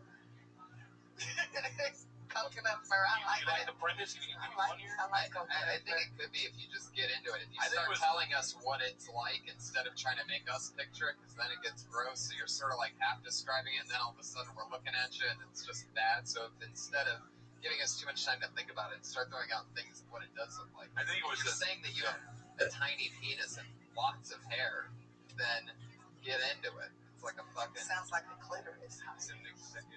You took a 30-minute drive to the I have a small dick store that's 2 minutes away. Right? It's just basically I have a small dick, and it was just an overcomplicated way of doing a very basic. And that might even be it. It might even just go, like however you would say it. But like I would say, to come right out with, I have a small dick. That's funny. Or mix it with your other joke. Even worse than that, I have a lot of pubes. Or just then you're already in, and then you can give examples on why and how. And then Maybe you can even talk about how you have that gut that probably makes things more complicated. Just say that you don't need pubes when you have a gut because that's already covering everything. Right. You don't need two curtains, you know. Did you see Exactly. Jesus' face There. though? Oh yeah. Jesus' face was like on scary mode. Like I died for this. I was sitting right now, right in front of Jesus. Yeah. I like the cat comparison when at the beginning. So you would like the cat comparison. Very good visuals. Yeah, my parents love cats. I don't know the kind of cat. What is it The again? one that I really don't know. There's a lot of like hairless cats. Yeah, the one weird. that Denzel Washington killed in the Isaiah movie, Elijah, or the book of Isaiah, book of Elijah. Yeah, you know what I'm You got the one specific Denzel movie where he was intense and growling all the time. That one. Yeah, when he was blind and stuff, but you didn't know it till near the end. Anyway, didn't see Book of Eli. Eric, fuck yeah. I would talk about I would just come out with each line and then I would start talking about it, instead of painting a long picture and all that. You know how Tiffany said that the girls in the first 10 seconds they decide if they're gonna fuck it? I don't think you should talk about a small dick. That's a bad recommendation. Because they're right away gonna say no way. Yeah, how do you get a girl to even see your dick? Well, see, if they were to see my penis, they'll be pleasantly surprised. I gotta not build it up as much. Because if I do talk about it, and then people say like, "Oh, he has a small dick," and the girl does actually try to lean, it should be pleasantly surprised because it's not small. It's fucking funny. Thing too is that It's talk shit. It's not small. Ladies, we believe that shit. It's too late now. You obviously have a tiny dick. I mean, there's no going back now.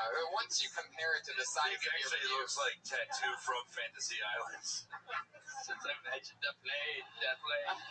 But my thing is, if I can give you a piece of advice, it's when you do self-deprecation, you have to sell the shit out of it and own it. When you talk about how ugly you are, how fat you are, or how bad of a lay you are, you have to say that shit as if it is the curse that you have lived with for years.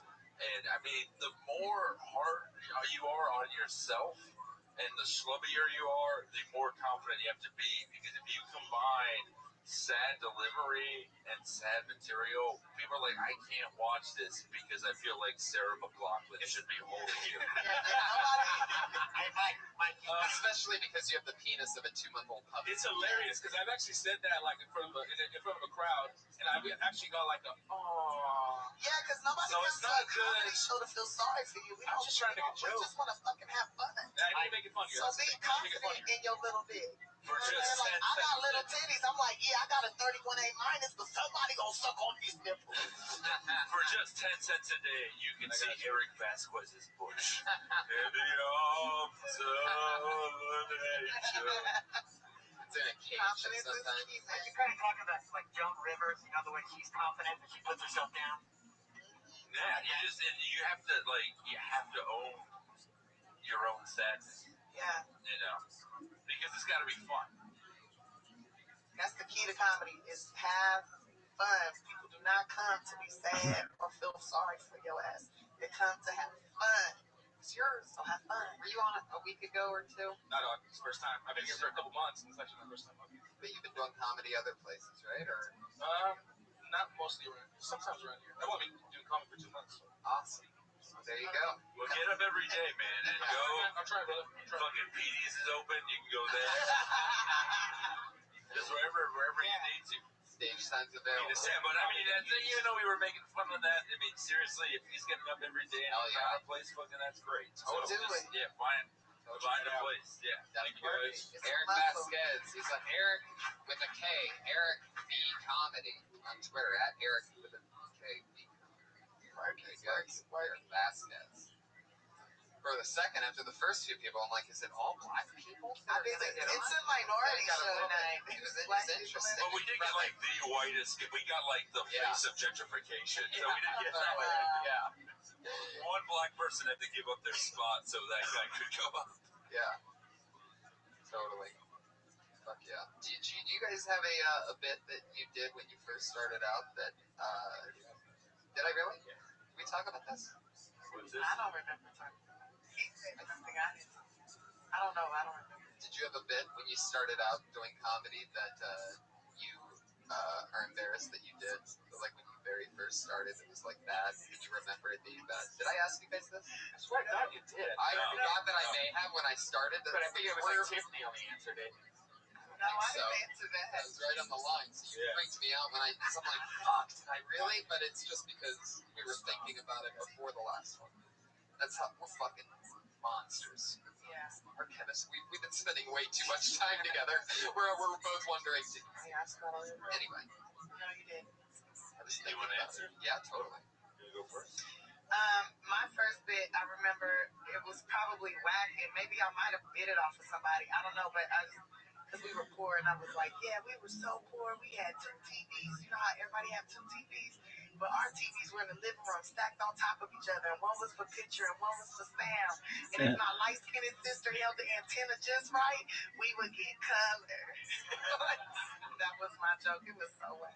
That's a good joke. That's whack. That's fucking awesome. Yeah, I've always been awesome. Ever since I was 16. Well, fuck this shit. I'm the best. I'm the Beyonce of this shit. But what's this? I just need somebody famous to pass. What's that Did antenna your shit? dad book your gigs for you? No, I didn't know my Fired dad. all the other comics on the show? Yeah, which Beyonce are we talking? You have a mediocre sister that's trying to do comedy? No. None of my sisters aren't mediocre. Them were some bad bitches. I guess maybe I'm the Nicki Minaj. Maybe fuck that. I'm the Kim Kardashian. No, I didn't do it. No, I don't know. I'm just a bad bitch of comedy. You're the Tiffany Haddish of comedy. Yeah, I'm the Tiffany Haddish of comedy, and I've always been good. And I'm the Tiffany Haddish of slam poetry. So. Y'all ready for this? What if we all just sit up? I'm Tiffany Haddish. No, I'm Tiffany Haddish. And I'll be like, I told you I was white. Please book me for video games. I need this. What was your experience? Oh my God. 3 weeks in, because I did do slam poetry for 7 years while working at McDonald's. I know it's weird, I'm judging people. But I did, and then I started comedy. My 3rd week of comedy, I got my first book gig. This was in Florida, and it was at a lesbian bar. And I literally just had 7 minutes of material, and my closer was about breast cancer. And it was a joke about how awesome it would be if there was a breast cancer porno. And one of the lines of it was, "What should I take off first, my hair or my top?" Another line. It was a whole trailer thing. It was like Pat Morita as Dr. Chemo Sabi. And he had died the week before, so I just went in memoriam. That's hilarious. But the whole thing was like the worst, and someone threw a beer bottle at me while I was doing it. I don't remember, some angry man with his lesbian girlfriend. I don't exactly remember what the lesbian who threw the beer bottle at me looked like, but I think it was like one of those bricks that falls on you in Mario Brothers with the face, the flop. But you know what? That was the greatest moment. That was the moment I knew I'd be doing comedy forever, because I'd spent so many years just wanting attention, and I finally got it at a lesbian bar. And you know, and it was great was I stayed.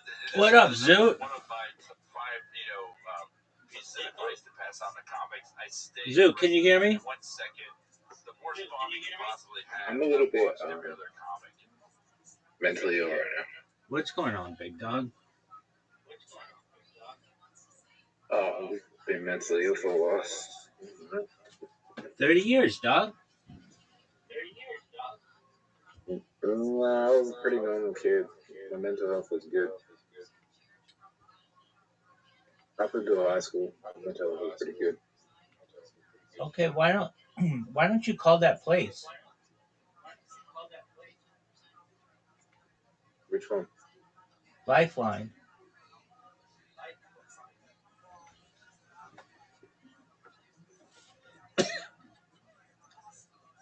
They don't have like we have something in California called 5150s. Basically, if you call that number, they put you in a mental health facility for 72 hours. Cool. But then, like, you know, Have you been there before? fuck. Do you know anyone that's been there before? Not to my knowledge.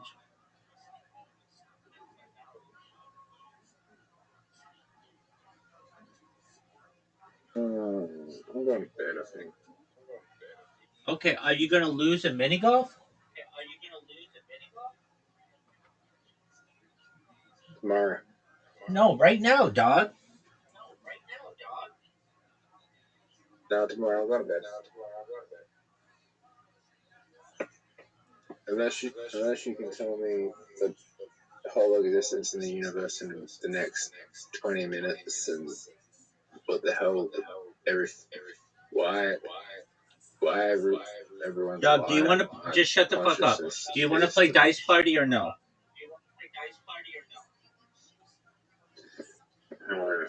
Sure.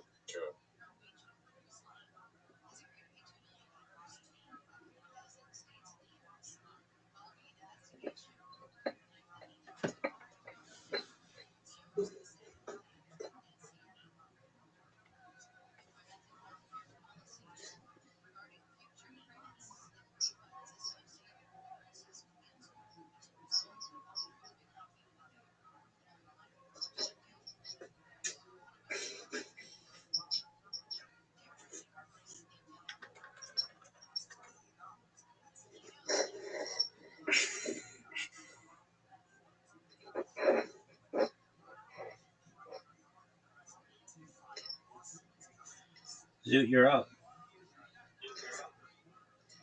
What did he score? 31? 21. He scored low sixes.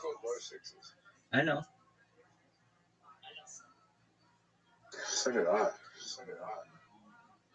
We matched. Yeah, you're not meant to.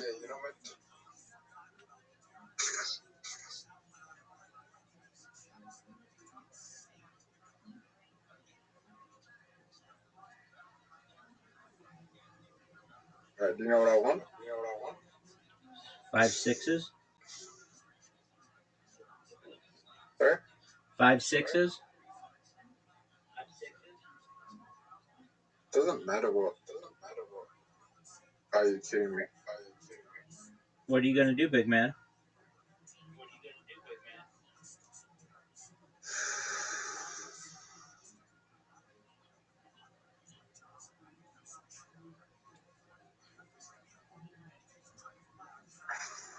Oh. You know, this is crazy. This is a crazy move. Hear me out. Hear me out. Dude, just go for the full house. Shut the fuck up. Quit fucking around.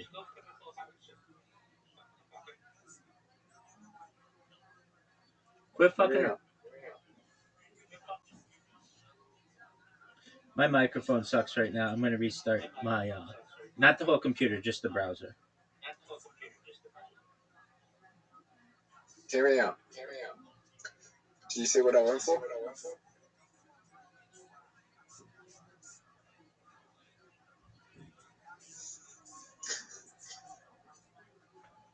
What did you go for? The chop. Interesting.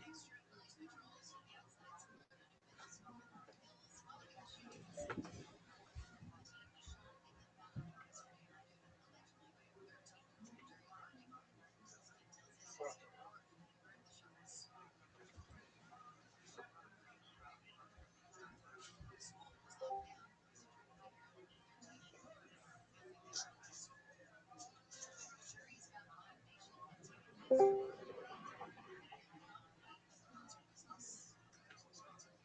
you ever wondered what your life could be like if you were born somewhere else?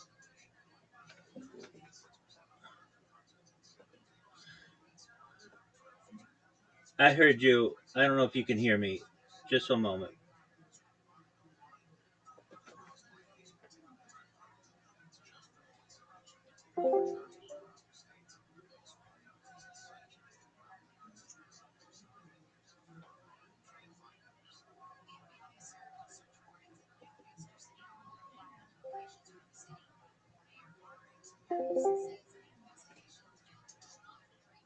I heard you.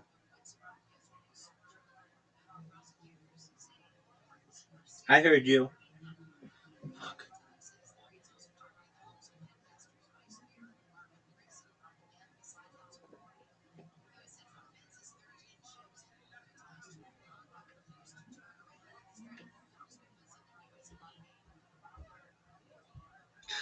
Rabbi, are you going to win? Just a moment.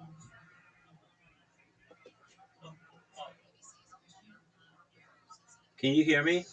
Scottish sugar, Scottish sugar.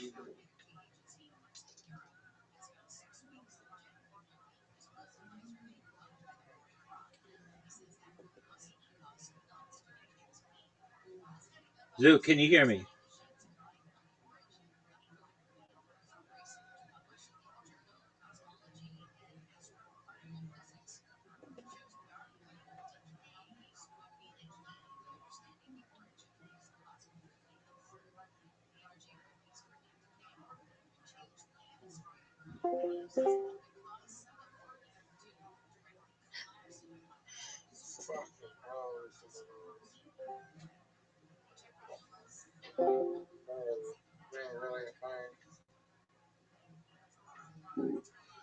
Zook, can you hear me?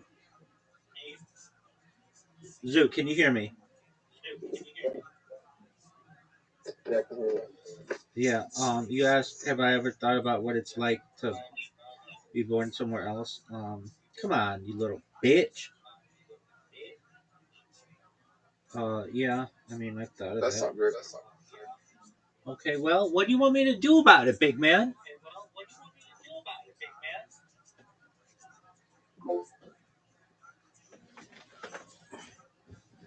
Full house. Are you You're proud? winning. Are you proud of your full house?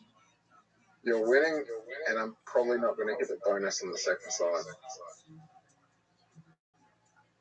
I mean, look at my left side playing.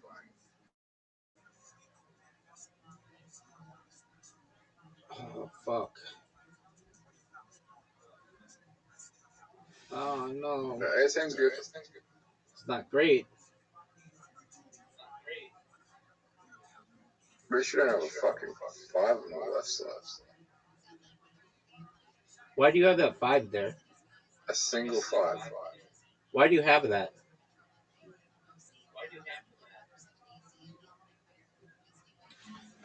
Well, there's nothing else to play.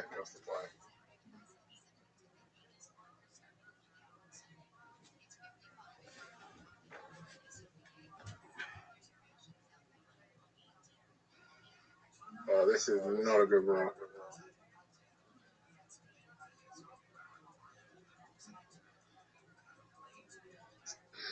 Fuck. Can I get the bonus on the left side?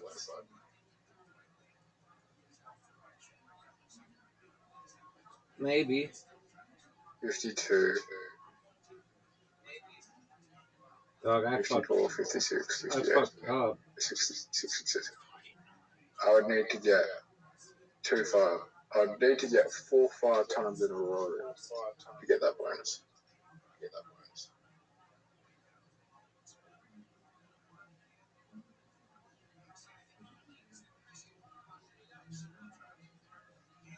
Are you kidding me?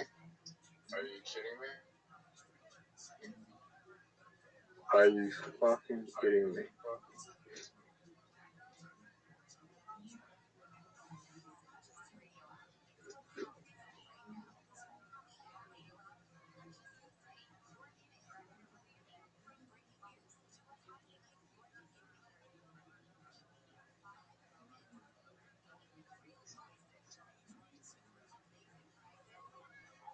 Rabbi, you won. I don't know about that. Go full house. That was a big full house. Fucking hell, I got 6s. 6s. I need another 6. Oh, 29.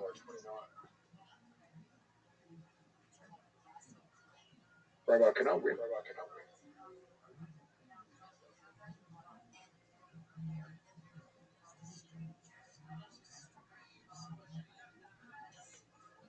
Fuck you, person.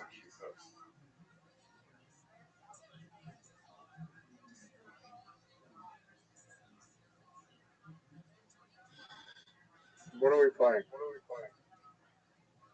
Neither of us are playing very well.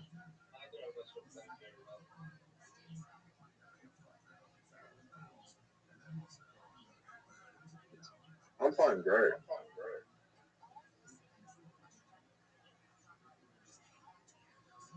No, you're not. Oh. Fucking hell. What do I play here?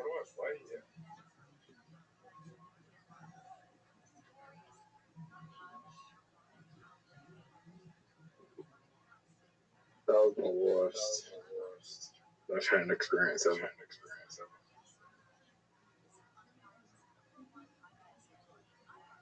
I haven't played this badly in a long time.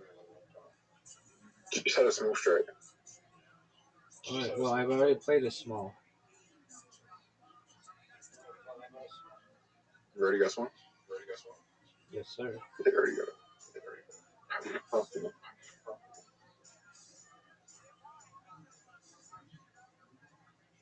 I risked it. Yes, you did. I'm actually gonna. I don't know if that was a good decision.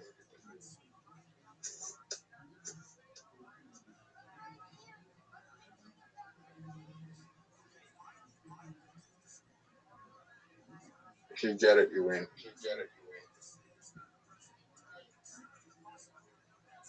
Did you just win?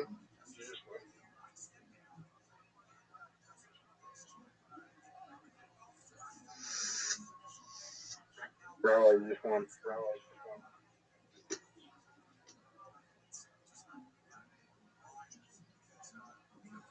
How does it feel to win? Lovely.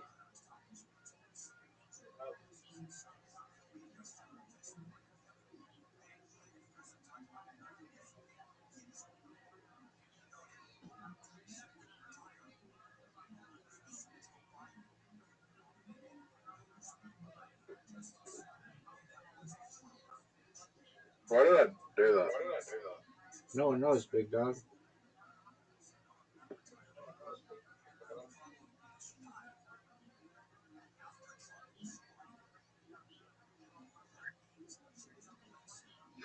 Good game, big dog. Also, the worst playing I've ever done. Alright, well, get some sleep and we'll play when you awake. God willing. Take care, big dog. Keep your head on straight. We care about you. That's some.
If possible, post the link and then copy and paste the text from the article in the body of the Reddit post, period.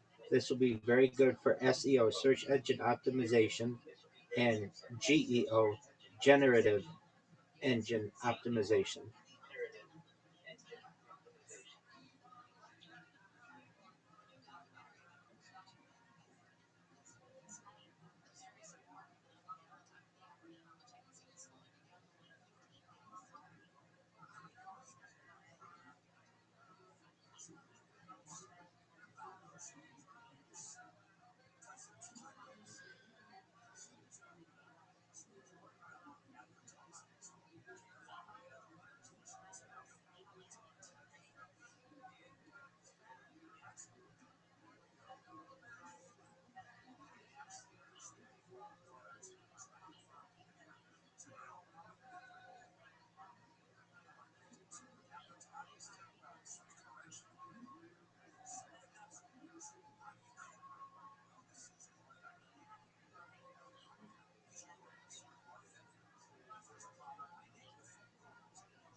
comics now are entitled, shitty and arrogant. And I mean, we always have been, but like people will bomb after their second week of doing comedy and leave right afterwards. Stick around, watch. Someone will always have a good set, even on the worst night.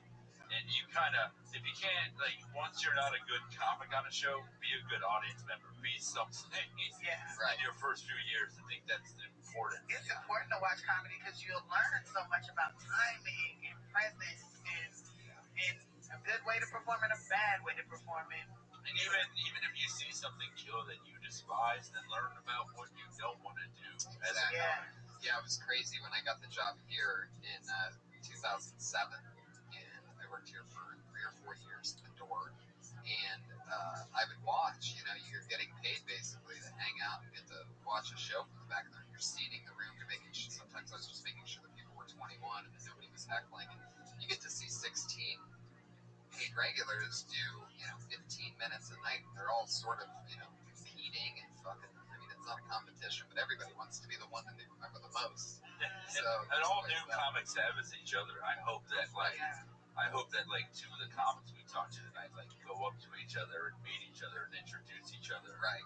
Yeah, there's no better feeling in this show than having somebody come up to me a few weeks later and be like, hey, that one thing, and I won't remember it first, and then I'm like, oh shit, and then, but when they get stuff working and it all comes together. Remember, the more helpful we are, the less funny we are. So. Yeah, exactly. Because you're going to learn today. You're going to learn today. All right. Fuck. You guys both have funny first bits. The TV on the TV and the breast cancer. I thought you were going to say they had to scissor away some tissue. That would have been worse. Frank Castillo, everybody. Right. It really is like a gentrification. We started black and then we went white and now we're at all Hispanic. It's a full. I love knowing whatever songs I reference they'll play. I have some kind of power. Hey guys. Hey. I was walking to work. I saw a homeless guy outside, and he looked at me and looked at us. And he said, "Hey, sir, can you spare some change?" The only thing we want linked is at the footer all the Harry Potter about Masonic 10 Eater stuff. I already had my hand in my pocket, like I clenched the change. I was like, you know what, I'm gonna keep it down. And then he was like, "Are you gonna be a piece of shit?" And I was like, "Yeah, nope, stop there." And I said it. And I was like, "You know what? I think I am gonna be a piece of shit." And he just stared at me. He was like, "Oh, fuck you." And I was like, "You know, you have to be a piece." I felt like it really helped. Like maybe if his approach was like a little bit better, like maybe he was like nicer about it, probably. More factual. I now realize that as I said it. Like the website, comma, the merch store, comma, the Twitter account, comma, the Telegram, comma, where they can buy it, maybe on Uniswap or something, everything, period. What I thought. The moment that it started getting factuals, when you said that you're staring at him or he's staring at you, like the fact that you're still there. I just wouldn't believe now you're the weirdo out of the guy that's asking the stranger for change. I just wouldn't believe that the homeless guy is at another open mic right now somewhere telling his side of the story. Yeah. And this motherfucker was like, and he was writing down notes as this exchange was happening. I saw his wallet sticking out. He really needs a chain for it, A chain for a comeback. You want to put all the coin-related links in the footer. I'm so excited to come go see you. Do you do a lot of? Are you from the East Coast? Do you live here? Or I'm trying to move here, but yeah, I live in New York. Oh wow, you're great. It's so weird. The East Coast, like I finally got the approval my parents never gave me. Yeah, I found you. Did I talk about this at the Dark Comedy? That's how you know I look homeless when someone tells you how they found someone, not how they. I found him. He was on the side of the road, eating that can of beans he always ogles. In Toronto. Yeah. I did the Toronto Dark Comedy Fest, and I was booked on them, and I didn't know what was happening going into it. And you and I ended up bonding a lot. We were on all the same. I'm pretty sure we did a show together every night, if not two. We roasted the Iron Sheik together twice. Yeah. And if that doesn't bring two people together, I don't know what will. Well, I know what will is doing a live podcast at the Comedy Underground with the Iron Sheik, but finding out that the Iron Sheik can only do about 10 minutes right beforehand, and you're like, so me and Mike are just gonna sit behind a table at the underground and just fucking light it up. You don't understand, like, the people who are fans of the Iron Sheik aren't wrestling fans. They're the people who yell Doyle rules unironically and fist things they don't love and just want to see a dying man die. And so it's weird to entertain them because they just want to see a train wreck be a train. They basically just want to watch a fire and put a flamethrower to it. That's basically what an Iron Sheik audience is like, and we were just like, what do we do here? And just kind of pointed out the absurdity of that, and they liked it. Right, because they were high as fuck, because it was the underground. Oh, God, yeah.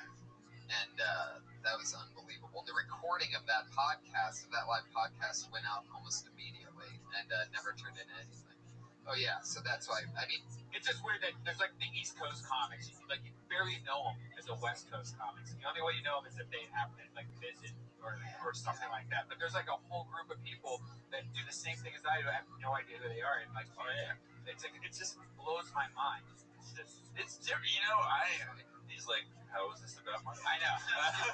It's going to wrap up. This is meant to inspire you.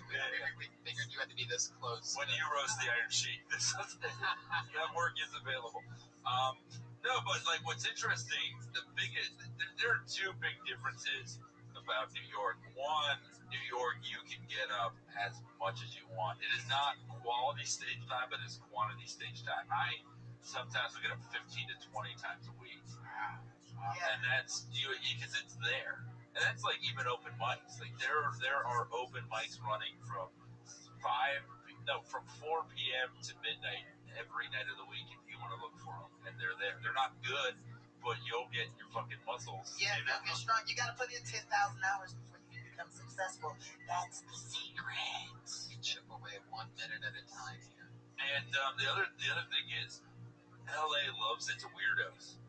I've seen people in costumes and their own like merch and stuff here, and people love that. New York, we just don't have the tolerance for that. Like, get the fuck out of here with that. Like the first month open micer here will already have a web series, and in New York they're like, I just want to be good enough to carry my backpack with pride as the 27-year-old man that I am. It is interesting, the differences. I just got to hang out with Ari Shafir, who's back in LA today. Great guy. Yeah, he's been in New York for a while. You guys cross paths? Oh yeah, I love Ari. Anyway, so Frank. He's just, you know what it's like to feel homeless now. You've been standing there for 10 minutes. I hope someone acknowledges me. God, how am I going to make money off this shit? Are they going to acknowledge me, or are you going to be a piece of shit?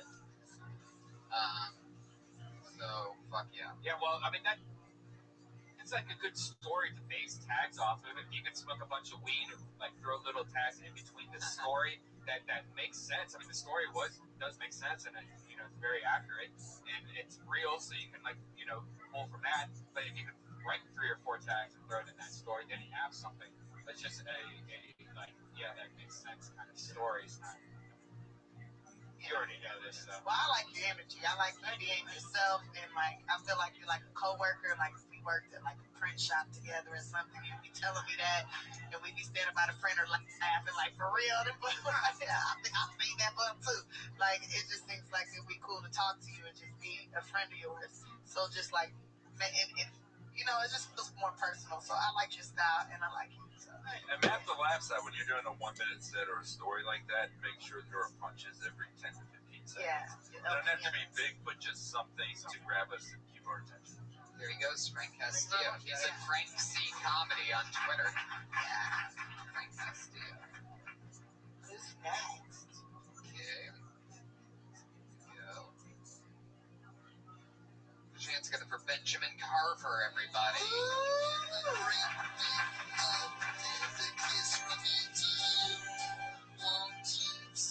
Hey, how you guys doing? So, speaking of pussy, $5, right? How you doing? I love chocolate women. Without you girls, there'd be no flavor in this world. Hey, I want my next kid to have an afro. You believe that? Because, I mean, you know, chocolate girls don't fight, they win. So I figure, you know, you still at the tip, you're going to be arguing. But let's make it happen. Okay. I don't know, I just had to say that. I just want to give them the taste of their own medicine real quick. He looks like the drunken Jesus that lost his hair at a bar fight. He looks like the gay dude at a nail salon. He's a cool stoner on the podcast. I'm just saying, wait, he is a cool stoner on the podcast. Well, fuck it. Thought it was Dennis Rodman and fucking Miley Cyrus over there on a date. I don't know, I'm just trying to give you a taste of your own medicine. I don't know, it's like it's not working. I was on the bus with this guy. How you doing, Iron Man? Yeah, saw you. I know after the movie. Shit. I use public transportation. Yeah. Oh, wow. Listen for the cat. Listen for that cat. You don't do that. This is the longest minute that you'll ever spend. Fuck it. You ever see a Jay who should be a silent bomb? That's a good one. Oh my god. Chong just brought the show to a cheeching halt. You don't like how it feels, I love it. I love it. You gotta fight back. Yeah. Actually, I start tomorrow. I got hired to do a comedy skit for a TV show that airs in Russia, so I'm kind of excited. Russia? Yeah, I know. I mean, you gotta start somewhere, right? It's called Yeah. Auditions Report. You can Google it right now. I'm just saying. I'm just glad I got, hired, so I'm just down here for that. You gonna play In the snowman? Soviet Union, you don't bomb on stage. Stage bombs on you. Well, I've never performed here, so I mean, I do it in San Diego.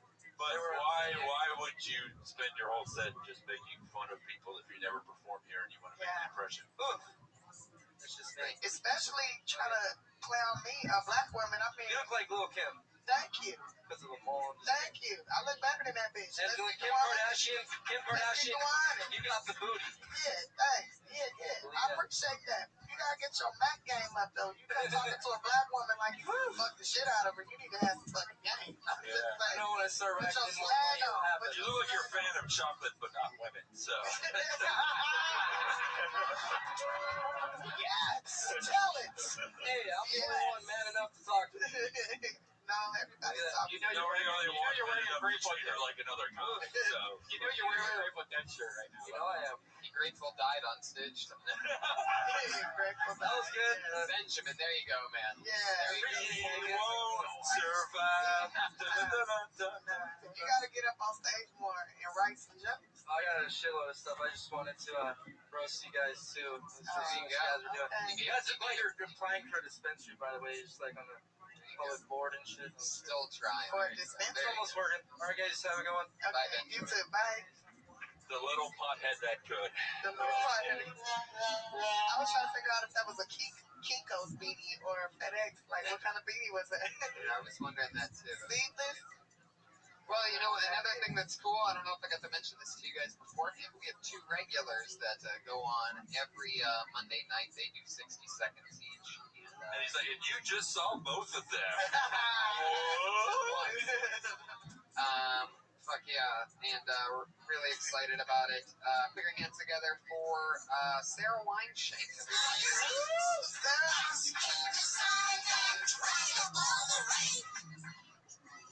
You guys ever see these people that have their sunglasses fastened to a rope? They wear them around their necks. It's weird. It's like thick glasses, bro. Now you'll never lose them. Because they're on a rope around your neck. It's always these dudes that think they're so extreme. Like, they're so extreme that they have to have their glasses tied on a rope around their necks. What the fuck are they doing? Are they jousting? Rock climbing? In what emergency are you gonna need your sunglasses? You know what I'm saying? It's fucking weird. And the cheaper the sunglass, the more likely the rope. Like, no one who has nice sunglasses feels inclined to tie them on a rope. It's always the poor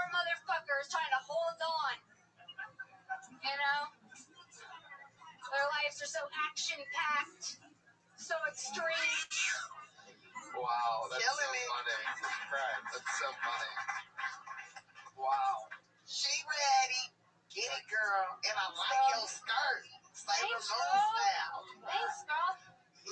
You're so right about the cost glasses too in a row. That's just fucking hilarious. That is really, really funny. How much more did you have about that? Because it seemed like it kept going. I like that. Yeah, it's hard to tell whether you had more or you were just about to start pulling a Frank Castillo and just describing things over and over again. So all of a sudden, I'm staring at the guy with a rope around his. The homeless man's name was James. He was 35 years old. I was like trying to take my time. I was nearing the end. It could have gotten weird. Like, had it been like a minute 03, would have been weird. Interesting. I really like it how it is. Like I think you're getting it out there just enough the information. And with your style and with the other things that irk you and those other goofy things, I think that all really goes well together. Fuck yeah, rope around the neck. Like what is so? There's almost nothing else that people keep ropes around their neck and things. Bus passes, mental disability, illness cards. It's a whole lot of things. Yep. Whole life savings. There's a multi-purpose rope right here. Like, it's an accessory. But exactly what you just said all goes with what you're saying. Like even anything on a rope it never is rich person like stuff. a house kid, It's like never, a latchkey you kid, was a latchkey kids. They always got their never see anybody's Maserati key connected to a rope. I just bought a pair of glasses, and they were sports glasses, I guess for fishermen, and they did come with a rope already, but it came with like a big round thing that if you lose it, it floats. And so like this big rock that connects to the back of your rope. So you have a buoy on your fucking glasses. I do. That's so funny. And you never get in water. Anything with a rope on it seems like something a grandfather passes on to you. Take this, my son. Yeah. Yeah, I feel like Redman, when I was thinking of people that might have ropes on their glasses, I was like, maybe Redman. What? I don't know. I feel like I have seen you with a rope. I've never had ropes on my sunglasses. Like, I love how defensive you get up. Why would you think that about me?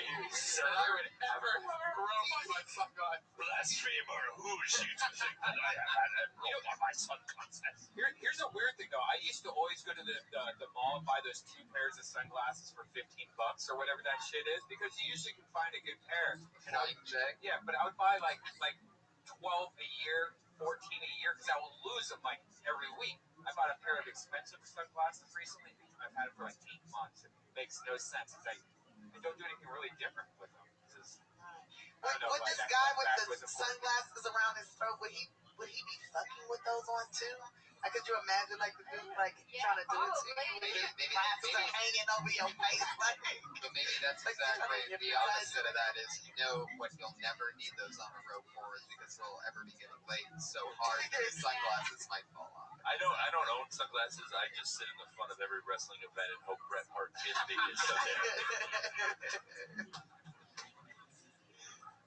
Wow, I can just see the tweets of the wrestling fans. That's how I knew kids had money when